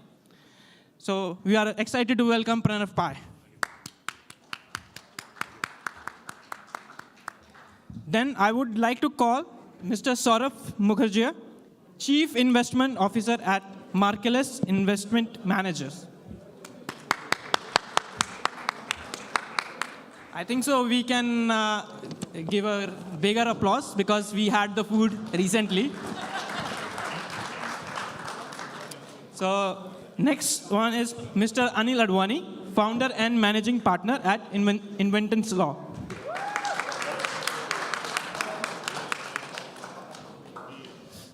Next up, Mr. Manthan Shaw, principal at Westbridge Capital. And next, on a popular demand, we are bringing back Mr. Saket Modi, CEO of Safe Security. Now, over to you. Thank you so much. Actually, before we start, can we just sing happy birthday to you, to Anil Advani? It's Anil's happy birthday. Happy birthday to you. Happy birthday to you. Happy birthday, dear Anil. Happy birthday to you. I knew it was a mistake to invite my sister to this event. Always trust her to embarrass me. Fantastic. So welcome, everyone. My name is Pranav. I'm going to host a hopefully different tone in this panel. We've spoken a lot about all kinds of things about India's past. We've gone all the way back to Nehru, which is frankly a little too far away. So hopefully we'll talk about nicer things, about the future, where India is going, what we're excited about. I think we have 2 millennials on this, 2.5 millennials on this panel, 2 Gen Xers. Are you saying millennials or millionaires? Millennials.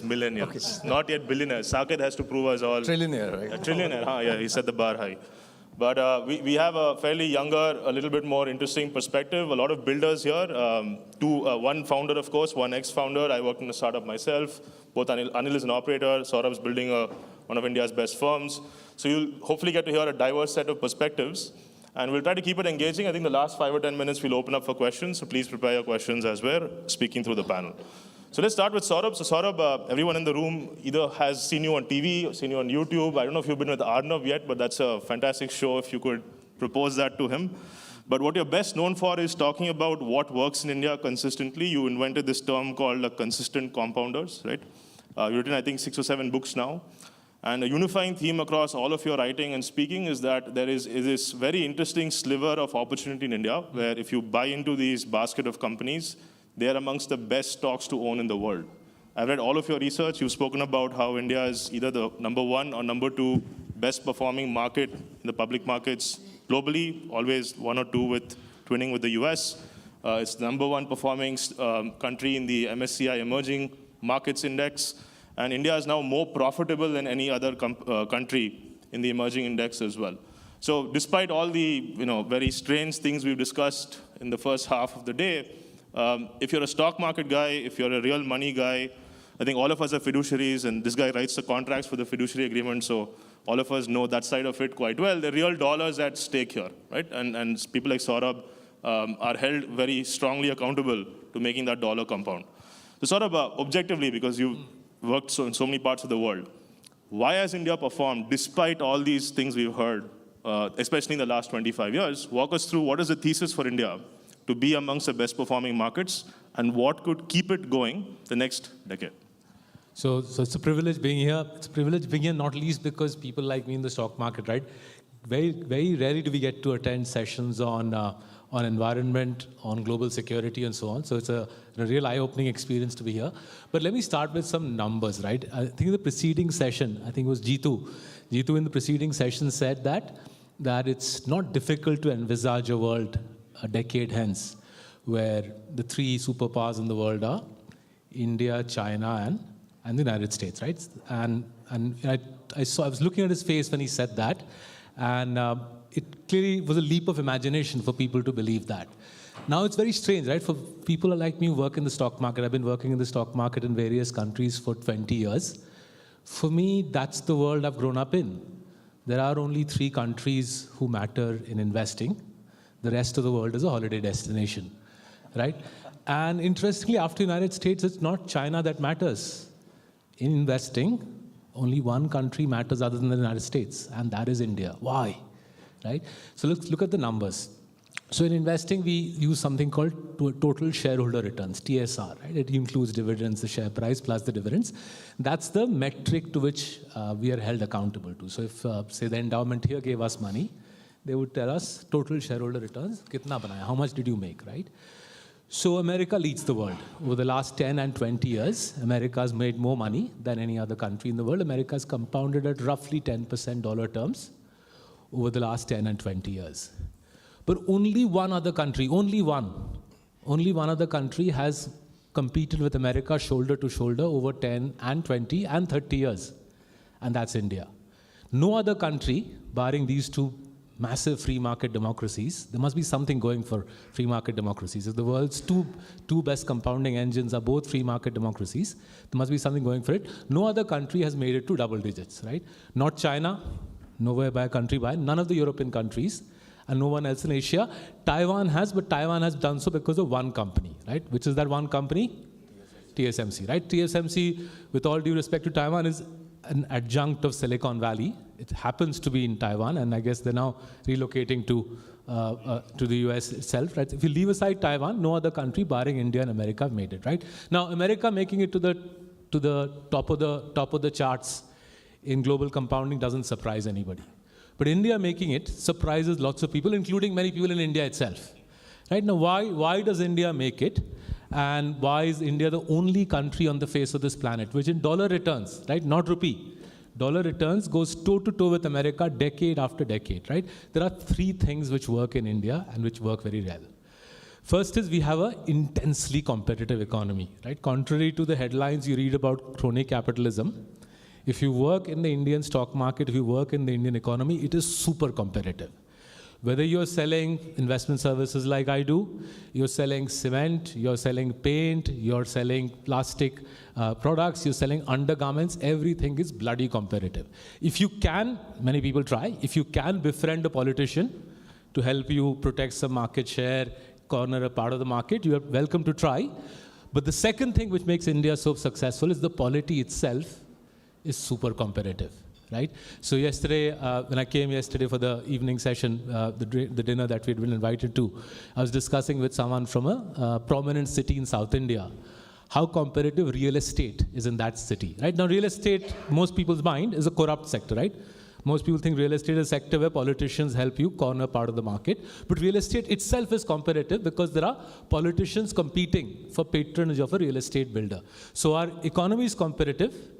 Our polity is competitive, right? If anybody tells you Indian politics is, corrupt, right? You can take that as face value. I do. But I can guarantee you Indian politics is super competitive, right? Those are two very important things. Many countries in the world have a veneer of civilization and civility, but that covers low competition. Many European countries have that. They're lovely places to visit on holiday, but these are genuinely uncompetitive economies. By uncompetitive, I mean the intensity of competition is muted in those countries, right? Our polity is competitive, our economy is competitive, and the third thing, we've got a lot of things right in our education system. I think MDP highlighted it. We've got a lot of things right in our education system, and specifically, the dynamic around South India and women is quite remarkable. So just quick stats on this. Southern India, by Southern India, I mean the southern 7 states. I live in Maharashtra, so I like to include Maharashtra in the southern 7 states. Please don't get into a fight with me. Some South Indian people do, so... We gladly welcome Maharashtra. Right, thank you so much. So the southern 7 states account for a quarter of India's GDP, two-thirds of India's, quarter of India's population, half of India's GDP, and two-thirds of India's GDP growth. The southern 7 states have grown at 8% in the last 10 years. I think that safely makes them the world's fastest growing region. And my reading is the next 10 years will also be an 8% plus. It will safely stay the world's fastest growing region. Just remember again, quarter of India's population, half the GDP, two-thirds of the GDP growth, right? And the second aspect of women, and I'll just take what MDP said and go one step further. There are more women in school, college, high school, and university than men. Women's pass rates are higher at every level of education compared to men. And now comes the startling part. Over the last 5 years, the RBI has repeatedly highlighted that urban women now have way more money in their bank accounts than men. The World Bank has pointed out urban women have more bank accounts than men. So women have more money in the bank than men. And in case somebody in this room is thinking, well, that must be because the accounts are fewer, I'm afraid that's not true. Women also have more accounts than men. And more recently, it's come to light that in the stock market and mutual fund accounts, women have more money, urban women more money in mutual funds than men do, right? Now, if a country can pull this off at a per capita income, which is still 1/20th that of America, India's pulled all of this off. We're toe-to-toe with America in compounding. Our women have more money than our men in urban areas, and when we'll be closer to 1/4 of America's per capita income. So there's plenty working in India, and I find it very interesting coming to Silicon Valley that people have to stretch their brains to think of a world a decade hence, where it'll be a tripolar world. In the world of investing, it's already a bipolar world. It's America and India, nothing else really counts. China was there a decade ago. Whatever they've done to screw their chances is their prerogative. My job as an Indian investor is to come to this country and help Americans invest as much as possible in India. Fantastic. Thank you, Saurabh. We'll come back to some questions, but I want to sweep through the rest of the panelists as an intro. So Anil, you've been a pioneer. You were one of the first people in the Valley to start a cross-border law firm. I believe Inventus is now the best-known one in that corridor. And despite political affiliations, wars, whatever has happened in the last 30 years, it's inevitable that this U.S. Bangalore or Bangalore Silicon Valley, U.S. tech, India tech, whatever you want to call it, that corridor has been a consistent compounder for both countries. Fantastic, one of the best performing in the world. So from your viewpoint, because you see so much from investments to people flows, all of it, talk to us about what's happened in the last 20 years and what do you expect to happen in the next 10? First of all, I'm still trying to get over the facts that you shared, Saurabh, and particularly how does Maharashtra become part of South India? I mean, that skews up the... Discuss it over a drink, yeah. Yeah, that skews up the numbers. Now, keep South Bombay, fine, but come on, rest of Maharashtra, that's not right. So yes, I mean, Pranav, and we've known each other for a while, we've talked, we've done business together. We've all been very privileged, right, to be in this position where we get the sort of the insights from Silicon Valley particularly. And when we say US, it's largely Silicon Valley. And when we say India, it's largely Bangalore and these handful of cities that are emerging tech cities.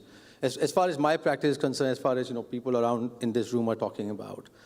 In the last 20 years, I've been very fortunate. I started my practice long time ago, but in Silicon Valley in 2000. And at that time, I was literally the only brown lawyer at a firm called Kolli of 700 lawyers. I remember a couple of Indian founder clients here complained to my partner that, hey, why are you teaming just because he's an Indian? And it's obviously changed. Now I run a law firm called Inventors. I started in 2009. Majority of the lawyers are Indians. Majority of our clients are Indians. A large number of our clients are Indians who've relocated from India. And typically in the 20 to 25 to 30 year age, the level of confidence has completely changed. And the level of commitment and connections, when they come in, they know. I mean, I'll also give you sort of one going back. Ravi was one of the first founders to get into Y Combinator from India, Interview Street. When he landed in Palo Alto, I was playing poker at my friend's house. He came from the airport because YC had told him to contact us to set up. After he had an Uber, or he had a taxi, actually, there was no Uber, taxi standing outside. He asked me, like, I have to go to Mountain now, how far is Mountain View from here, And imagine from that time when founders coming in didn't know where YC was, to now they have it back of the pub, right? I mean, they've traveled and all of that. There are hundreds and hundreds of new founders coming in. We have George here from Avatar, we have Manthan here from Westbridge. So many investors, billions, tens of billions of dollars have been allocated, really, and they'll tell you more about their specifics, but have been allocated for these Indian founders that are coming into the US. And not any founders, but Indians specifically.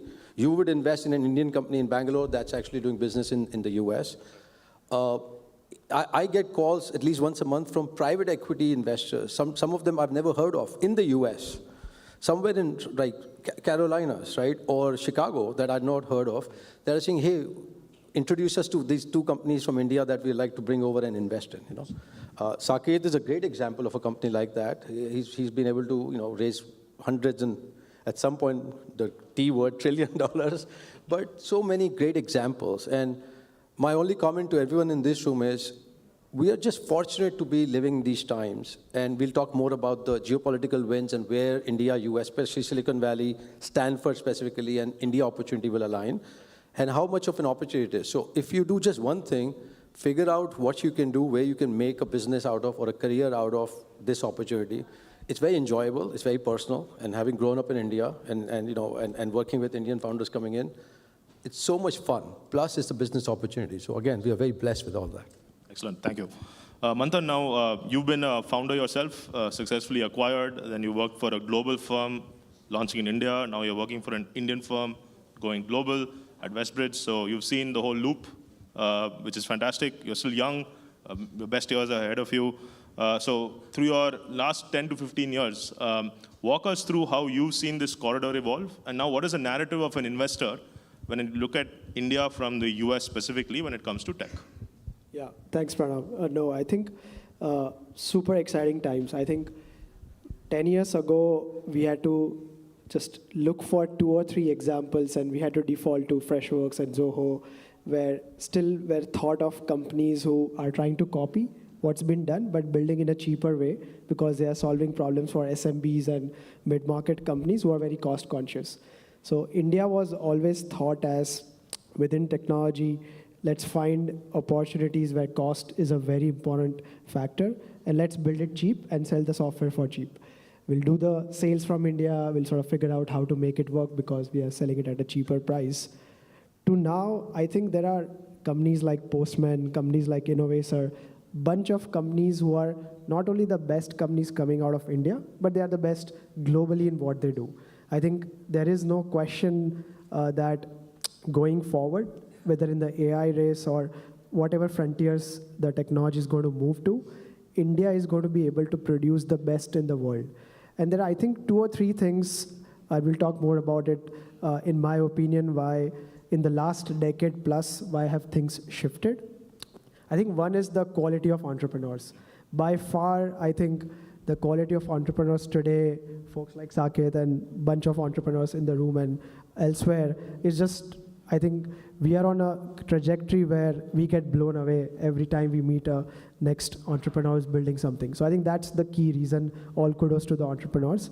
I think second is, within the technology frame, I think India itself is producing the quality which is comparable to best in class.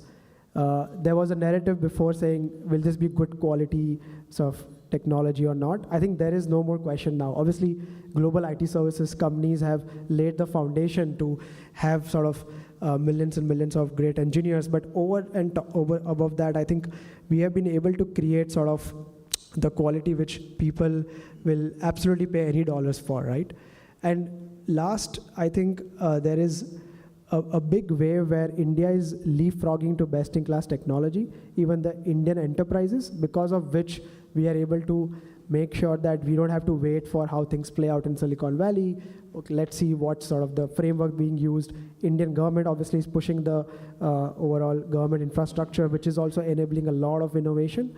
And I think the lines are blurring, which means a company starting in India won't think about, let me build for India, go to the next market. It's global from day one and driven by quality of entrepreneurs, quality of the products they have built, and just the overall sort of opportunity. So yeah, some of the observations on what's helping the U.S. India corridor. Fantastic, thank you. And Saket, now obviously you've spoken on the last panel, so I can't repeat the same parts. But I think you made one interesting point, which I'd like to drill down on. You mentioned that you were to shut down the services business, come here, become a product thinker. You spoke about the differences in the customer's mindset, which is absolutely true. We struggle with that every day still in our SaaS practice back home, but it's improving every year, right? Now, I want to fast forward 10 years in your mind. You'll be an uncle, everyone look up to you as a legend. Hopefully, you'll be a $1 trillion outcome for someone here. Now, what should the students in the room start preparing for today, for where India is going to be in 10 years' time? You mean a Stanford student? Yeah, no, students from everywhere. There's Stanford kids here, there's kids from other universities. But these are some of India's brightest. Obviously, they've made it to some of the best universities. What should they start thinking about India? And let me add some color, because when I was here 15 years back, most of the friends I competed with, Raghu is here, he's one of the smartest guys in our batch, he's a physics professor now. All the brightest guys like him stayed back, right? I was an idiot going back to Bangalore in 6 years. Turns out it was a good decision, but back then it was a very scary decision. So as Saket thinks of his response, can I give you a Desi swagger story? So this is 6 months ago. I'd come for work. My colleague Achint, who's seated at the back, he specializes in booking budget hotels. So we were in a budget hotel near Union Square. And we're walking back to the hotel after dinner. And I see this Indian dude smoking at the entrance of the hotel. I didn't think much of it. I walked inside. So I then saw that he dropped his cigarette and he came running after us. So he introduced himself, said, I'm so-and-so. I've come from India. I'm from, I think it's IIT Bombay or IIT Chennai, a computer science student. And I said, why have you come? And he said, I've come to meet Y Combinator. Hopefully the meeting is tomorrow. So I thought he'd come for a funding trip, right? So then I asked him about the business. The business is something to do with AI. I'm not an electrical engineer or computer scientist. I couldn't fully understand, but I understood that he's created a use case which has global application. I think, Saket, to your point, right? So this guy was based in, I think, Gurgaon. He's based in Gurgaon. So I said, best of luck for the pitch tomorrow. He said, no, don't worry about the pitch. I've just come here because they're paying for the air tickets. I'm not going to take their money. So I thought, that's interesting. So I said, okay, well, in that case, best of luck in building a business. He said, on that, could you please introduce me to, and this will be music to Pranav's ears, could you please introduce me to angels and family offices in India? Wow. So I said, let me get this straight. You've come here to meet YC. You're IIT Bombay or Chennai, and you want to turn them down and raise money in India. So he said, look, as I see it, over the next 10 years, the amount of growth my business will have in India, it'll not have it anywhere else in the world. And his words, right, this guy, the Desi IIT dude, that I need an Indian investor so that as I grow in India, I've got my bases covered back home in the market where I think I can ramp really fast. Okay? So I said, okay, why don't you drop me a mail? I'll make the introduction. I did actually, Pranav, I introduced him to you. Then comes the punchline. So I, as a parting commenter said, when you become a billionaire, next time I'll say trillionaire. When you become a billionaire, please remember Marcellus. We are here to invest your money. So what he said next took my breath away. He says, I'm already a Marcellus client. Wow. Right? And that's when my jaw dropped. Right? This guy was 21 or 22. Right? He was probably 1 year out of IIT. He's already invested a crore with us. He's staying budget in Union Square. He's used, YC has invited him, so they paid for the airfare. And at so many levels, right? That was swag at so many levels that I went back to my room saying, wow, man, this is something else, right? Something else, a new generation, a different level of aspiration and ambition. He wants Indian family office money because he's saying, wahan pe jo growth hai, the growth I can get in India for the next 10 years, I need local cover. I need people who have my back in India. And I wish at that age, at 21, 22, I could think like that. I wish my children are teenagers. I hope they learn to think like that. Terrific story. Let me jump in. I think this sets the stage for this discussion really well, because on my right are two individuals who are proponents of invest and build in India, for India, invest and raise money from India. On my left are obviously Manthan, who would tell Indian founders, take money from us in the US and build trillion-dollar companies. Obviously Saket, who's already on the way to building the next trillion-dollar company. And I in the middle, I make money both sides. So I have no dog in this fight, to be sure. Right? Marketplace. Marketplace, yes. So with that, Saket, I'm sure you're ready to start with your answers. So just before I answer, what's that guy doing now? He's my client, so I know. We are tracking him. He closed an angel round, by the way. That was 10 years back, so I'm guessing today he has to be something big. No, this is 6 months ago. This is 6 months 6 months ago. Awesome. So that's good. I thought that's amazing. But that's a new breed, I guess. That's incredible. So to your question, right, Pranav, in terms of what should we do, say, for India, with India, to the students, what should we do around that? And we spoke about different aspects and dimensions. Let me ask you something slightly differently. In this audience, right? How many of you guys use or know of Cursor.ai? Can I see hands? Cursor. Okay, awesome. I'm guessing half of this room knows Cursor, right? How many of you guys know ChatGPT? Can I see hands? Pretty much everybody. Awesome, right? How many of you guys would not or would care if ChatGPT came out of Russia, China, UK, Sweden, Silicon Valley, or Jabalpur? Do you really care about that? It answers a fundamental problem you have. You need something, it gives you an answer in a reliable way, and that's it, right? Cursor, if you're a developer, it just takes your experience productivity to a whole new level, right? You use any of these popular things. And by the way, is this a new phenomenon? No. Go back, right? Do you care? Like, you use Facebook, you use WhatsApp. Do you care where it comes from? Do you care whether a 10-year-old or a 15-year-old or an Indian or an American or a Pakistani creates that? The reality is we don't, right?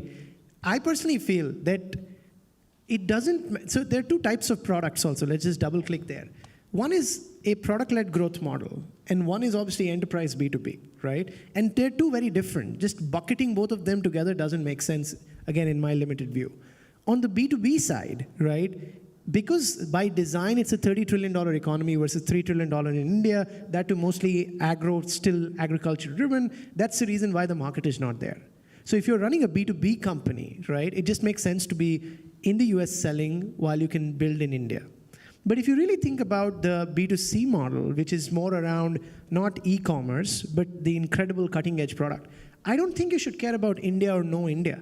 The question should be, can I work on something which fundamentally solves a problem for anybody who's sitting in the world, and work on it 20 hours a day, 7 days a week, 365 days, and be obsessed with it, till the time you get to a perfection where people are like, I will cry if this product stops working. That's the case if Instagram goes down today for 2 hours or WhatsApp goes down for 2 hours. So I personally don't think it's an India or no India from a product-led growth perspective, right? For example, the great example is Postman. It's such a phenomenal product, right? People didn't say no to Postman, because it's based out of Bombay and it was built out of, no. They built an incredible product. And because they built and that was a product-led growth motion which was out there. Unfortunately, from India, you can count on your fingers how many B2B software companies have really come out and scaled beyond 100 million ARR, right? It's very unfortunate. But on the other side, the products also on the B2C side of product-led growth have not been there. So I would say forget about India, no India, what do we do about that? Just create a product which people will basically say, I'll not allow you to take it down. And if we start from that, that's 99% of it. 1% is what's your domicile, and of course it's great if you list in BSE versus NASDAQ, but that's just how I think about the product. Makes sense. Good, so I think we have another 10 minutes left, so let's run through. I have a lot of questions I won't get through, but in the interest of time. Now, sort of India's finally arrived, supposedly, right? Every 10 years, India shining, India this, India that. We had a prime minister when I was in school that is famous for telling us not to aspire to be a top 10 economy when we were number 17th or whatever. India will be number 3 inevitably, right? Whether it's 2027, 2029, past 5 trillion. No one's debating that anymore. We've come a long way for that not to be a debate anymore, which I hope most people in the room definitely lived through how much it took to get there. Now, India has to go global for us to go from 5 to 20, right? That's where Goldman Sachs are projecting us to be in the next 30 to 40 years. And for India to go global, globally competitive, building B2B software past 100 million, having more flexible capital controls, allowing Indian enterprises. I think the panelists in the morning, Motwani ji made a very good point about Adani buying something, a shipyard here. That has to happen. India cannot grow that large without that happening. So talk to us today. Do you believe that is possible? And if it's possible, what are the kind of investment theses you think all of us have to start thinking about to capture that opportunity for ourselves? Sure. So again, some quick numbers to begin with, right? So our stock market, in the Indian stock market that is, has around 500 companies with $1 billion. 1 billion, I stress, not trillion as yet. We have 500 companies with $1 billion plus market cap, right? The third in the world with 500? The third in the world in terms of number of companies who become $1 billion, right? So the interesting number to focus on is out of those 500, 360 have become $1 billion companies in the last decade, right? And on that count, just to give you a sense of perspective, the American stock market, remember, is 15x India's size, right? In spite of that, America's only produced $1,200 billion companies in the last decade. The American stock market, that is. The American stock market produced $1,200 billion companies in the last decade. India's produced $350 billion companies in the last decade, right? Not tech unicorns. These are just regular companies, right? Now, let's come to the export angle. Out of those 350 companies that have emerged in the Indian stock market as becoming $1 billion plus plays, let's call them stock market unicorns, out of them, a mere 50 are export oriented. The other 300 gives you a sense of this colossal scale of the Indian economy. The other 300 are domestically focused companies doing regular domestic things, right? Now, out of those 50 that are export oriented, almost all of them are either IT services in some shape or form, engineering, R&D, IT services, or to a lesser extent, pharmaceutical companies, right? Barring IT/tech/pharma, our country's not been able to produce $1 billion export plays. Now, the reason for that, and this is where it both gets interesting and I think a little controversial. The reason for that, I think, is an overvalued currency. The Indian currency is overvalued. Why is it overvalued? One of the reasons it's overvalued is the diaspora sends back vast sums of money, something like $400 billion a year. Right? Indian IT services generates another $250 billion a year. India sells more IT services than Saudi Arabia sells oil, right? So if you have $650 billion pounding into an economy, right? Unless every year, $650 billion pounding into an economy. Just remember our GDP is around 4 trillion. So in the context of $4 trillion economy, $650 billion is money flying back every year, year after year. That keeps the currency overvalued, right? And I think what we are going to see, and I suspect this will happen in the next 12 months, courtesy the bilateral trade negotiations, I think the Indian currency will become far cheaper, it will depreciate. I think we'll go closer to 100 to the dollar. If we go closer to 100 to the dollar, we're at 85 at the moment.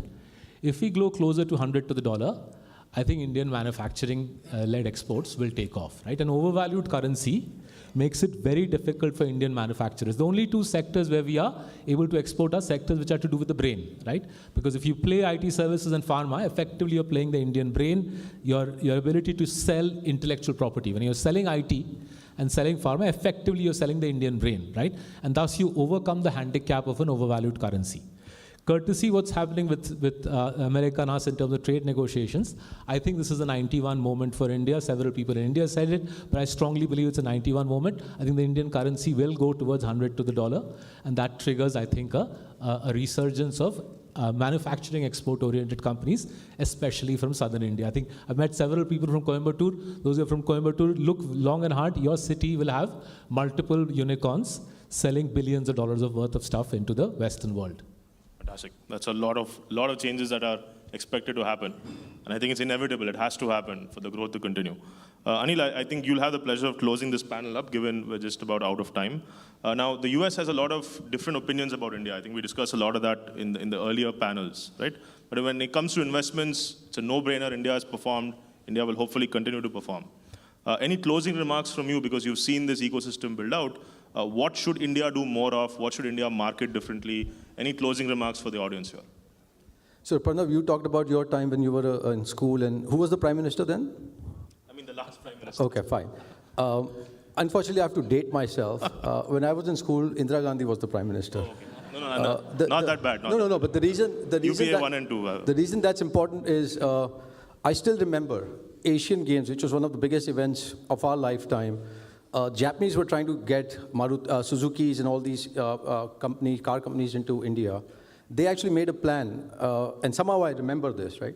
They made a plan for creating the Delhi Metro in 1983.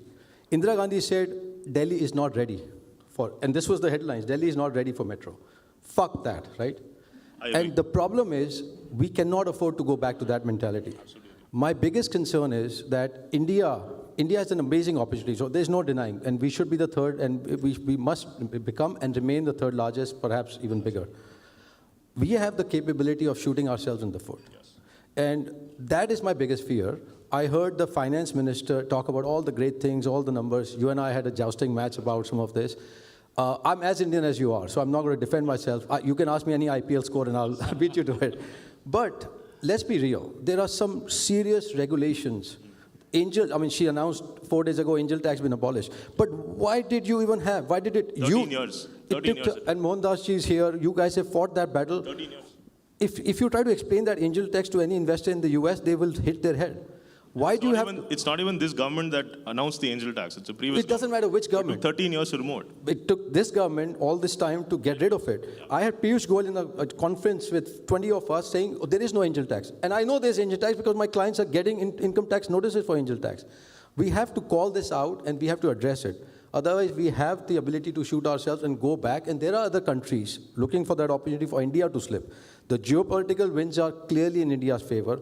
A lot of manufacturing will start shifting, has to. A lot of technology development. Our smart founders are coming in by the droves. We have to look at each and every regulation that's inhibiting them and remove them. And remove anybody and any position that's coming in the way. We have to have a Doge-like approach. I don't know what kind of political Doge-like approach to that bureaucracy. That is the only way we can succeed, and not just succeed, but sustain that level of growth, right? That would be my closing thought. Fantastic. Thank you, Anil. I wish we had time for the rest of the panel, but looks like we have to wrap up. Thank you so much, everyone. And all of us are available, of course, after this. Thank you.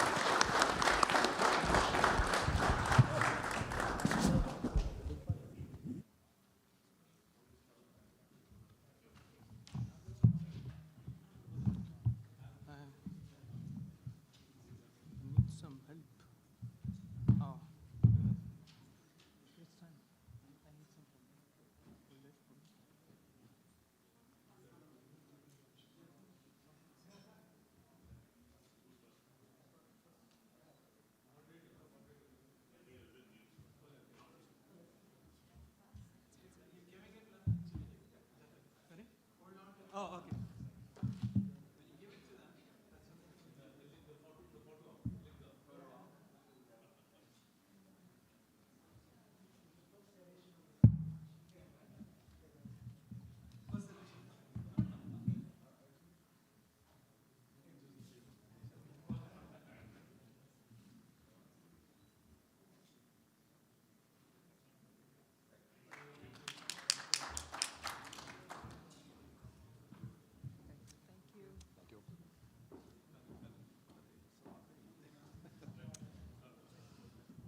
Thank you so much. You will have opportunities to interact with folks during the mixer towards the end.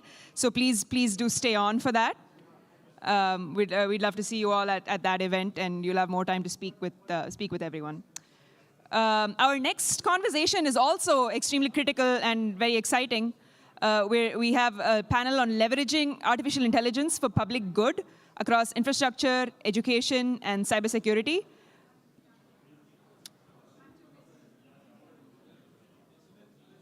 Could folks please settle down?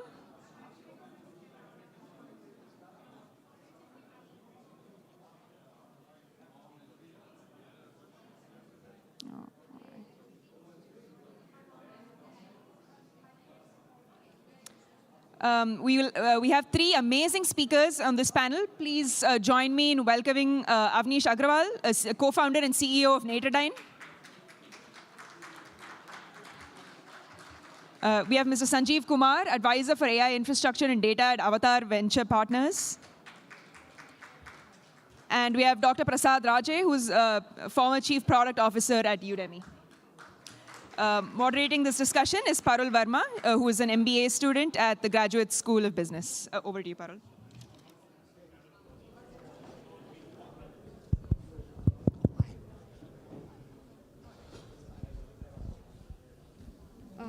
Hello. Am I audible? Yeah. Hi, guys. Good afternoon, everyone. Thank you so much for being there, and thank you so much for coming to our panel. So today we are going to be talking about one of the most popular topics, AI. But we want to discuss how India can use AI not just for economic growth, but also for inclusive development and public good. So before coming to Stanford, I was an applied AI engineer, and two of the foundational strategies for adopting AI are data and talent. And in India right now, we are very well positioned with both of these things. We are like renowned for our technical talent, and we also have a good foundation in terms of our digital public infrastructure. So today, we want to discuss how we can utilize our strengths and position ourselves best so that we can utilize AI not just for like public services and like improving our public services, but also for becoming a global digital leader. So I'm going to start off with like a very broad question. Also feel free to like chip in with your expertise. What are the challenges and opportunities that you see in adopting India in AI today? And so Avnish, I would like to start with you, since you've worked in like AI for infrastructure. What do you feel about it? I mean, I don't think the question is what challenges. I think the question is how fast and rapidly India can adopt, right? I mean, the need is definitely there. The technology is obviously moving in the right direction. I look at AI as something that allows you to sort of understand highly complex system and make improvements accordingly, right? India has a lot of complex problems. India has a lot of smart engineers. I actually believe it's Mr. Pai also mentioned, right? Access to capital is definitely an issue if you want to adopt these systems at large scale. It's very expensive. So if I was to put a point there, I would say probably access to capital would probably be the biggest issue, and that's maybe where the government can help as well. So. Yeah, I would like to add that it's digitization and access to broadband connectivity, broadband internet, which is not gone beyond the cities as much. So doing something like a satellite internet that covers the whole country would be the equivalent of laying the freeways around the country, right? And the other challenge for India is really in terms of heterogeneity in its languages, its biology, and culture. So for English-speaking people, there are plenty of large language models to play with. There's ChatGPT to play with. But what do you have for a language like Tamil, for example, or Telugu, or Hindi, or So I think it's in AI circles, this is known as the long tail problem. And how do you actually solve that? And I think those things can really be made easier by some government help. Yes, so let me talk about opportunities, because I think this is truly an exciting time. So for education, and everybody can feel it that AI can change education because we learn so much from it. But there is actually a fundamental theoretical basis for this. There was a famous educator psychologist called Benjamin Bloom, who in the 80s, he was at Northwestern University, University of Chicago.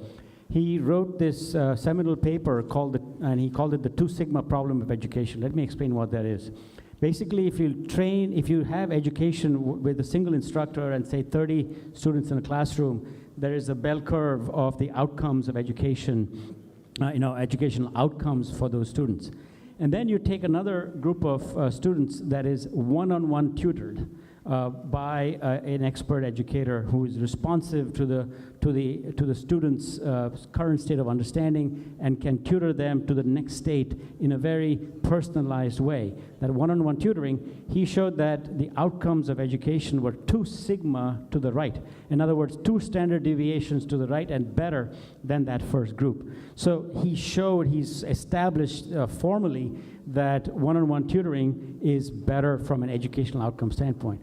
Well, for the last 40 years since he wrote that one-on-one tutoring was prohibitively expensive to do at scale. Well, by the way, this is why we have one-on-one tutoring for the rich people who can afford it and send people into classes or have private students, tuition, and so on. That's all fine, but at India country scale, that is impossible to achieve. And now, with AI, there is the promise of that one-on-one tutoring coming at massive scale and at cost and at consistency, repeatability, that was simply not possible before with just the humans doing it. Because now it's possible for AI to meet the student at their level of preparation, at their level of readiness, and provide the answers in the right personalized, customized way. This, I think, is truly the massive promise of AI for education. Let me tell you, there's a little caveat here. So the caveat, and so in terms of challenges,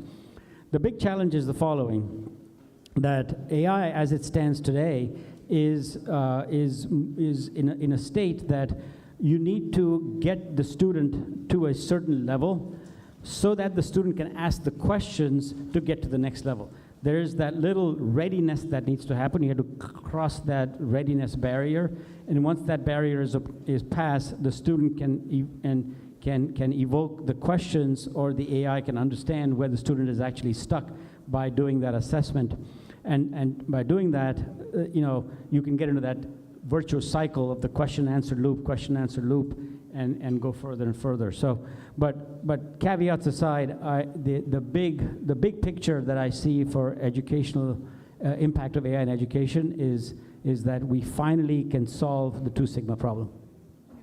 Okay, so thank you. So Prasad, one of your focus areas is the India's rupees 500 crore Indian Center of Excellence for Education.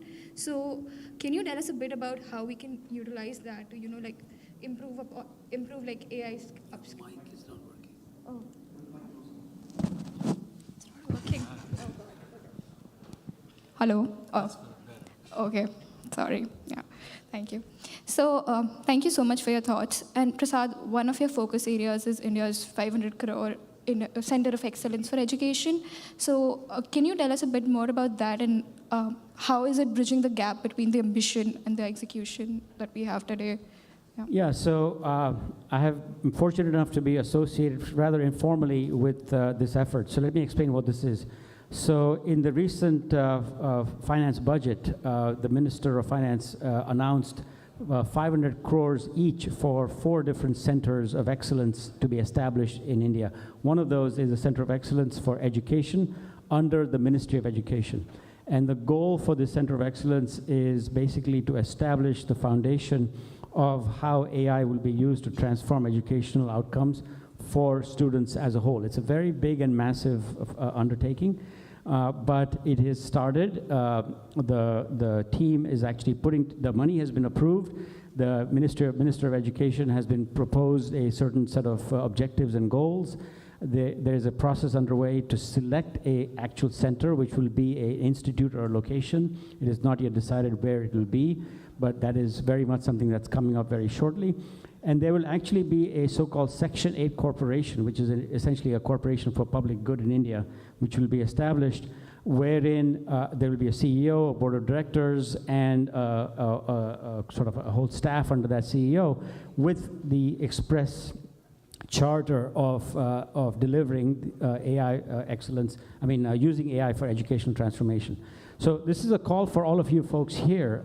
Any of you who are passionate about this area, any of you are interested in this area, should certainly try and put yourself in this path. There's actual money, there's an actual institute that will be selected, and where a formal corporation will be formed to go address this problem.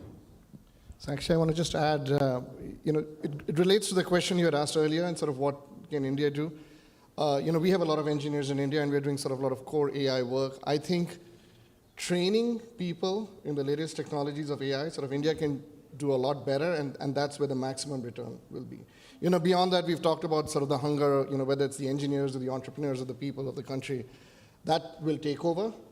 But I think learning those skills is going to be a huge, huge force multiplier. We see that. Yeah, so just to add to both these points, which is the AI research and the breakthroughs that are happening on an economic model that's based in the Western countries. It is not designed for India or any developing countries. So when you take the same technologies to a country like India, the economics don't make sense, right? So there have to be some research, some development work done, and that's actually being done in different places in India where the way you train models is lower cost. The way you do model inference is lower cost. The way you do data computation is 5 times lower than the cost here. So there are companies and new technologies, new ideas on the same technology stack that's been developed here, being done in a different way. And that, to me, goes a long way in terms of how AI technologies get adopted. So I respectfully disagree. Because I think India, a lot of speakers earlier talked about sort of the India market is relatively a very small market, right? And the propensity to pay is also low, right? So if Indian companies want to succeed, they need to build for the world, right? If you want to build for the world, it has to be at the same level of quality that the world cares about, right? So we have a little bit of a chicken and egg problem here, is that capital is not there, but if you build high quality stuff, the capital will come. Sure. So I don't think India should compromise and build India, but India, that'll happen as a byproduct. Sure, but AI products built in India, if they lower the cost for people in India, they also lower the cost for people here. But cost I think the focus on cost it's fine as one element of focus, but I think this is an opportunity India needs to build for the world. High-value products. When we talk about $1 trillion coming out of the country, when we talk about building the next Google and Facebook, it's not going to be a cost parameter. It's going to be building the latest technology. Yes. Look, I'm not debating that at all. But if you can build a product that gets to a 10, 20, some tens of millions of dollars of revenue in India, is likely to succeed here as well in a big way. That's the point I'd like to make. Thank you. So turning a bit towards smart cities now, which is again one of the biggest initiatives of the government. Avnish, since you worked at applying AI on the edge to improve logistics and road management, what are some of the lessons that we could take away to improve our road infrastructure, our logistics, and our smart city initiatives? So look, like I said earlier, right? AI is all about making sense of complex systems and upgrading them, right? So clearly, whether it's logistics or smart cities, right? I mean, they're obviously very complex systems. The smart cities is not my expertise, so I don't want to pontificate too much on it. But clearly, these are very complex systems. I mean, I lived in India for 10 years recently. The urban infrastructure is decaying. I mean, let's be honest. That requires a big reboot. And if smart cities can help, that's fine. But there may be some basic things that we can do that may not require AI. I think AI cannot be the solution to everything. In some cases, it's obvious what needs to be done. It's not happening. So, it's not my area, but I would say AI, if AI helps, that's great. Yeah. What about logistics? And do you see a solution like your Driver.ai coming into India? No, we are already commercial in India. Okay. No, we are already deploying in India. No, logistics, there's huge application. There's applications in safety. India's accident sort of safety record is actually very, very poor. I mean, we have the data, right? We're doing about 1 billion miles a month right now. India accident rates are 10x the US, right? It's quite sad. And clearly the road infrastructure is a huge factor, but sort of technology awareness, technologies like ours for improving safety, eventually towards a path of semi-autonomous, autonomous driving would definitely help. Efficiency through routing and logistics, right? I mean, fuel efficiency, vehicle predictive maintenance, huge applications for AI. And it's happening. I'm not saying something that's futuristic. It's already happening. We are doing some of it. There are other companies much bigger than us doing even in larger scale. And again, the way I look at it is maybe the transition happened a few years ago. I think India is part of the global stage, which means the solutions to India are going to be very similar. And people need to build for the world, and India is a great place for talent. And use that, and obviously when people are in a certain region, they understand that region better, so they tend to gravitate towards that and solving those problems. That'll happen naturally. But the one mindset, at least I strongly believe in, I've always believed in, India can be the R&D capital of the world, and that's where India should invest in.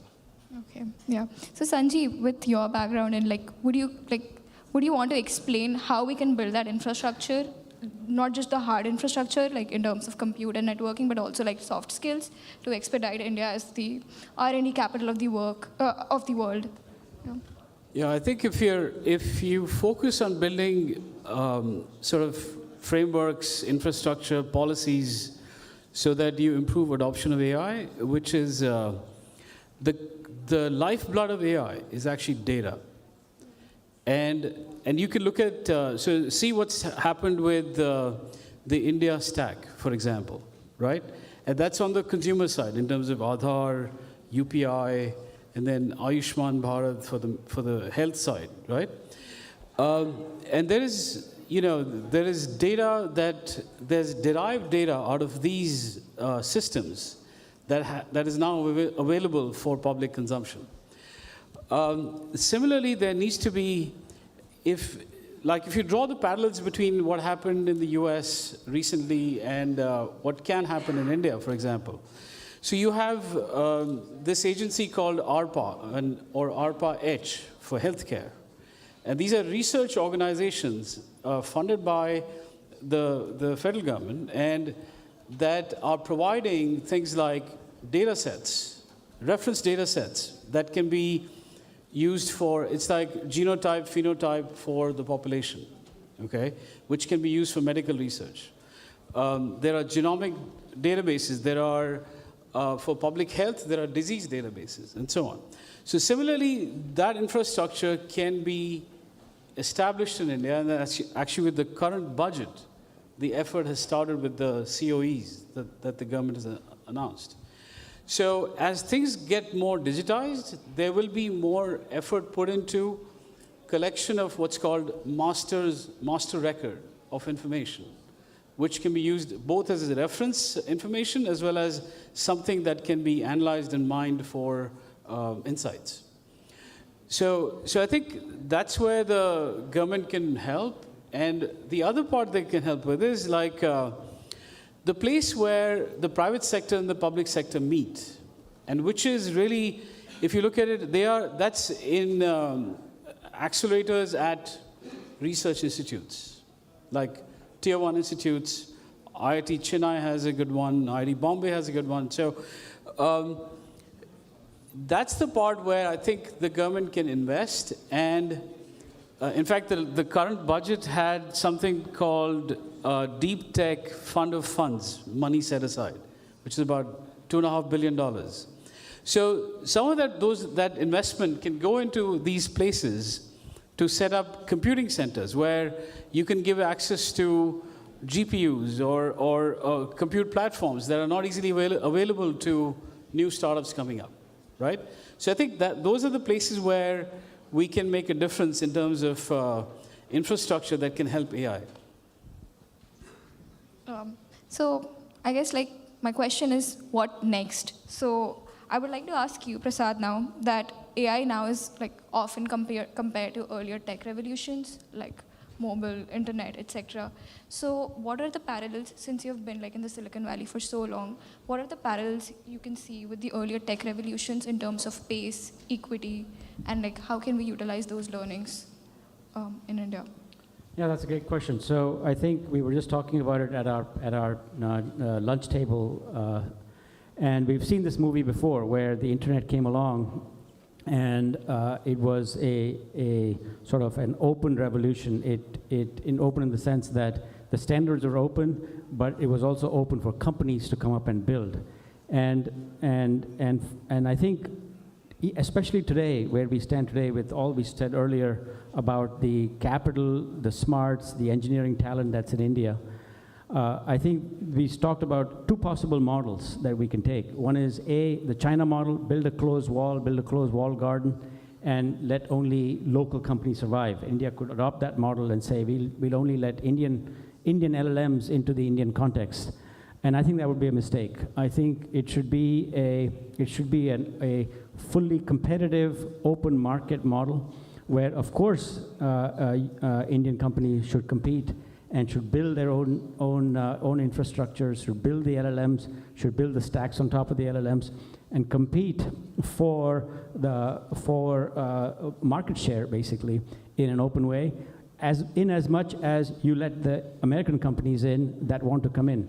And here we are, benefiting from that. For example, the mobile revolution. Look at what happened because India was able to, bring in the mobile phones, which were essentially Android. You can call that, American technology, but the airwaves were Indian, and the Indian telcos and mobile operators competed like crazy to have absolutely amazing cost driven down.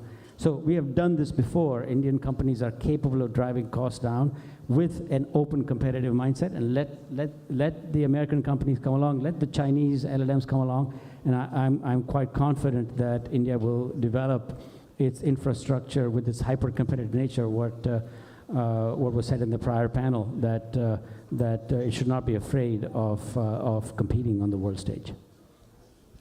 Yeah. Thank you. Avnish, a question for you next. So if you could redesign today how India approaches AI for infrastructure, what is the one thing you'd change in terms of public-private collaboration and regulation to accelerate real-world impact?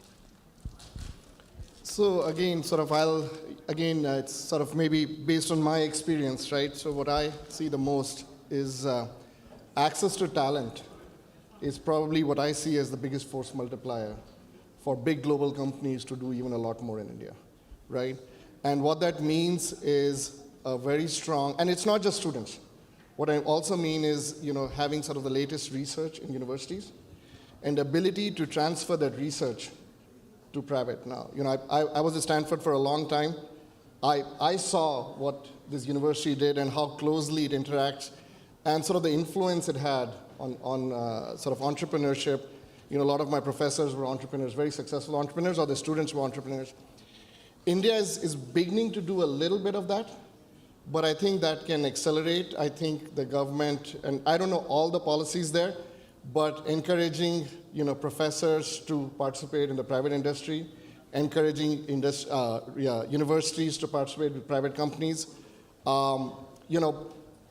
get the sort of, use the best IP language rights and stuff that universities like Stanford have pretty much perfected. I think encouraging that cross-pollination would be fantastic, right? And then you'll have some of the smartest people in academia with companies who are hungry to work, and that collaboration will just take off. So I'm very bullish on that. I'm seeing a little bit of, we collaborate very closely with the Indian Institute of Science in India, but I'd love to take it to the next level. It's moving slower than I'd like. So if I could add, in terms of what the government could do, three things they could do. So one is sort of provide satellite internet, like provide broadband connectivity to the whole country. And I think India is well ahead in space to actually pull that off. Second is there was a regulation passed 2 years ago, DPDP. It's about data protection at the consumer level. Similar efforts need to be put in place for non-consumer data. And that will actually create a framework for data marketplaces, okay? Just like you have here. And the third is basically encourage the combination of federal agencies, central agencies with research institutes in medicine, in different areas to provide what I call reference data sets, which the private sector can use to actually produce goods and services on top of that. Okay, thank you. Thank you so much for talking about how we can improve like the AI ecosystem within India itself. But now I sort of want to go on to the next layer, which is going global. So what do you think, how can we establish India as like a global leader in AI today? And this is an open question to all three of you, and maybe Prasad, we can start with you. So what does it mean to be a global leader in AI? So let's talk about foundational models, right? Because that everybody understands. Here's the thing.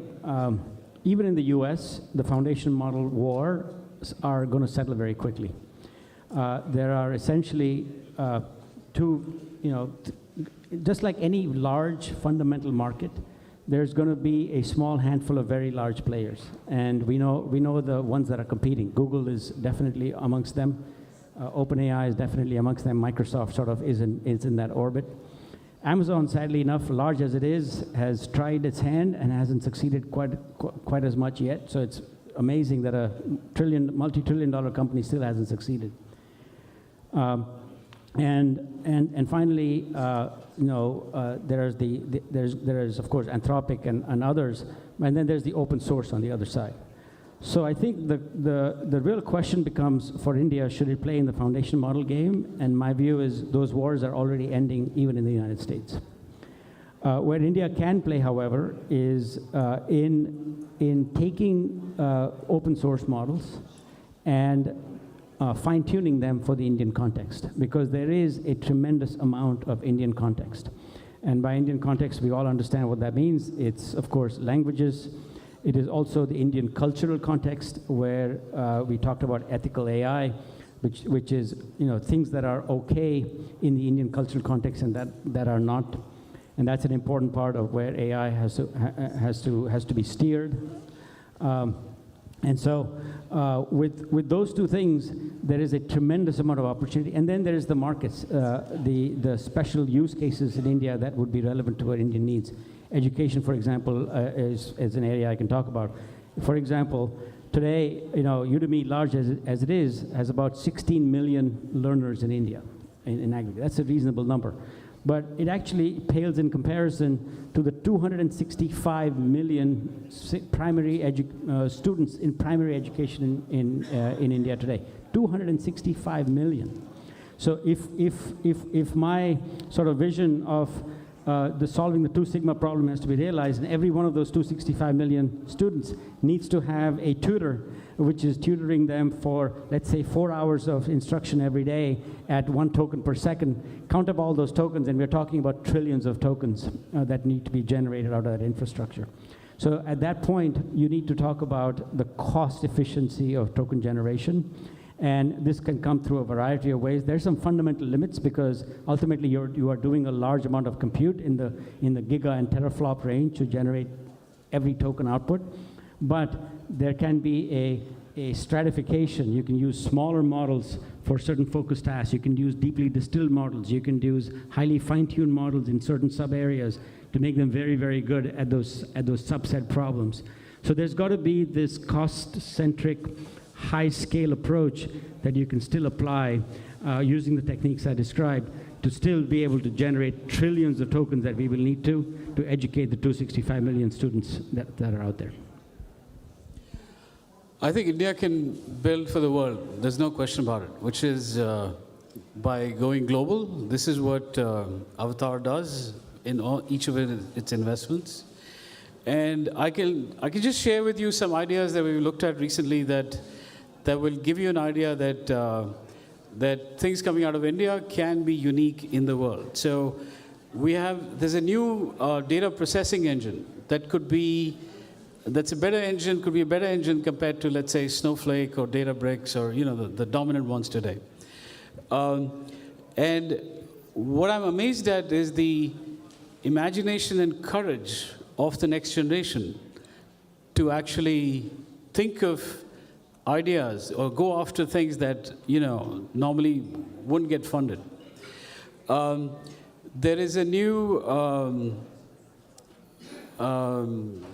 there's a new, like, what is it? The quantum computing company that's come out of India, that's come out of Bangalore, which is trying to do something around molecular modeling and for drug discovery as well as material science.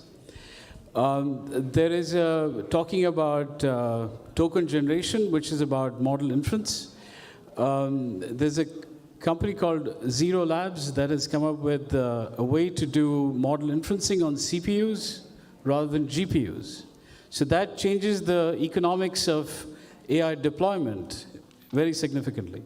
So there are things that are happening that we'll probably, some of these will hear about in 2-3 years time frame, and there's no dearth of ideas coming out of India for the world. So, you know, sort of going forward on what sort of Prasad mentioned, right, is horizontal AI platforms, right, like, you know, OpenAI and Anthropic and all, right? In my mind, I mean, those require massive amounts of capital. Development's already happening, and while we all talk about eventually capital will come, there's sort of a practical issue right now in terms of access to capital. But what Indian entrepreneurs can do very well is focus on niche vertical applications, build solutions. And, you know, AI is just now a tool, right? To say use AI, it's almost like it's like use Python, right? I mean, you're going to do it, right? So I think it's more about building for vertical applications. But I do think what's important, even in our journey, right, is and, you know, I'm repeating what others have said as well, but it's my experience as well. You know, go-to-market is difficult. The revenue is global, right? Why restrict yourself to a $4 trillion economy when you can go after a $50 trillion global economy, right? So you want to go for a global market. For the go-to-market, especially US is one of the, you know, the best markets to go after, right? You want to supplement with go-to-market skills over here. You want to supplement with technical talent over here. US still has the best experienced talent in AI, no doubt, right? And so you want to leverage that as well, right? And I think this is where forums like this and, you know, people here who are well connected, have access to capital. I think if they can help Indian entrepreneurs with finding the go-to-market motion in the US, I think that'll be amazing, right? I think that can just unleash a lot of entrepreneurial spirit and a lot of success will happen. Thank you so much. I would now open it to the audience for questions.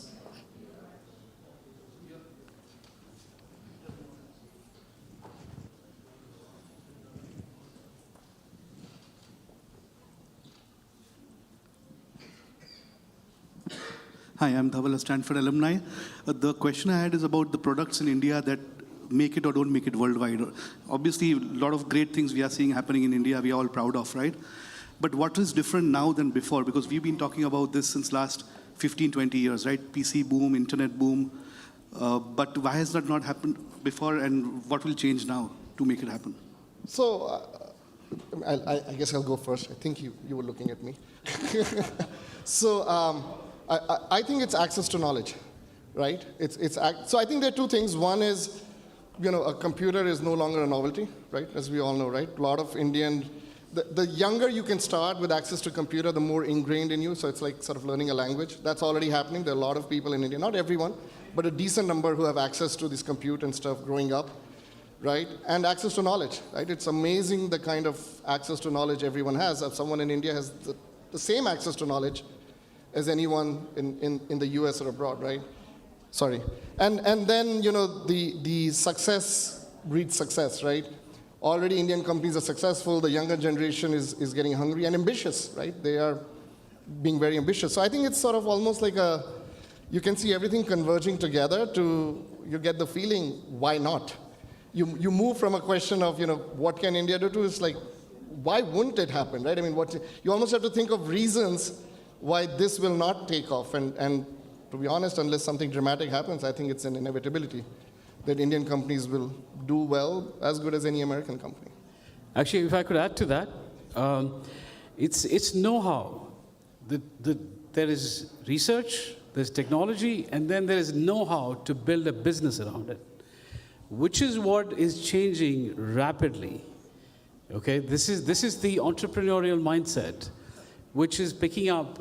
Every time you see a success, you learn from their successes and mistakes, right? Or if you don't have a success, right? So I think it's the scale of entrepreneurial activity. I mean, I spent 8 years in Bangalore heading R&D labs for Silicon Valley companies here. And this is from 2006 to 2014. And in the 10 years that I've been away from India, there's been a radical change in terms of, the technology is evolving everywhere, and people around the world get access to it like in no time, right? But what's different is, how do you solve a problem given a new toy, new piece of technology, right? And then having the know-how to understand the economics and the cost behind it. And then the know-how to build a business is what the Indian next generation is learning in spades right now. Any other question? Okay. Since we're nearing the end of time, and I've already been told twice to end it, I would like to end it with a rapid-fire round for you guys. So if you could tell one thing, one piece of advice to the Indian younger generation today, entrepreneurs, investors, educators, what would you say to them so that we could become a leader in AI? So anybody can start, whoever feels ready. I'm going to say, learn everything about the technology. Go deep, understand it. It's not a black box. If you ask the questions, you'll get the answers. Learn the answer to the so what question. Every technology is new technology, but so what? Does it solve somebody's pain? So if you can figure out how to solve the so what question, you'll succeed. I would say think global. The world is 10x, 20x bigger, and you can do it. Awesome. Thank you so much. Thank you so much.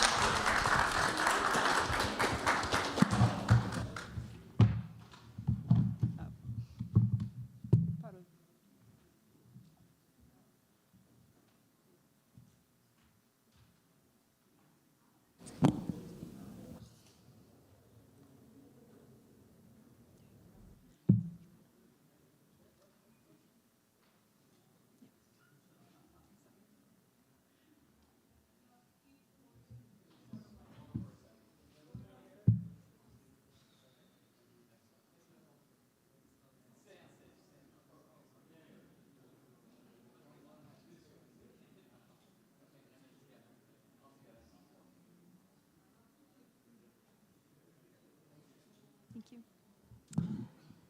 Thank you so much to our panelists.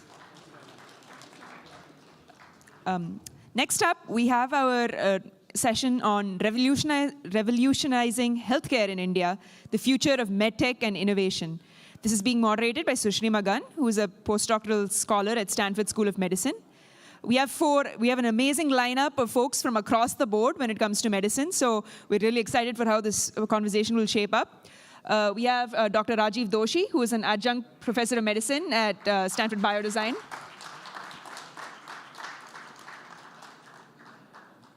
We have Dr. Nandini Tandon, who is the co-founder of Indus Setu Global Foundation. We have Mr. Abhi Gholap, who is the CEO of Optascan. And we have Dr. Shashwat Desai, who's the co-founder and chief technical officer at Gravity Medical Technology.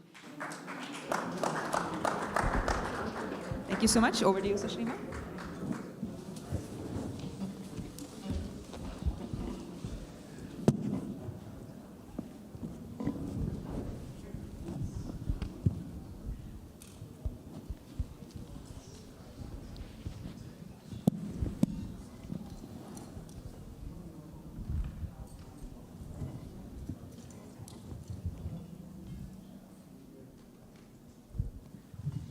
A very good afternoon to everybody who's present here. So we are starting this session on revolutionizing healthcare in India, the future of medtech and innovation. And today we are honored to be joined by four remarkable leaders whose work spans around the world and across disciplines. And we are at the intersection of technology, entrepreneurship, and healthcare innovations in this session. So without much ado, I would like to jump on to the questions, which I would keep pretty open to the panel. And just for the interest in time, we'll try to keep our answers short so that we can answer more questions. So each of you come from a very distinct background. We have venture capital, digital pathology, and neurointervention. So what has prompted you to be a part of the India-US corridor, and how has your journey evolved ever since? Okay, let me get started. So hi, everyone. So pleasure to be here. So I am now in my 35th year at Stanford, so I've had an interest in medtech through a combination of engineering, medicine, and business. So for me, it's been a logical sort of combination. The interest in India started in 2007 when we were asked to propose a program to the government of India, and that became the Stanford India Biodesign Program, which we've been running for the last 18 years. So that was really the start of my interest in focusing on medtech in India. Our focus really was to train medtech innovators in India, and we started off with one single location at AIIMS in Delhi, along with IIT Delhi, and that's increased now to 11 different centers across India. Thank you, Raj. So Nandini, do you want to? Is this working? Yes. Yeah, first of all, I just wanted to say what an honor and pleasure it is to be included in this wonderful discussion. And a major congratulations to Professor Anurag Meral and his phenomenal SciPec team. So fabulous, and look forward to building on the momentum you all have created. So to answer your question, I come from a family that has spent the past 100 years working in India. The Sitaparai Hospital in Uttar Pradesh was started by my Bade Nanaji. And what we wanted to do, as my sister and I, Priya, who I started Setu together, we wanted to see how we could focus on health equity, gender equity, and economic equity under the not-for-profit. And from a professional standpoint, we wanted to see how we could have a larger impact on the global stage, with India playing a critical role along with America. And I think in America, when you support a project, you are working with 50 million plus people, but when you put the two countries together, it's close to 2 billion. So the footprint is much larger, and that's what drives us. Thank you. Thank you so much, Nandini. Over to you. Yes, thank you so much. I'm Abhi Golap. Being in the medtech field for the last 18-20 years, after being an alumnus of IIT Mumbai and Stanford Graduate School of Business. MedTech has been very close, and especially, it has an opportunity to, let entrepreneurs build the products than only focusing on the services. And when you are trying to build the products, there is an IP, and because of there is an IP, you can always differentiate yourself well in the market. As a part of the initiative that we are doing right now as my third startup, in my earlier startups also it was always associated with Indian market. But as a third startup, what we are trying to do is to replace microscope from this earth, because microscopes are there for the last 200 years. And interestingly, in the last 15 years or 20 years, you see that most of the things have changed, transformed. Your laptops, your cars, your cell phones, your watches, your glasses, everything got transformed. But microscope, possibly people kept on using for several hundred years, and that's because it's a very simple to use device. And if you see the way India has positioned itself so far, pretty great in terms of the services industry, but very poor in terms of the products or the intellectual property. And I think, the whole idea here is that how do we bring more objectivity in the pathology industry, because pathology industry relies heavily on the microscopes. And that is where when 67 to 70% of the healthcare expenditures are controlled by pathology, because pathology industry is the first gatekeeper to do the diagnosis. So that's where how do you replace a microscope with a more objective device which is more consistent and repeatable. So that's kind of the whole aim here, from the perspective of the women's healthcare, which we'll eventually discuss. But that's why I'm here. Thank you. Thank you so much, Abhi. You see the level of innovators we have in the session. Who would think of replacing a microscope in the pathology world? Thank you very much. Shashwat, over to you. Hello, everyone. I'm Shashwat Desai. I am a physician, and I stumbled upon entrepreneurship And to answer your question about why U.S. India corridor for me, I was born and raised in Bombay. I went to medical college in Bombay, came to the U.S. to specialize in training. And over the last 10 years, we've seen that brain stroke has gone from a diagnosable condition to a diagnosable and treatable condition. Since last 8 to 9 years, we have the ability to reverse paralysis caused by a brain stroke.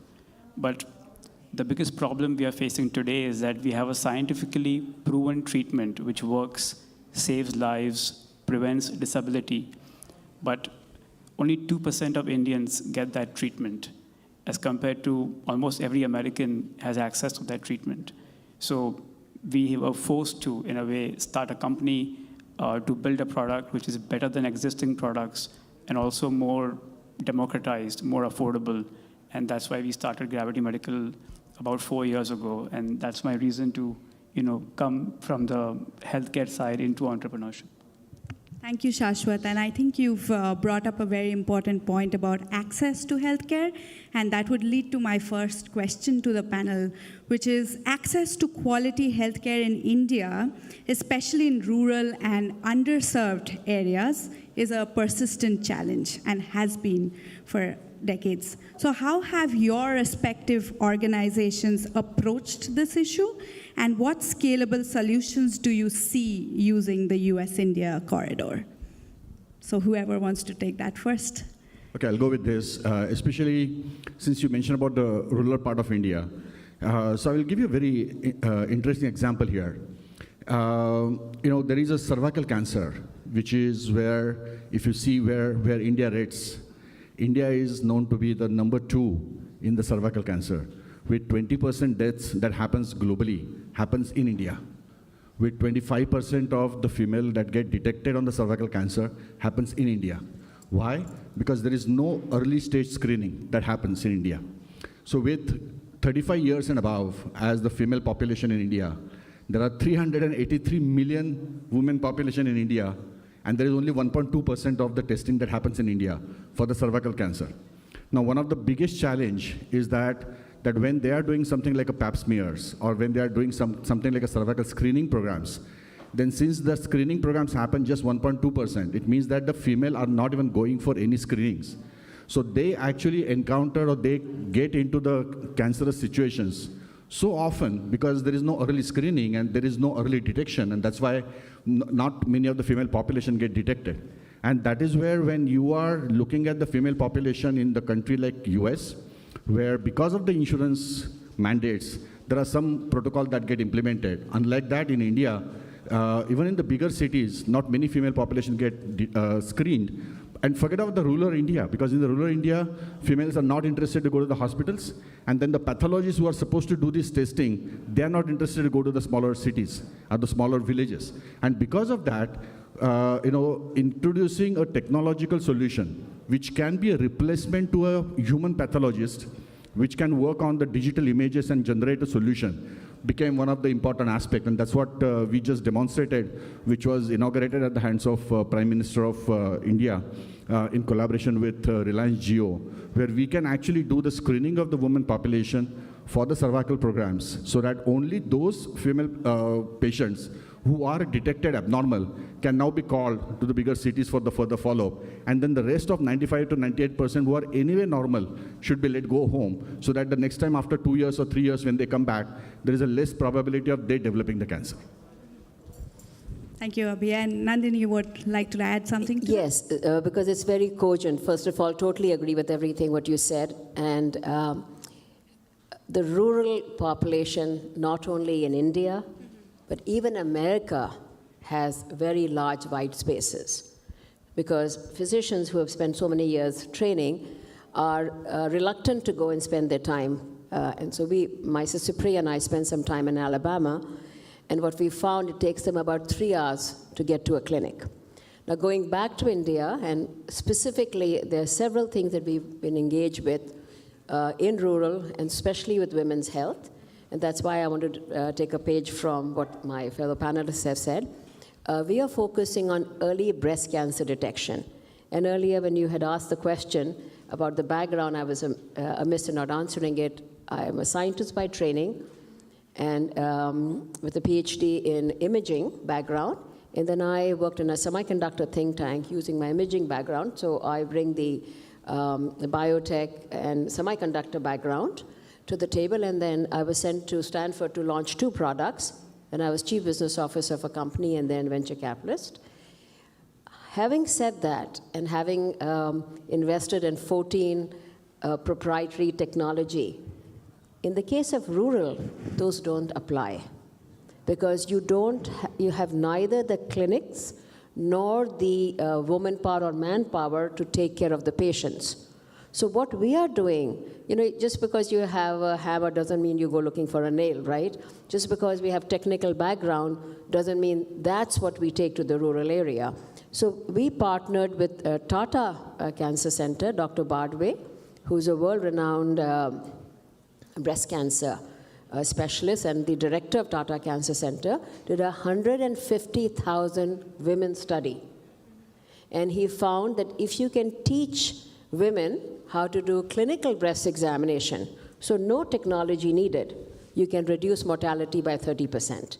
So very happy to share that Setu has launched both in Uttar Pradesh and in Karnataka early breast cancer detection in rural area, training women to help women do this. And we're very lucky we have the MP from Devaria, because that's where we have launched, in Devaria, and he's helping us, Shashank Maniji. So here's one example of how we can work with women in the rural area in early breast cancer detection. Thank you. Thank you so much, Nandini. Yes, Raju. So our program has led to the formation of about 12 or 13 companies, and a lot of them are focused on providing better products and services in rural settings.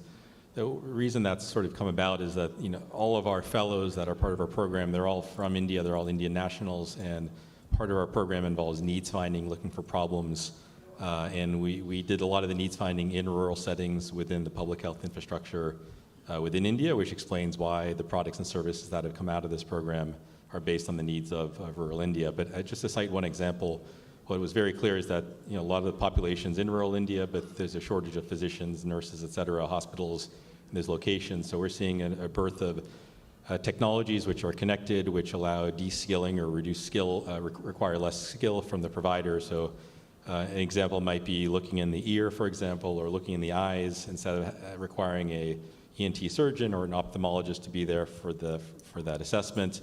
We're just using technology to, again, look into these parts of the body and take that information, send it to the cloud, let it be read by AI, let it be overread by specialists, and then let that diagnosis then come back to the rural setting. So I think from our perspective, the use of technology is going to enable better access and better care ultimately for these providers, for these folks in rural settings. Thank you so much, Raj. So we've seen Abhi and Nandini has talked about survival and breast cancer, and Raj has talked about the doctor-nurse to patient ratio in India and where the struggle is. We also know that India is the diabetes capital of the world, and we often talk about the out-of-pocket expenditure that is associated around the complications of these killer diseases that India has so prevalently. So associated with that, we often see that funding is often a major hurdle for healthcare innovation of cross-border ventures. So whether as an investor, entrepreneur, or scientist, how have you navigated for the funding landscape? And what advice do you have for emerging medtech innovators who are interested to be part of this U.S. India corridor? Shashwat, do you want to take that? I think I can take a stab at that. And to give you a background, I have zero experience in how to raise money. I've never been to a business school, not yet.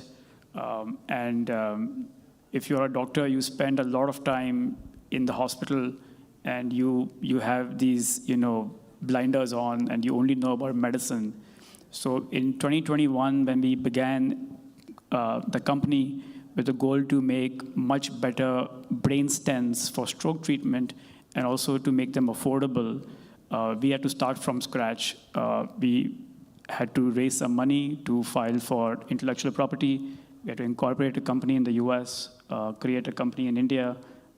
And the way we decided to raise money was we followed a plan to not go to any VC, not go to any venture capital company, because we felt that the incentive which drives typical venture capital investment is completely at odds with our goal to provide affordable treatment.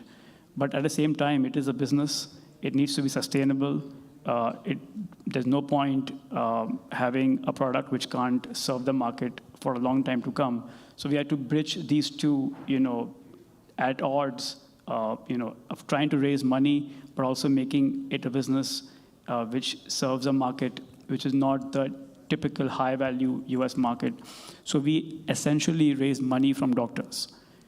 We have assembled a group of more than 80 physicians who are like-minded, who could contribute financially, who can contribute with their time, advice, expertise. And that has actually got us through a stage where we have 2 Class C devices approved in Southeast Asia, on the verge of approval in India and European Union. So I think while there are known traditional funding strategies out there for medtech companies, but it might be worth considering finding a like-minded group of people who may support you in your journey, at least early on, until you can grow from that stage. Thank you so much, Nandini. Sorry. Abhi, will come to you. Yes. So it's a very, very important question, because we all are looking to have next generation of innovative solutions. And I feel very grateful for the opportunity that Professor Anurag Meral and Professor Raj Doshi have provided through Stanford Biodesign, because Setu has been working with them and has taken a page from the Stanford Biodesign and seeing how we can support the entrepreneurs in India. And the entrepreneurs in India, yes, there's an entire spectrum where one can work with them in mentoring them, whether it is looking at how do you scale the company and a whole host of areas. But having access to global money, funding, is one of the most important things that we collectively from Silicon Valley can take to India. And it has been it's been a very essentially critical journey working with them and working with the entrepreneurs in India. And I also wanted to add one more thing. For example, when you said about diabetes, that's an excellent example, because both US and India are facing that challenge. And just like we have the continuous glucose monitor, we're having more technologies coming to the table that are assisting the patients. And this is where if India can make a lower cost version or another generation of what continuous glucose monitor or those kind of solutions are providing in either diabetes or in other areas, then it's easier for them to attract money from US, because especially in today's climate, where making America great again, making India great again, manufacturing in your backyard is so important. So if we can split the baby and see where does it make more sense to have manufacturing in India versus manufacturing in America, and then put that collage together, then it makes it easier to raise money externally from India. And we raise money from Taiwan primarily because they have a lot of strength in engineering in multiple areas, but they would like to bring those engineering strengths in the medtech, biotech arena, and hence we could raise money from them. So these are certain examples. Thank you. Thank you, Nandini. Yes, sir. So I would say that raising the money is not really a challenge. And the reason I said that is because my first startup, we raised around $35 million. That company got acquired by Roche Diagnostics for $100 million. Then I started my second company. We raised around $14 million. The company got acquired by Becton Dickinson at $75 million. So with these two startup experience that I have in building the medtech, and as Mr. Agrawal just said in a panel before, that think global. I think that's the key part here, because if you're really thinking about a product which can be globally acceptable, then raising the money is not really a challenge, because there are people who are ready to put the money And investment market is all about a herds mentality. So if you have got like somebody, first person is investing, others will come and invest. The challenge is that how do you return that money back to the investors with good returns? And that's where I think the product differentiation plays a significant role. In my first 2 startups, I never raised money from India. But now in my 3rd startup, I'm raising money also from India. So we have raised $43 million so far, $43.5 million so far for these digital pathology initiatives that we are taking. And I'm very happy to tell you that $17 million from that has come from an investor in India. So the thinking process in India is like significantly changed, not because there are now almost 800 medtech startups in India with a potential of almost generating $50 billion of revenues by 2030. So the investment landscapes are very clear. People are there to put money. There are also, the middle class definition of India has now really widened. And because of that, there are a lot of requirements that they have in terms of having the medical devices at the fingertips to do the diagnosis at home. So from all this perspective, I think medtech definitely sounds like a good opportunity on the horizon for people to go and invest and entrepreneurs to go and do some good innovation so that it can still stand well on a global impact. Right, Raj. If I could add to that. So we've worked with maybe 30 or 40 companies at this point, and I'd say for first-time entrepreneurs, it is difficult to raise money. The first set of funds coming in typically might come in from the Department of Biotechnology or BioRac. So there is some early money in the form of grants that's available. Thereafter, there's a bit of a significant challenge actually raising angel money, and ultimately institutional venture capital is fairly limited, especially if you start talking about hardware. Right? So that's been a challenge, and some of the companies have tried to raise money from outside of India, and that's actually a major challenge beyond that. But in the end, I think what's needed is the following. So it's actually ultimately these entrepreneurs they need purchase orders from the public health infrastructure within India. They need the states to to issue purchase orders to purchase their products and services. Once that happens, then the investor money will flow from private capital. But until then, it continues to be a slog for most companies. I have to agree with Professor Doshi. I think we congratulate you that it has been easy for you to raise money, and I agree with you that exits are critically important. Just raising money is not. So I've made 14 investments. I've had 13 exits. I've sold 9 companies. I took 2 companies public. All of that is fine. We are sitting in Silicon Valley. It makes it easier. But when we go to India, I think Professor Doshi is absolutely right. It's not that easy. And he's also absolutely right on health being a state subject. Having the engagement of the state government in raising their hands and saying, these are the 5 areas which are critically challenging for our state, and we will support the entrepreneurs if they show a promising solution early on. I think it's very important. Unless we have those policy changes, it is not fair to the entrepreneurial community in India to be able to get the leg up that other places have. Yeah, the entrepreneurs are getting hammered. It's typically the hero founder that, especially when there's a lack of working capital because payments are delayed, it's the founder, it's the CEO basically that is taking out the loans which have a personal guarantee attached to them. And that is almost ubiquitous across the entrepreneurs that we work with. I think one point I'd like to add is that before this panel, we saw multiple different panels about the Indian startup ecosystem going from tech to environmental science, defense. I think one key differentiation in healthcare is the funnel keeps becoming smaller and smaller.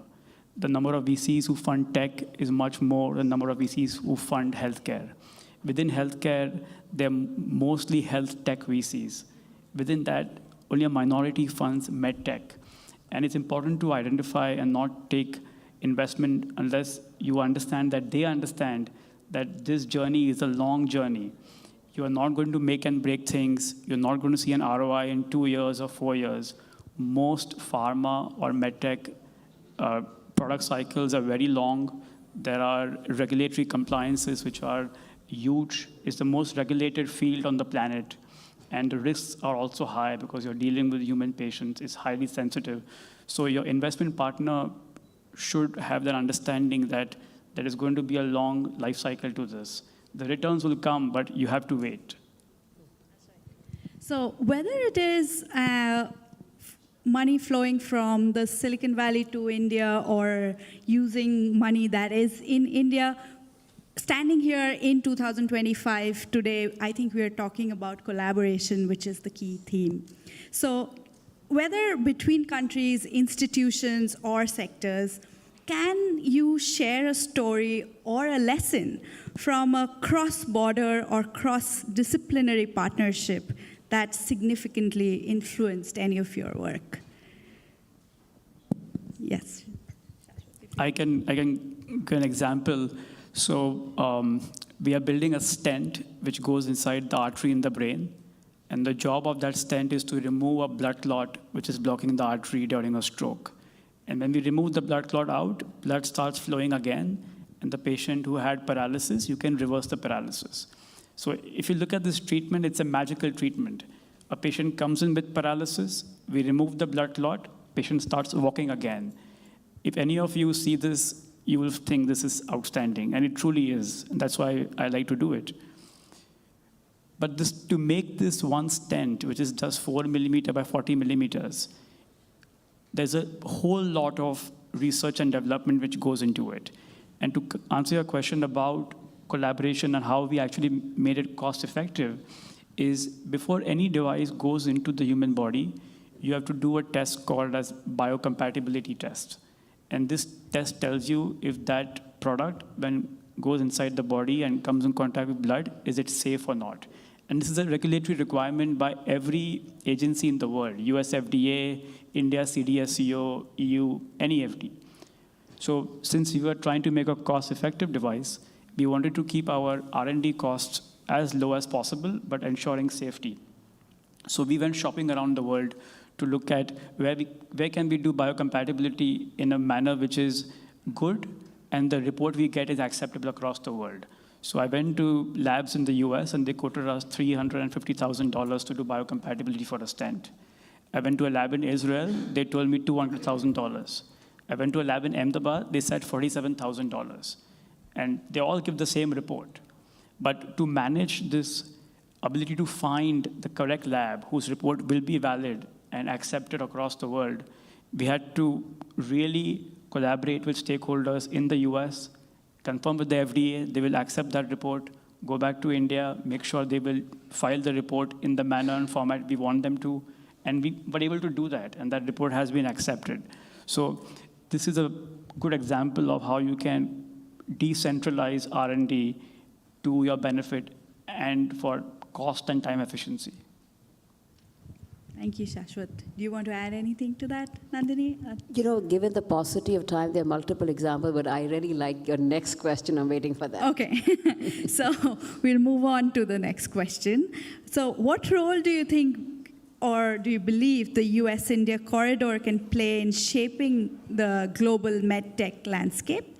And not just as a market, but as an innovator or exporter of cutting-edge healthcare technology? Okay, so I think that's a very, very important question. As we know, US and India have celebrated partnership going back many decades, but the trust that the two democracies have today has never been higher. And in any partnership, any collaboration, whether it's multi-sectorial, whether it's multinational, or what have you, the trust aspect is very important, and that's there. The second thing in partnership is very important, that you need to, both parties need to have their, whatever they find important in that partnership met. So it should be shared, it should be win-win, and it should not be that the win-win is that I win and then I win some more. So US-India brings that to the table. The third thing that US-India brings is that we have talent and technology in both sides. And this is what I'm really excited about, having a background in both semiconductor and biotech, medtech, life sciences. As we all know, semiconductor have become ubiquitous.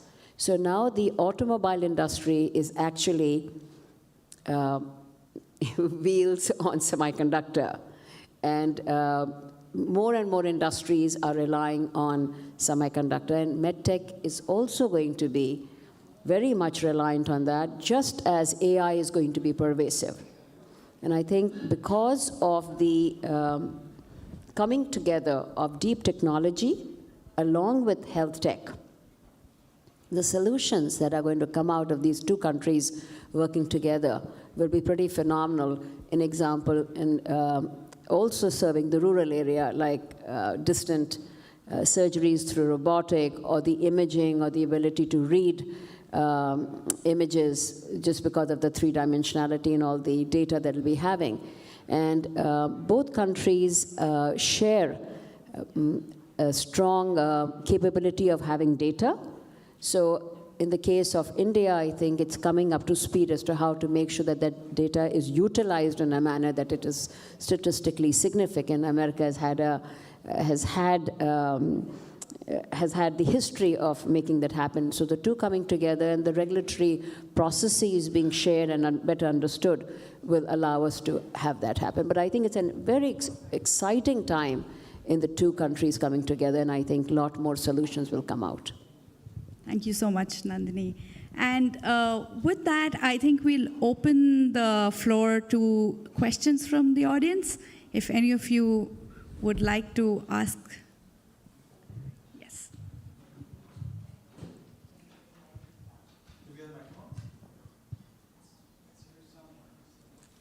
Oh, it's on your. Yeah, it's on the stage.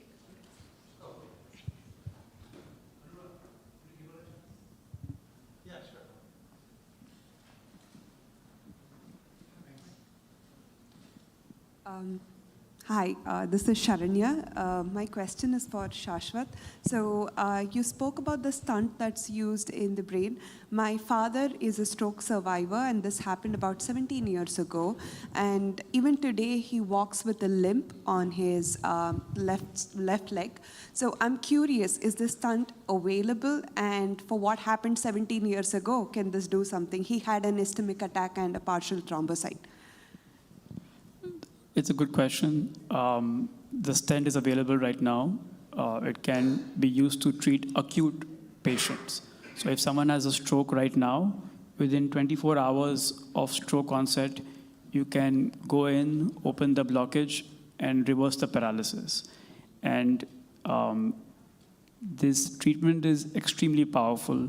It did not exist 17 years ago. But if someone gets the same disease right now, we can do a lot more for that patient today.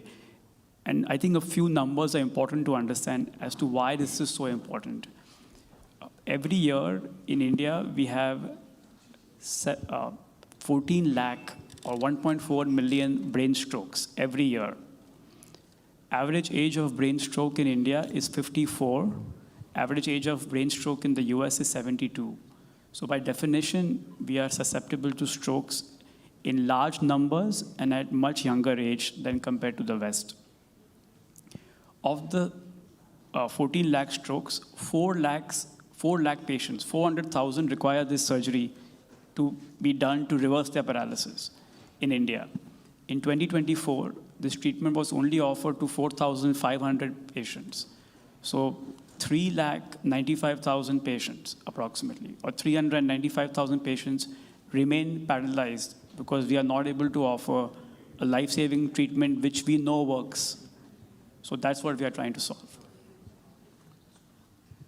Thank you. We have time for another question. Yes. My name is Karthik. I work in semiconductors with interest in policy. So I understand the mode for medtech, product innovation, et cetera, et cetera. I'm sorry, I can't hear you that well.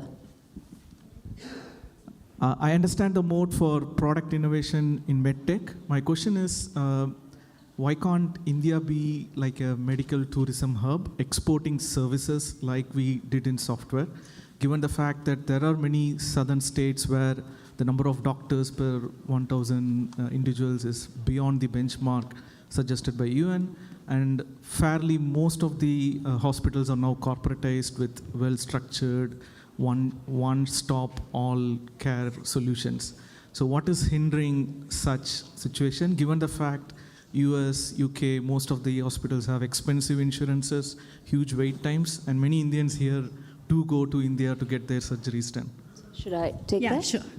Very briefly, and I'm sure other panelists would like to add to that, I think India is already doing that. There's always room for expanding. COVID did not help the situation because nobody could travel. So the thread has been picked up. And also there are insurance policies, at least in this country. So if you go and get treated overseas, and then that it could have ramifications when you come back. And so there are multiple areas that can be ironed out, but I think India is already working strongly towards being a hub for medical tourism. I'd like to add that India is a leader in medical tourism already. We are the 4th or the 5th largest medical tourism market in the world. We are facing some competition from English-speaking countries which can offer medical tourism like we do. Also, we are the largest exporter of medical services in terms of doctors as well. 1 in 5 US doctors are of Indian origin with an Indian passport. So India exports a lot. And to add to the US-India corridor, since there are so many Indian physicians in the US, that corridor can be very innovative because they already have connections with hospitals in India to do trials and innovation. Thank you very much. So with that, do you want to ask your question? Okay, that's the last one we are taking because we are running out of time. So if you could make it really quick.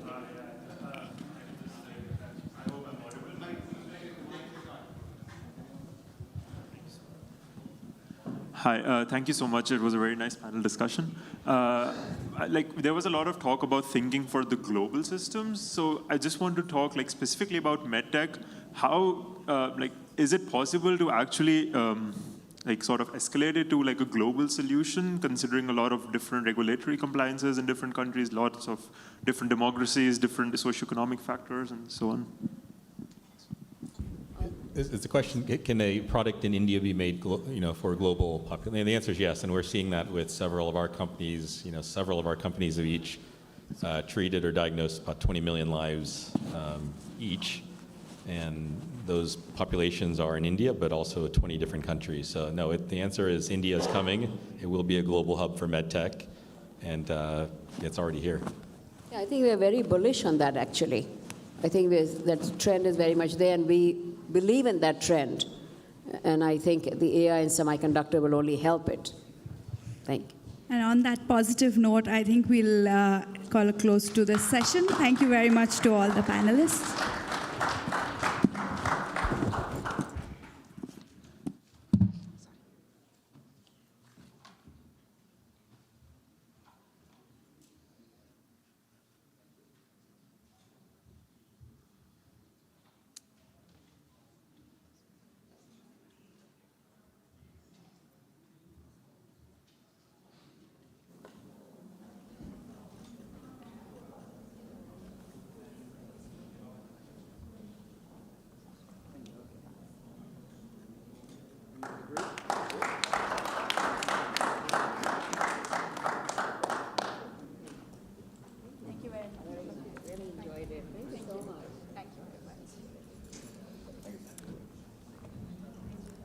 Thank you so much for that brilliant panel.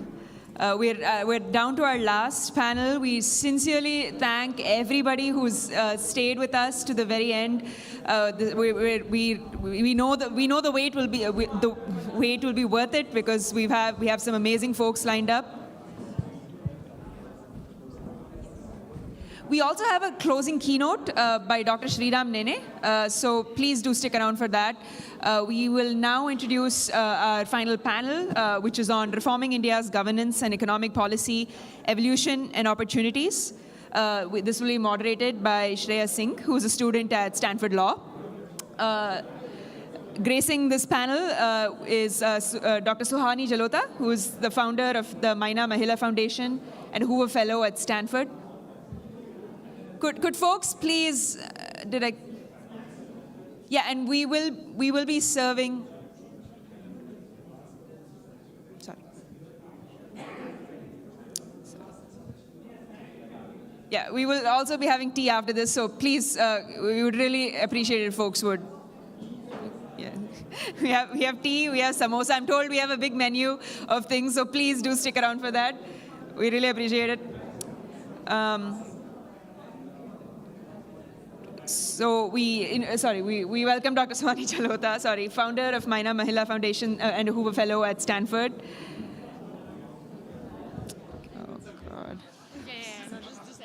We have Mr. Sriram Balasubramanian, who's a prolific economist and author, and finally Dr. Dinsha Mistry, who's a research fellow at the Hoover Institution.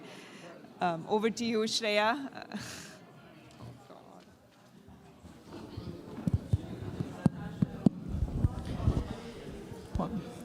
Good afternoon, everyone, and welcome to the last panel of the day.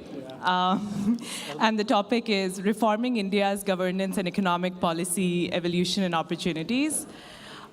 India's journey towards economic empowerment and institutional reform has been shaped by decades of experimentation and grassroots innovation, right from the 1991 liberalization to Aadhaar, to a lot of grassroots initiatives. And we have a very diverse and interesting panel. Without further ado, I think I'll just dive into the questions. And my first question is to Dinsha. Asamaglu Johnson and Robinson very recently were awarded the 2024 Nobel Prize for their theory on how inclusive institutions drive prosperity. And I was wondering, how does that apply to India, and what are some lessons that we can learn globally from it? All right. Thanks for kicking us off. Thanks to everybody who's lasted through the day, even the ones who are talking in the back. It's great to have everybody here. And I'm particularly delighted to be joined by my fellow co-panelists. The question was about Asamoglu, Johnson, and Robinson. And poor Shreya has had to listen to me lecture about this reading, all of this work, way too much. She took my global poverty in the law class last quarter. Asamoglu, Johnson, and Robinson, they won the Nobel Prize for arguing that colonialism brought some good things, inclusive institutions to developing countries. And the places where that came into being, where that took root, they argue had longer run economic development. Of course, if you look at colonial history across the board, yeah, you might get some participatory, inclusive institutions, but oftentimes the Europeans that were providing those were killing the locals, subjecting the locals to all kinds of horrid sorts of things, or just pushing them off the land and taking the valuable resources for themselves. So it's a hard argument to buy. In India's case, I think there's a deeper question about inclusive institutions and participatory institutions and whether that can drive growth, right? India has now a 75-year history with democracy. It's been inclusive, but really growth has only been the last 40 years or so. So it's hard to say that there was some magical governing or political sort of change in terms of inclusivity. But I would say that in the last 40 years, what we have seen is inclusivity in a different dimension, not in terms of political participation, but you look at things like education.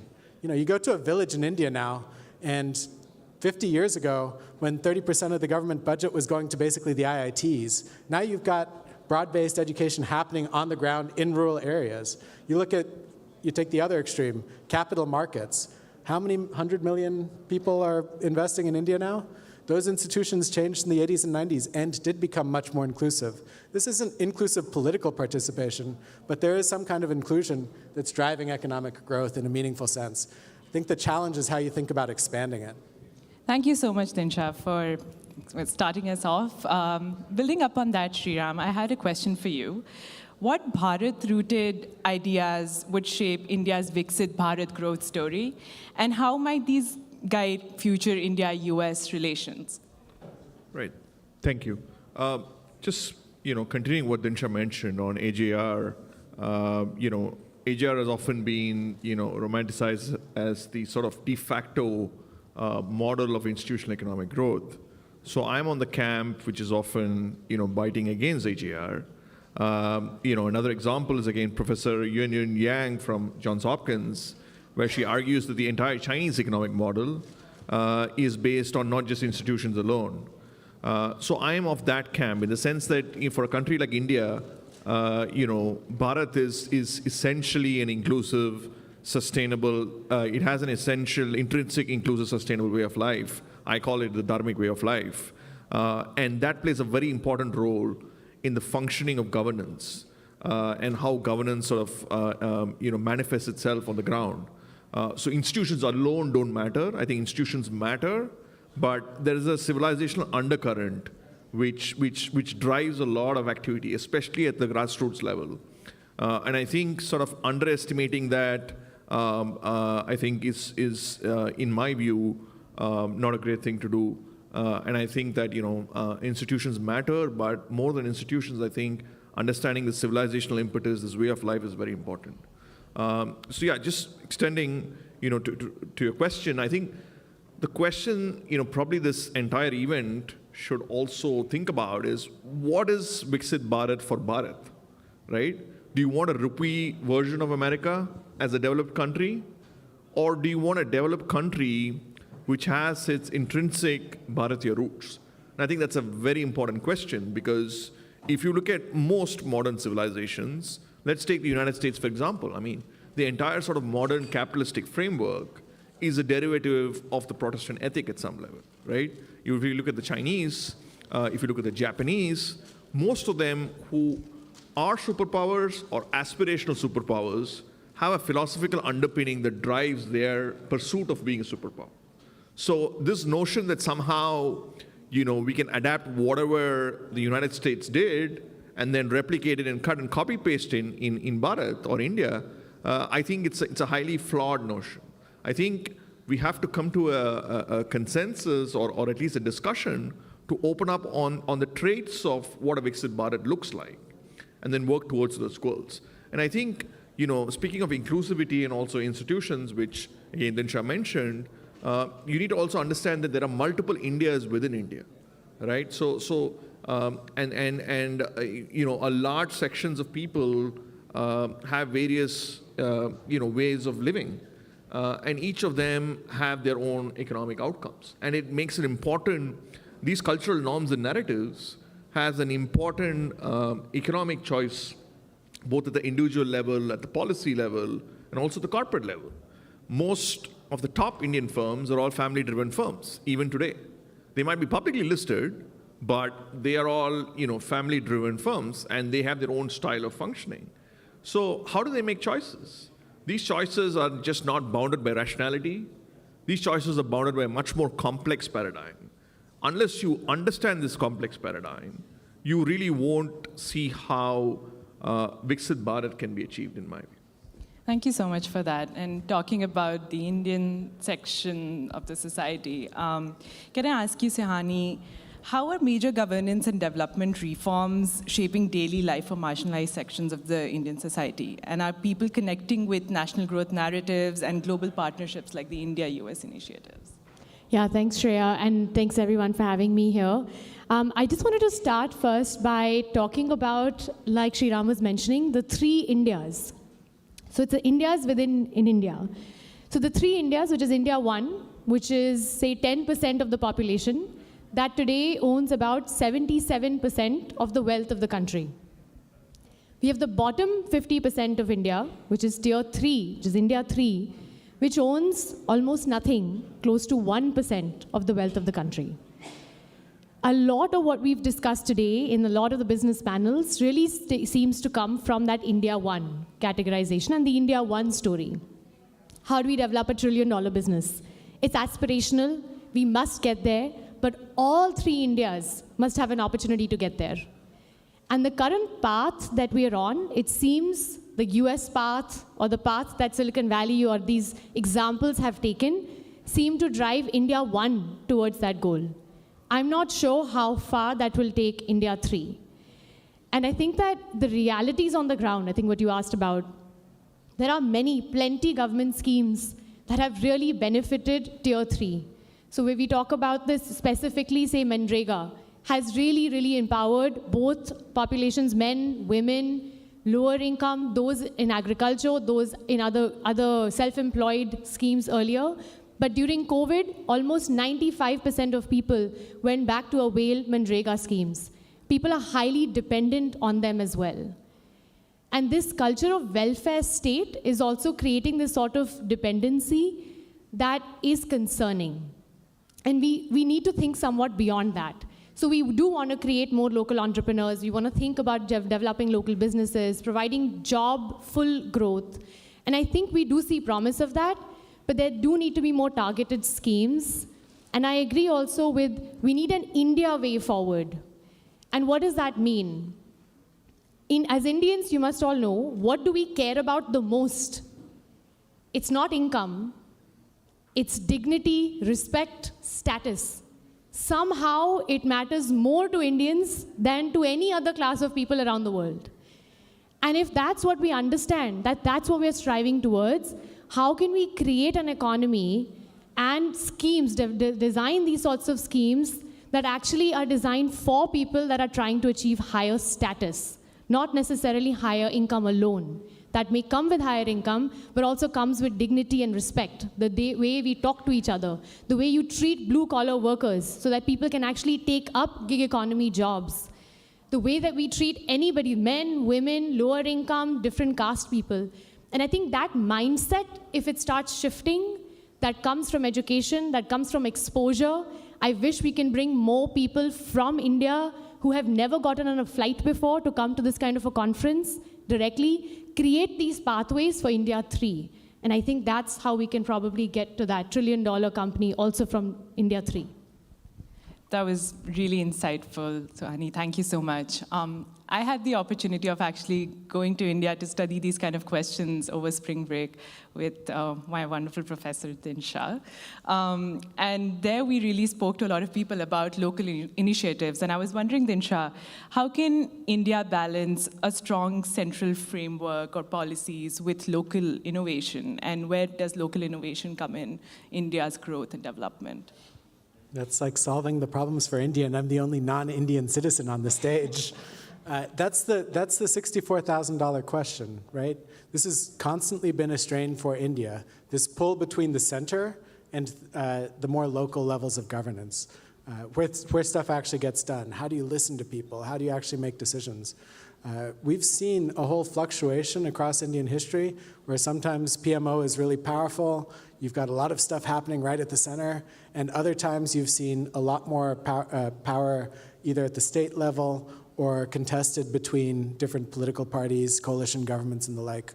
Honestly, I don't think, at least in the institutional framing we've got, I don't think one is necessarily better than the other. Sometimes you hear people saying, oh, we need a strong leader to cut through all the noise, set us on the right path, push us in the right direction. Again, I'm speaking as an American, not as an Indian. Other times you hear people saying, you know, we have to decentralize, we have to loosen up the power, money needs to be distributed to the states, things like that. Given the current institutional structures, and it's really that sort of dynamic, I don't see much of a difference in those spaces. Where I think you would get something really different is if you start to think really about empowering local government in meaningful ways, putting better bureaucrats, putting better politicians at the locus, sending more money down to these places, really doing a true decentralization. We talk about smart cities a lot in Silicon Valley, for instance, and the importance that it has for India. Can anybody name a mayor of a major city in India? I can't, right? And I study Indian politics. You know, if you think about truer, bigger institutional changes, that would be something I would put on the agenda for India. Again, as an American, we've got our own problems. Please don't bash me afterwards. But respectfully, as somebody who's you know, gone to India for 3 months every year since I was a little baby, this is something I've observed. Sriram, I was wondering if you have any thoughts on that. And if I may ask another question on top of all of this, where does India's youth come in this whole problem? And what about the youth in the rural sections of the society? Do they also have a role to play? Do they get enough opportunities in India's growth? Right. There are a couple of things, right? I'll try to illustrate through some examples.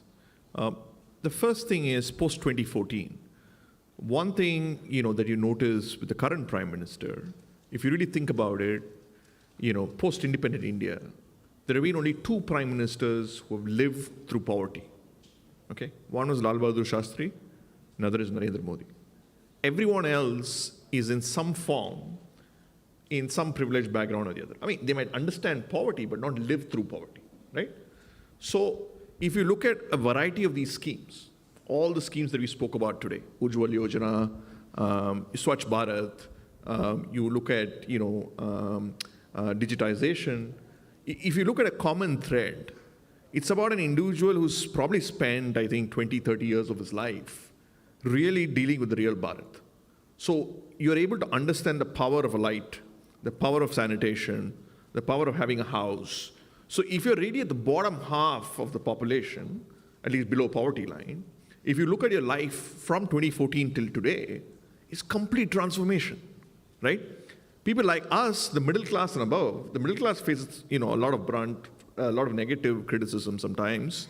But if you really look at the real poor, there's been transformation. I think that is because of a mentality of understanding how people, especially in rural India, function. What are some of their challenges? What are some of their opportunities, right? So that's one point. Another point is, again, this modus operandi of how informality and formal institutions work. How does liberalization work? So I'll give you an example, right? So we're 30 years after our economic liberalization that you mentioned. But despite that, 80% of employment today comes from the informal sector, okay? 30 years after liberalization. For all the talk about corporate sector, corporate gyan, investment and all these things, it is still 20% of your employment today, even today in this country, in India. So this notion of, somehow this informal sector will magically formalize and somehow that will lead to development, I think is a very naive notion. Because you need to understand that the informal sector in India is very resistant. I'll give you another example, right? You look at malls in India, right? Malls in India started coming up probably in the 1990s, peaked sometime around 2010, 12. Now they are a depreciating asset, right? Most of the malls have all gone digital and online. But you look at the informal sector, it is highly adapted to digitization. You go to any, kirana shop, they have a vendor which you can use, UPI or whatever it is. They're surviving. I'm not romanticizing informality or small business firms. Eventually, we want them to scale up and become bigger. But I think this notion of some homogeneous way of just formality, and that will lead to jobs, I think is again a very naive notion. I think these are very customized locations. For example, for instance, the Uttar Pradesh government has this concept of one district, one product, which means one village, one product. So any village, there is a particular product that is locally, grown or locally produced, and they focus on that particular product and try to grow, and so I think this sort of an approach, of a decentralized approach, is, in my view, the way towards solving the job problem in a sustainable manner. Because eventually what is happening is you're having opportunities which are available, there's a skill set mismatch, which is one major issue, and then there is an interest mismatch as well. Most people end up doing engineering, but they're not interested in engineering. And most people study things which are supposed to give them jobs, but don't necessarily give them jobs. So I think in my view, as we progress more, I think the focus should be on tier 2, tier 3 cities. How do you create economies of scale in these places? And how do you use local trends to scale it up? Because our cities are completely broken. I come from Chennai. Whoever lives in Chennai would know that Chennai now goes all the way till Kanchipuram. It goes all the way till Mahabalipuram, which is basically, 2-3 cities outside. So cities, I think, are, we need to start thinking differently. We need to move to tier 2, tier 3 models, and then expand those economies of scale with intrinsic localized qualities. I think that's the solution, in my view, to solve some of these problems. Thank you. And Suhani, do you have any thoughts on what solutions could possibly be, how the grassroots communities could not only participate, but also hopefully and possibly lead these kind of initiatives?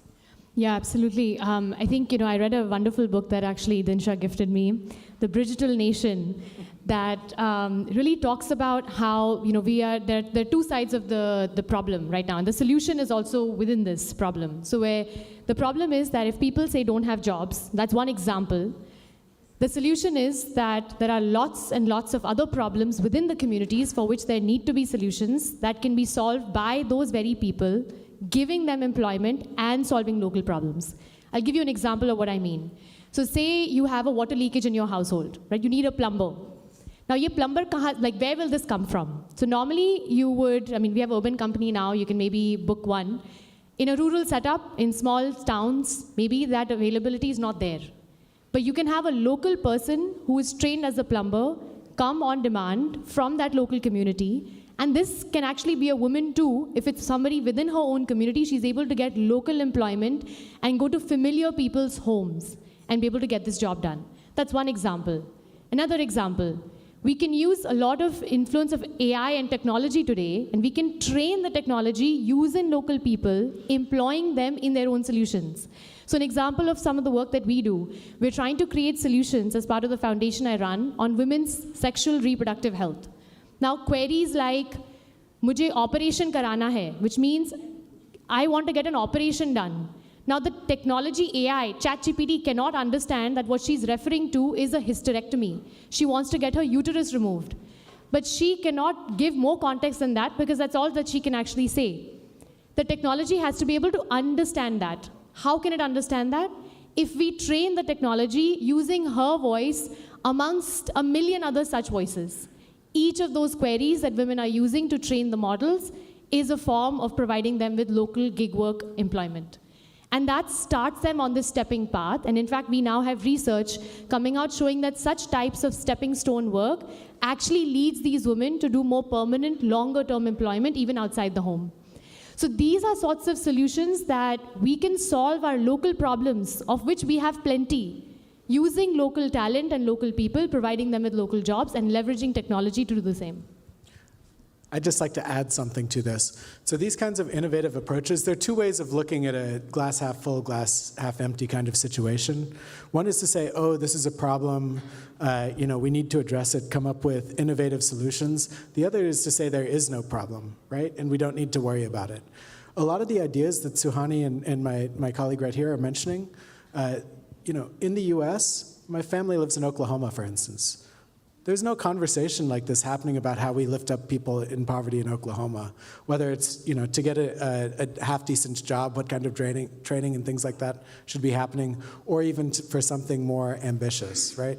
I've heard more rags to riches stories in my time at Stanford and before that in grad school on the East Coast, more rags to riches stories of Indians who have come from small villages, without electricity, without water, than I have of Americans coming from some rural town in America, from some impoverished background, inner city perhaps, coming to a place like this. So there's a lot more that's actually working coming from India, but the danger is if you just say, oh, it's all hunky-dory, we don't need to look at problems. If there's a solution that's working, we'll give it attention.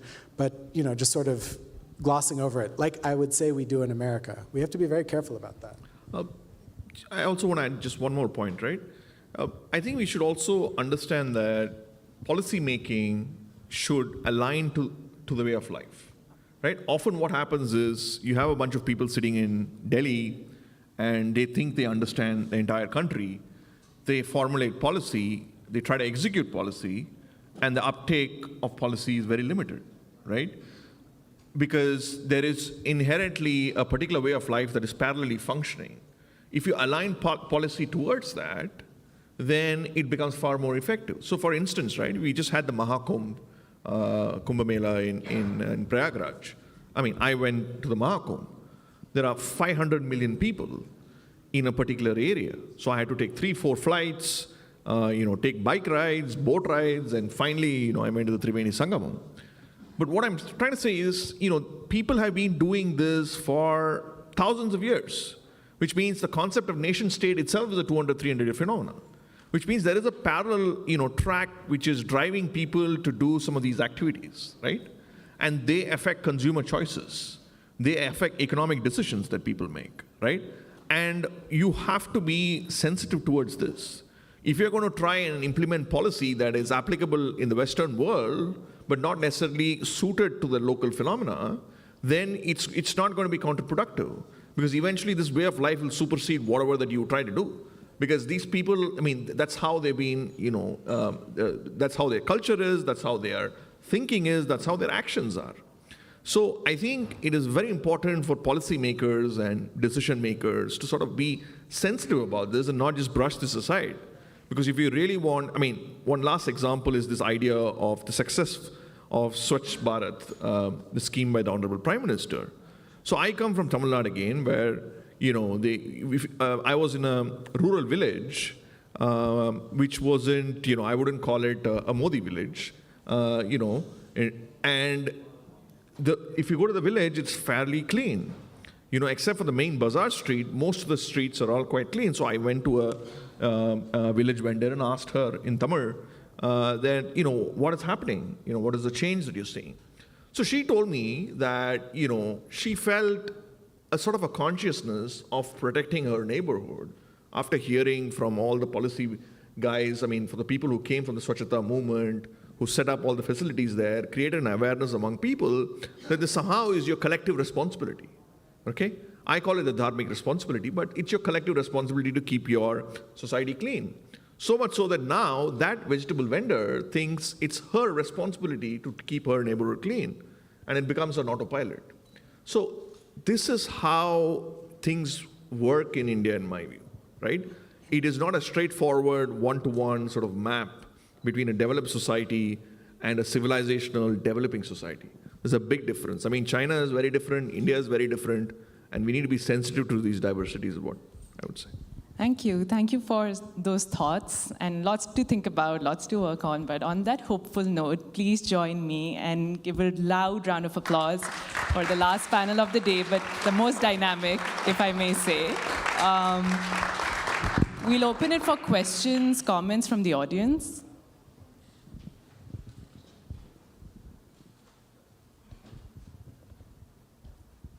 Question about the informal economy. I was wondering if you guys can tell us if, so the people who are employed in the informal economy, which is a huge segment of the Indian population, are they counted as employed? Are they counted as semi-employed? How do they figure into the data? Okay, that's probably a couple of hours of discussion. Okay, you go ahead. Okay, so the first challenge is the definition of informality and formality, right? Just because you're digitized doesn't mean you're formal.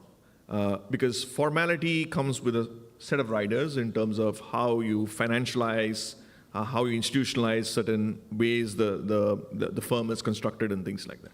So that becomes a challenge. In terms of employment, yes, informal employment is taken into account, but the RBI does a survey. The challenge really is, even for GDP data, beyond the formal sector, the rest of it is all done by a collective group of surveys done by the RBI. So in a sense, it's still an estimate. It's not a one-to-one sort of, it's not like the NSSO survey, which is a very detailed survey which goes, almost door-to-door into most of the places. So answering your question, the informal sector data is still an estimate, but within that estimate, there are a lot of, nuances, on the definition, on how you also, gather the data in some of these places. So I would say that the data is a bit, clouded in my view. Yeah, and I was going to add, so NSSO, I think, also includes the informal data, those that are employed in the informal sector, which tends to be still 90% or so of the overall workforce. But I think what we have less clear estimates on is underemployment. So say people are working for 1 to 2 hours in, say, some sort of stitching job or something that is part-time. I think we have much less precise estimates on that, often because it takes a long time to do these sorts of surveys. And time use data, what are you doing every hour, can get to that estimate. And the only estimate we have of that is from 2019. So we can't compare it before or after yet, but more of this data.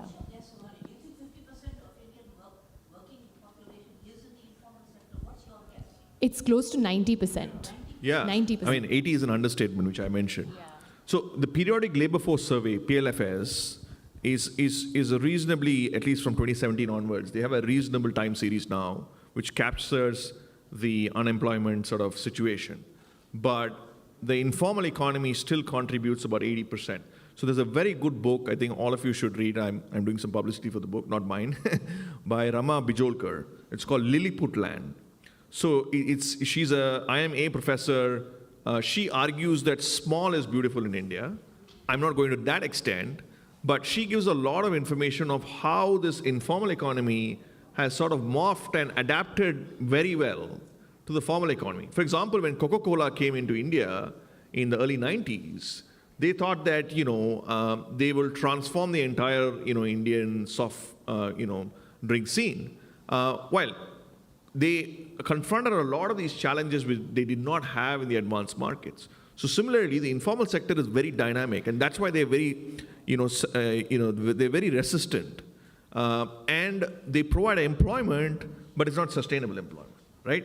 How do you, for example, create, when you go to a daily wage laborer in any construction site, they don't have a contract. They don't have a labor contract, right? So they just go as a daily wage laborer.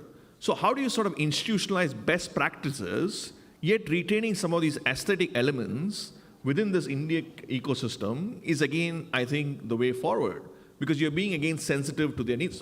My last point is, I'm quite passionate about this, so my last point is, see, if say, a Kirana shop goes bust, right, what is the first thing that they would do in the United States? They'll probably go to a bank and file for bankruptcy. In India, the first thing in Bharat they do is go to the family member. And someone in the family might go and try to help them finance and get this person out of the mess. The second port of calling would be some local person whom they have a good relationship with, who might offer a much higher rate, but they're comfortable with that local person who's providing financing. And then if these two things don't work out, then they go to the bank, right? So most of the informal sector is highly relationship-driven, highly trust-driven, highly community-driven. So these are all nuances that one notices. Just one point to add to that. So about 10% of the employment in India is by large companies, right? Like the MNCs, the Mahindras, the Reliance, the Adanis. 90% of employment is actually coming from MSMEs. And these MSMEs, so it's not just the daily wage laborers, the MSMEs are also not giving off informal contracts, and a lot of this informal labor and or people are coming from that sector. We have a lot of regulations for MSMEs, but very difficult to get them executed and implemented. There's not a consolidated effort, and I think we need a lot more governance. Even the CIIs and the Bombay Chamber of Commerce and all these conglomerates are also working only with the large companies. They have membership of the smaller MSMEs, but very difficult to get anything done through them. Yeah, and this is going to be how any major economy, the bulk of employment is in the MSMEs. You can't expect the Reliances and Tatas to absorb all of that. I will say, I started a cafe in Delhi. We were just talking about it. It has 75 employees right now. A lot of them aren't on formal contracts because there are a crazy number of regulations and laws that need to be revisited before that makes economic sense, both for the employer as well as for the employee. So there is a lot of work that can be done there. A lot of states are being proactive in trying to bring the advantages of formal sector employment to people. But there's clearly, with 90% of the country in informal employment situations, as we just heard, there's clearly a lot more work to be done, particularly, I would say, on changing these laws. Thank you so much. Can we please thank our panelists again?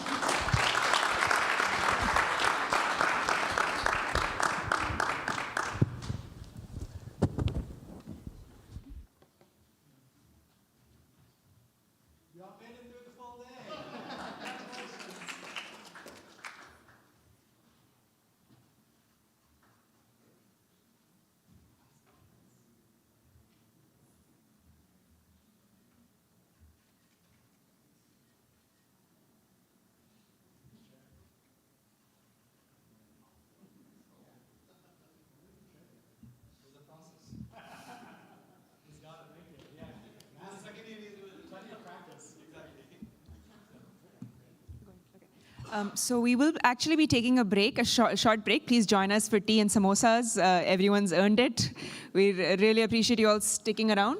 We will have a final closing keynote at 5:30. We would really appreciate it if folks would stay for that. It's by Dr. Sriram Nene, and I think it's poised to be a very good one. So please do come back and enjoy your tea. Thank you so much. Oh, and we will have a group picture. So please at least stay for that. We would love to have you all in it.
Hello, everyone. Well, welcome back after that quick break. We have a wonderful closing keynote speaker lined up for you. And I'm going to introduce him in a minute. And actually, after we're done with the keynote, we are going to take a picture. So I request all of you to line up right here, right after we're done. Thank you so much to all of you for having stayed the entire day. And it was a long day, but very productive day, I'm hoping. Actually, I'm just going to introduce Dr. Nene. There's a bio that I was going to use, otherwise you sent it? Okay, good. Let me just go there. I mean, Ram Nene, Dr. Ram Nene is a good friend. So I know him. I've known him for about 12 years. So I know his bio differently, but there's a lot more that he has done. So I'm just going to read that out very quickly. Dr. Nene, can you hear us? Maybe we can just pull up his Zoom so he can hear that as well. So Dr. Shriram Madhav Nene is a visionary entrepreneur and healthcare innovator. In fact, that's how I first met him, when he visited Stanford many, many years ago. And he's made significant strides in blending technology and health sciences. Through his SNMD ventures, he focuses on fostering innovations across 4 key sectors: healthcare, media, technology, and business and financial services. He's also the founder of Pathfinder Health Sciences, a groundbreaking platform dedicated to enhancing lifestyles and lifespans. In fact, we've debated the word, should it be health span or lifespan? I'm hoping he's going to talk a little bit about that. Through precision and personalized healthcare, another common area of interest for us. Additionally, he co-founded, as you may have guessed, Dance with Madhuri. How many of you have seen Dance with Madhuri? This is a really lovely program that was fairly successful. Global edtech platform leveraging technology to teach dance and promote cultural learning. Dr. Nene is a distinguished cardiovascular and thoracic surgeon. Tremendous medical career before he moved back to India. He was born in London, grew up in the United States, got his MD at WashU, St. Louis, and then did his general surgery and vascular research fellowship at UCLA, and then fellowship for cardiothoracic surgery at University of Florida. He's been quite well known for his mitral valve repair work, his endovascular aortic surgery and thoracic oncology work, and more recently, robotic and minimally invasive procedures. He actually ran a large institution in Denver. Of course, he is married to our favorite actress, Madhuri Dixit Nene. With that, and they're 2 amazing kids who are both USC. One of them is a USC, soon to be a USC alum, and the other one is studying at USC. With that, I'm just going to hand it to Ram Nene. Ram? Hey, guys. Thank you so much for the opportunity, Anurag, and for the warm welcome. I am thoroughly looking forward to this. When Anurag called me the other day, he's like, hey, Ram, I need a favor. It's at 6 a.m. in the morning, and it's Mumbai, Sunday. I know you'll be up because you're driving one of your fancy cars and having fun. But you know what? Stanford and I go back a long way, and it's the one place I got admitted to back in the 80s, and I didn't go. And Lloyd Minor holds me to that when I spoke at the med school. But anyway, I want to congratulate you on being there, and Anurag for an amazing conference, as I'm sure you've done it up. Today, I wanted to spend some time with you, and I don't know how much time do I have, guys? 10 minutes. Sorry. You have 10 minutes, Ram. If you need to take a few more minutes after that, you can. I know you have to head out. All right. So thank you. No, so you can take 15 if you want. Yeah, a lot to tell, and I know it's late in the day, and you guys just had a coffee break, and you're probably tired. So I'll make this short and sweet. The name of the talk is To Infinity and Beyond. I delivered parts of this at the Indian Institute of Science about 2 months ago, and then also spoke at TiCon, Bengaluru Tech Summit, and we're speaking at the Times Conclave next month. But my singular focus is making life better on the planet. And so, Simon Sinek says it well, that it's the why that should drive you. Why are you doing what you're doing? And for me, we were first generation immigrants and part of the brain drain to the UK and the US back in the 60s and 70s. And I was educated in the US and had amazing opportunities and very grateful for the education I got, for the 20 years in healthcare, which I spent, and everything else I did. But my problem was that no matter how hard I worked as a heart surgeon, I couldn't scale it. And you could do 2 to 3 cases a day, and at the end of the year, you do 500 open hearts, vascular and thoracic, and then another 2,000 consults. When I looked at the planet, I said, look, there's an opportunity here to do good. And that there's, at that time, 7 billion people who needed our services. And I'm sure you guys know, or maybe you don't, I was a technology guy, and I had a small coding shop, and I wrote software for my mom at 14 to manage her real estate farms, and then for the University of California. But as fate would have it, I was pressed to use my talents along with my bedside manner and become a heart surgeon, and very rewarding career. I moved back to India in 2011.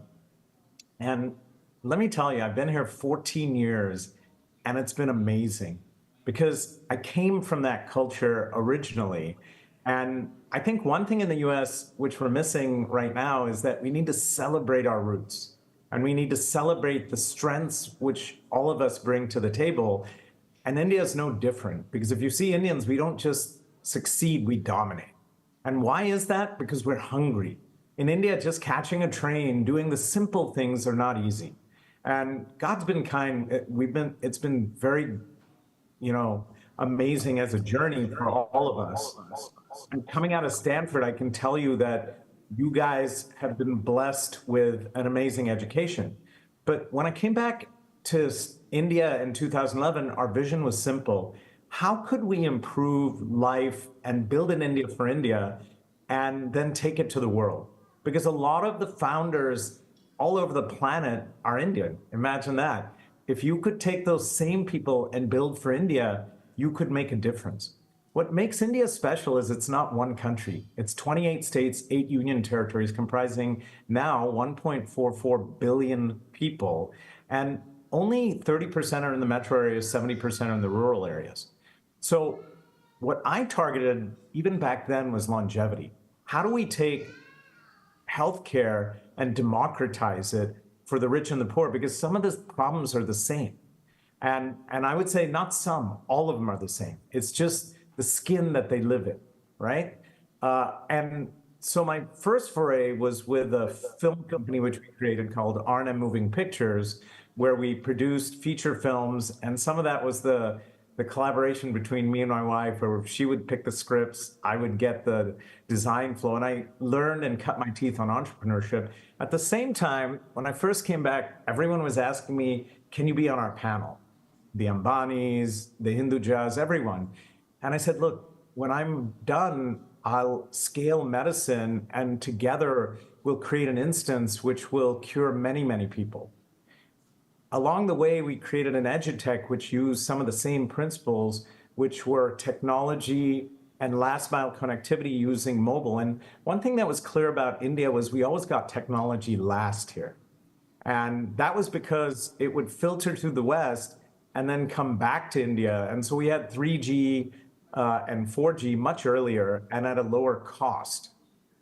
And so what happened is when I first started, there were only 150 million internet users, 50 million of which were mobile, and 100 million coming on landlines.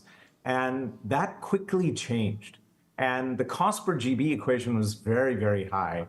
And so 70% of our audience for Dance with Madhuri was outside of India. And I learned a lot building that startup. In 3 years, we went profitable, EBITDA positive, we scaled.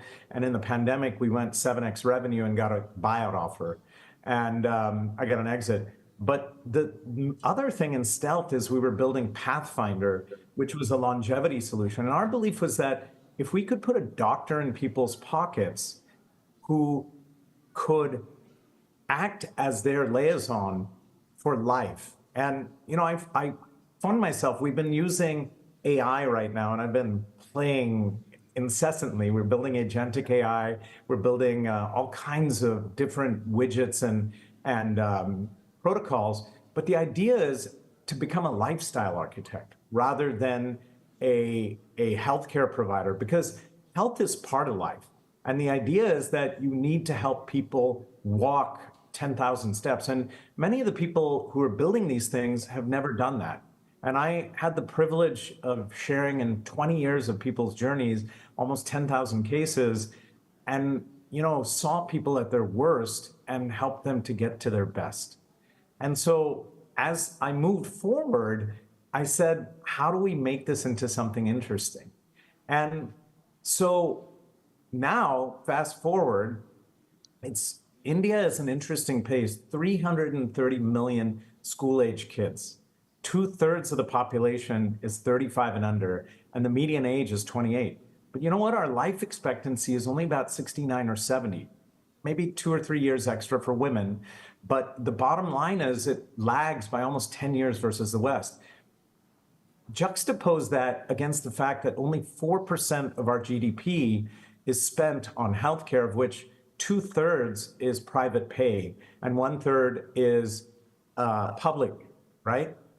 Only 4% of the populace pays direct taxes. The majority of our tax revenue is from GST income, goods and services taxes. And so the government struggles to do things. And even with that, I have to applaud them for the type of healthcare that they have imparted. I have been participant on all levels, and even more so on the pandemic, where we built war rooms and we worked with different things. And we were part of the principal group that created Health Stack and then created the ABDM, the Ayushman Bharat digital mission. So I understand what's going on the ground level, as well as the pillars and other things. Where do I see an opportunity? It's in longevity. It's in how to get people to be better, stronger lives. And there are a couple key features about India which I encourage you guys to explore. And many of you are from the Indian subcontinent, and I would say absolutely entertain coming back, because what's happening is mind-blowing. The number of unicorns being formed is incredible, but more than that, it's the small unit economic, large volume scaler where you can add value to people's lives and make a difference in how they perform. So let me give you an example, which will hit home. After doing all of this, participating at 160 miles per hour all the time as a heart surgeon, as a tech innovator, as a startup guy, and getting exits, investing. And now I run a family office and I'm a startup guy. And so I would love to hear any thoughts you guys have in investments that need to be made. And half our holdings are outside in the US and other places. So I participate regularly in the rounds in the US. And my goal is to sort of curate and incubate the next generation. And that includes my boys. The older guy is graduating from USC's Viterbi School of Engineering and joining Apple in August as a software AI ML programmer. And my younger guy is doing computer science and computer engineering for AI, ML, and robotics. But the idea is simple, that how do we get everyone together to do something that matters? And for me, what did that mean? I was building all of these platforms, and then life took a curveball. About a year ago, I was doing my executive physical, which I absolutely hate because I feel like they're fishing expeditions. To my surprise, I have bad genes, and that's not a mystery. I think a lot of you guys have type 2 diabetes in the family. You probably have high cholesterol in the family. And in fact, there was a study in 2004 in India which showed that Indian males die 10 years or have heart attacks 10 years younger than their Western counterparts. Diabetes is endemic. So we have some cardinal diseases here. And many times people show up with the natural history of disease, what you read in textbooks in the US when I was training. And I only saw in like Hispanic migrants who came to my clinic because they never got care. Well, you know what? In India, we saw a lot of that stuff prima facie. So the mission now is very simple. How do we turn back the clock? How do we move from acute care to prevention, early recognition, and early treatment? And the solutions we're designing put a doctor in your pocket 24/7, 365 from the cradle to the grave that is aligned with the patient. And so the business of medicine stays separate. And the idea is that every shareholder benefits. And for the rich, it may be a concierge product. For the middle class, it's a subscription model. For the poor, it'll be a foundation CSR model. But what we do is use all our tools. And what happens is when you put into place trained agentic AIs and other things, you can scale medicine very, very quickly and accumulate data in an anonymous fashion and basically steer that. So that's what I do professionally. But personally, a year ago, I faced the same challenges. My hemoglobin A1C had gone up, my cholesterol had gone up. There were all kinds of challenges in the house. I switched over and I started working on myself. I became a guinea pig in my own platforms. And we had use this on hundreds of patients. My parents are an example. My dad was 81. We kind of, quote unquote, reversed his diabetes, but we just made him diet controlled by changing how he lived. And it's kind of a holistic 360-degree approach where I'm investing in a lot of companies creating universes and guiding them on how to get to the holy grail, which is longer, better lives. I'm not a snake oil salesman. It's hard work. It's best practices, and it's evidence-based science. I'm sure a lot of you guys have seen what I'm working on, and I'm going to give a shameless plug to some of the things. But the idea is, how do we reimagine health through media, technology, and smart services, where I see the gaps as lack of awareness and lack of access to world-class evidence-based international standards. So what we did is, on the education part, we created all kinds of social media channels to appeal to all ages, because India is a young country. And the idea is, if you could educate early and often, you could change things. On the technology side, we created EMRs with AI and blockchain, which used feedback loops with some of these devices. And it looked at your genetics, your medical history, your social history, your family history, and then gave you a path, hence the name Pathfinder Health Sciences, for which you should go on. And it's customized, precision, personalized healthcare, a lot of which is going on worldwide. And then from the smart services platform, so these are some of the other things, and I'm sure you've seen them. And some of my best friends, by the way, have reached out to me. So I'm very excited to be here, because they're like, oh, Ram, you're in the Bay Area. Can you come have dinner with us? Can you have lunch? And so I invite you guys to Mumbai, and I'm happy to host you. And Anurag knows me pretty well. I throw a good party, and we kind of meet minds. But there's so much to do. And then at the same time, we launched YouTube channels, which basically showed people the way. It's 2025. And the net result was that you could change the way people thought. And then that, combined with training our AIs and doing other things, could make a difference in lives. Where I see us now is the ability to intervene at all levels. And I see a very blue sky, greenfield sort of focus. And for me, what that meant is I went vegan. I stopped drinking last April. I went on a BMR diet, which was 1,500 calories. In addition, because my hemoglobin A1C was up, they put me on GLP-1s, and we brought down the weight, but I'm completely shredded shooting for a men's magazine, which is crazy. But, I'm not a youngster. I'm not young like a lot of you guys. I'm turning back the clock, looking at epigenetic clocks and looking at end measures of how to manage longevity. What we're building then together is something which will revolutionize healthcare, not make it an evolutionary change and not a natural history study. And so I'm very excited that Anurag and you guys have come together, because it's at a time where I think the world needs happiness and love. And to be honest with you, that's what we're targeting.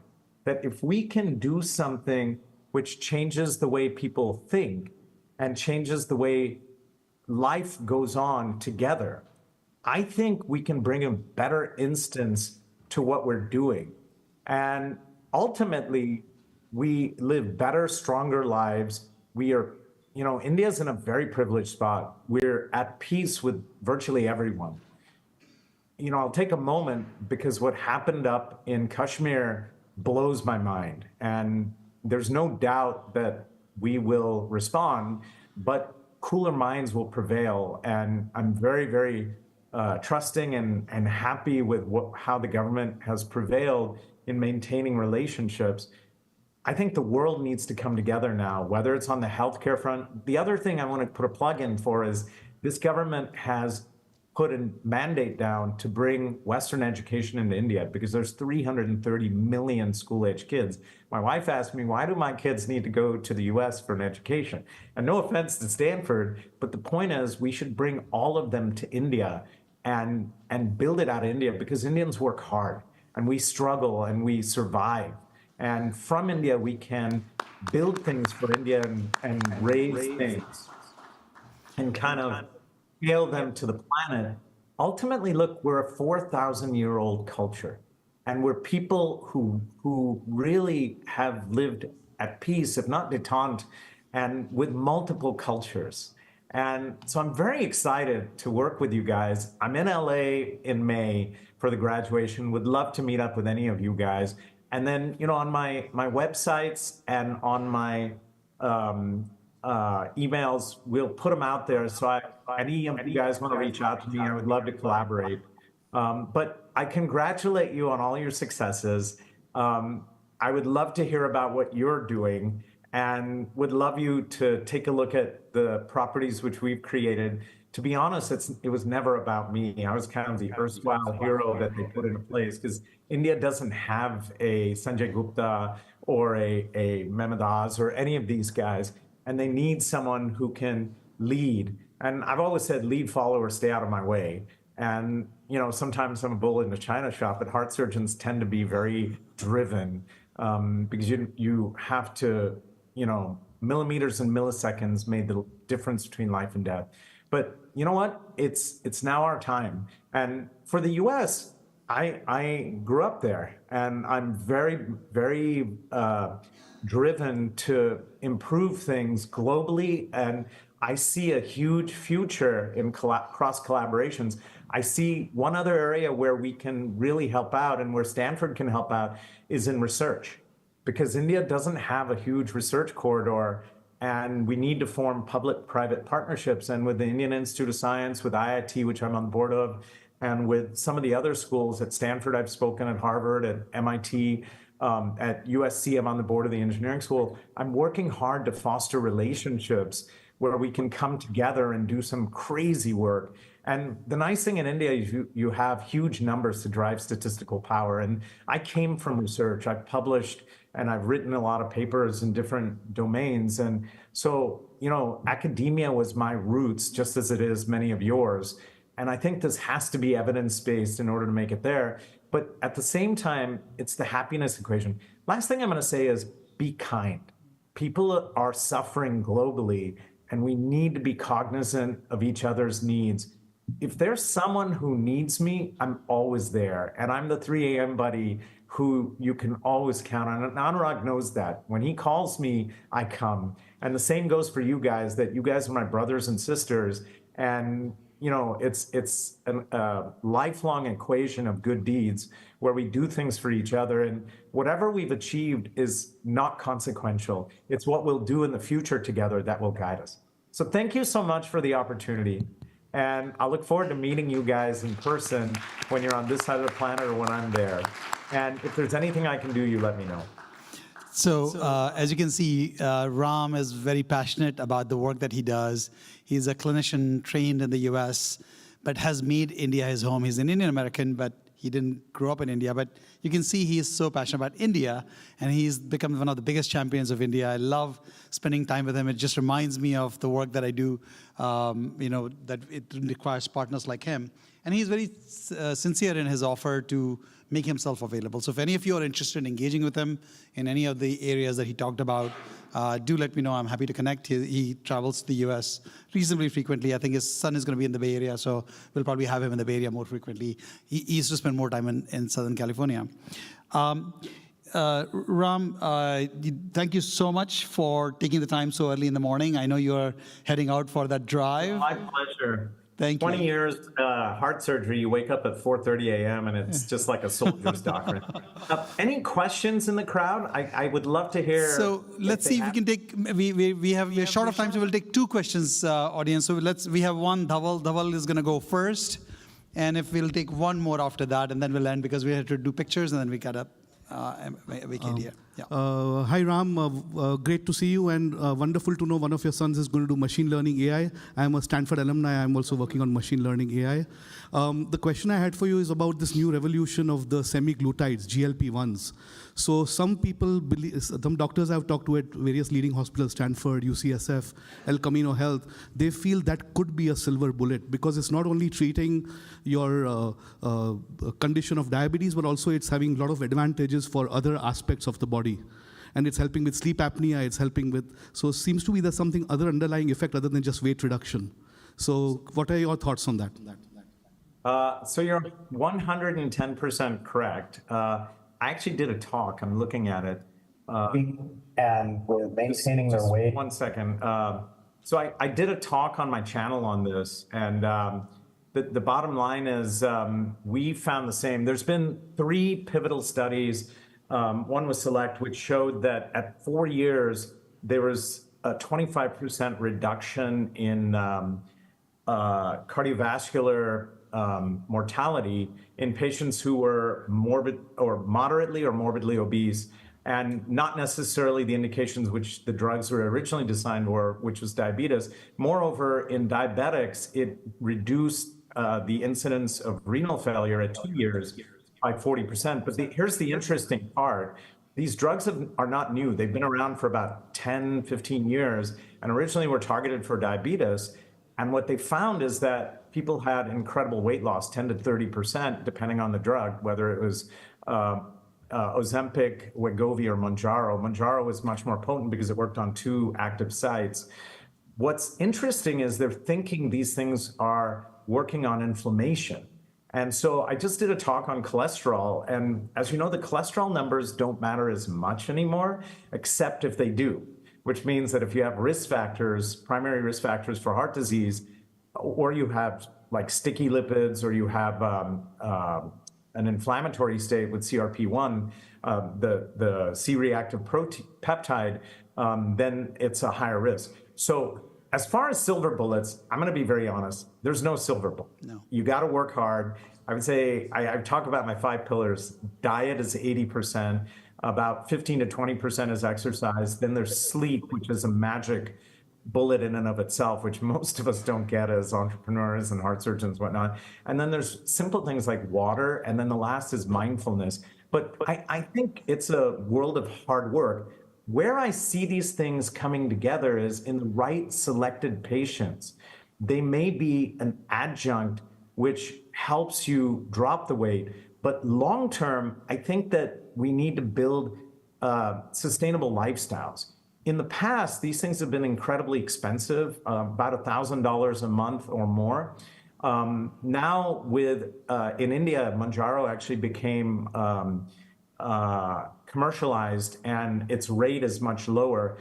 And all my peers in the endocrine societies have been using the oral forms, which aren't as potent. Now they have the injectables, but now there's actually an oral form that's being tested, which has pretty good results. So to your question, is it potent? It absolutely is, and it works. Would I use it as a silver bullet? No. I would use this as an adjunct. Do not use it alone without diet, exercise, and the other principles, because long-term I need to build a lifestyle, not just health. right? I'm a lifestyle architect more than I am a healthcare innovator, because I'm trying to get you guys to do something for yourselves and thereby understand. And the last thing is, when you're born, and I wrote a blog about this, they slap you in the butt and they get you to breathe your first breath, but they don't give you a manual for life. And guess what? Your genetics, your medical history, your family history, your social history is different than mine. And so we need to pay attention to the fact that you may have specific things which you're at risk for, which I'm not. So should we broad brush this? No. In the right selected candidates with doctor supervision, and why I say doctor supervision is they do have side effects, that we should use it for sure. I think it works like gangbusters. Is it the only thing we did? No. I was on a 1,500 calorie diet. I did 6 workouts per week with 3 strength, 3 cardio, spin in particular. And then we also did mindfulness, sleep. We intervened on all fronts. And then I also went vegan. And then the other thing is I didn't drink a lot, but even with 2 drinks, you end up getting the munchies and eating. And so for me, I built a lifestyle, and now we're weaning off of everything. And the interesting part is it's maintaining. And so for my patients, I intervene on all levels with Pathfinder, and we try to find the best solutions. It's not for everyone, but in the properly selected candidates, absolutely an adjunct. Well, thank you so much, Ram. Really appreciate it. We're run out of time here, and I know you need to head out as well. Let's just do a huge round of applause, final for Ram. Next year, we got to have you here in person, Ram. Thank you. 100%. But don't let me know 4 days before the conference. Yes. Thank you. I really appreciate it. See you in May. See you guys. Nice meeting you all. So I'm going to hand it over to Sam and Jatin as we wrap this up. They have a few things to do, and then we're going to take a picture. Sam, Jatin, well done. I won't take a lot of time. First, I would like to thank you all for coming and having this wonderful day. I would like to thank all the speakers, all the panelists, all the roundtable leaders who have made this whole event successful. And then I would like to thank Professor Myral, who has guided us through the whole event, and all the champions like Pranav Pai, Anil Ladwani, JP Vijayla, Manthan Shah, and Nandini ji and Priya ji, and Asha Jadeja, and all more people who have helped us. And I would like to thank all the volunteers who have made this event successful for us. And yeah. We'd also specifically like to thank all the participants in the roundtables. They were the unsung heroes of this conference. They led these roundtables with so much passion, and we had so much difficulty getting people to go to lunch because they were just so good. So I'd like to invite those of you all who are still here. I'd like to acknowledge all of them by name. We had Ashit Patel. Is he here? We had Professor Moses Charikar. Please do come. We have a small token of our appreciation.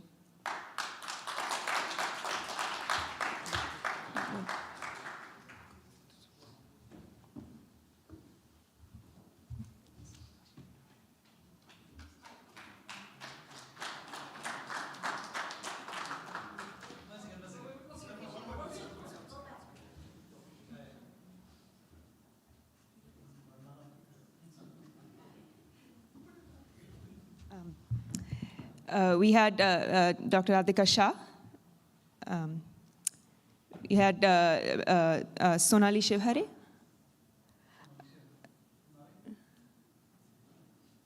No.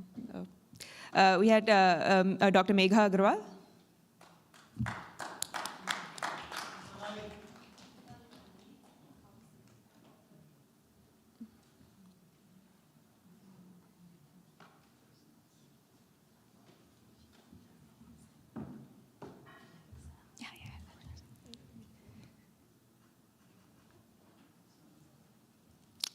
We had Mr. Shashank Mani.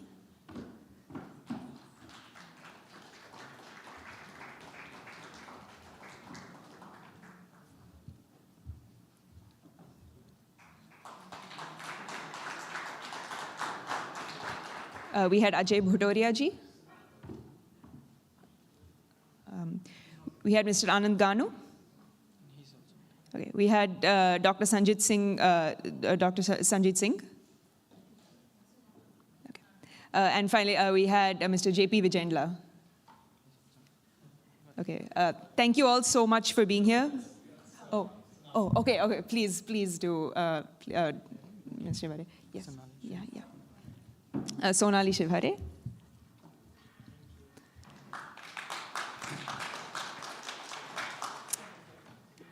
Thank you all so much. It's been an honor to serve as the MC for this event. We hope to have this event next year as well, bigger and better. I'd conclude by just a general hope for peace and stability in this world. Sarve bhavantu sukhinah, sarve santu niramaya, sarve bhadrani pashyantu, ma kaschit dukkha bhag bhavet. May we all see good. May we only see good in this world. May harm befall no one. Om Shanti Shanti Shantihi. Dhanyavada. Thank you so much.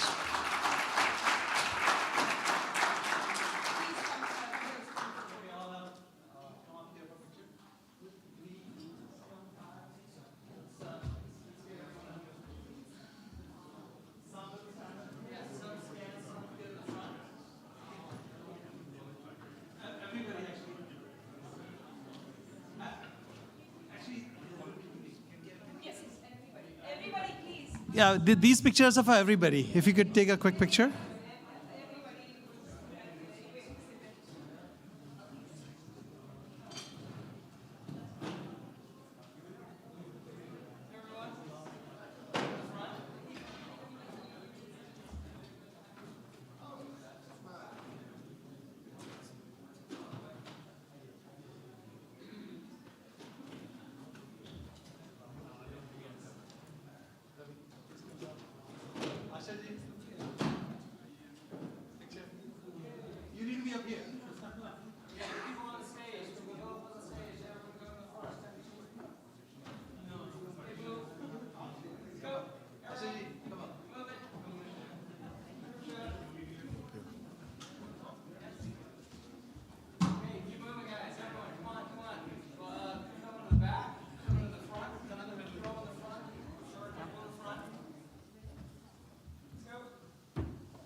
Yeah, I like the English translation stuff.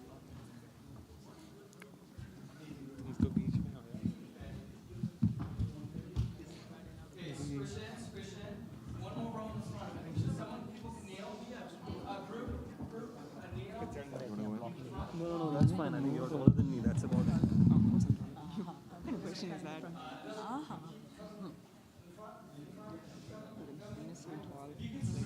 It's a big regret of my grandmother. She's like, "Mom, every time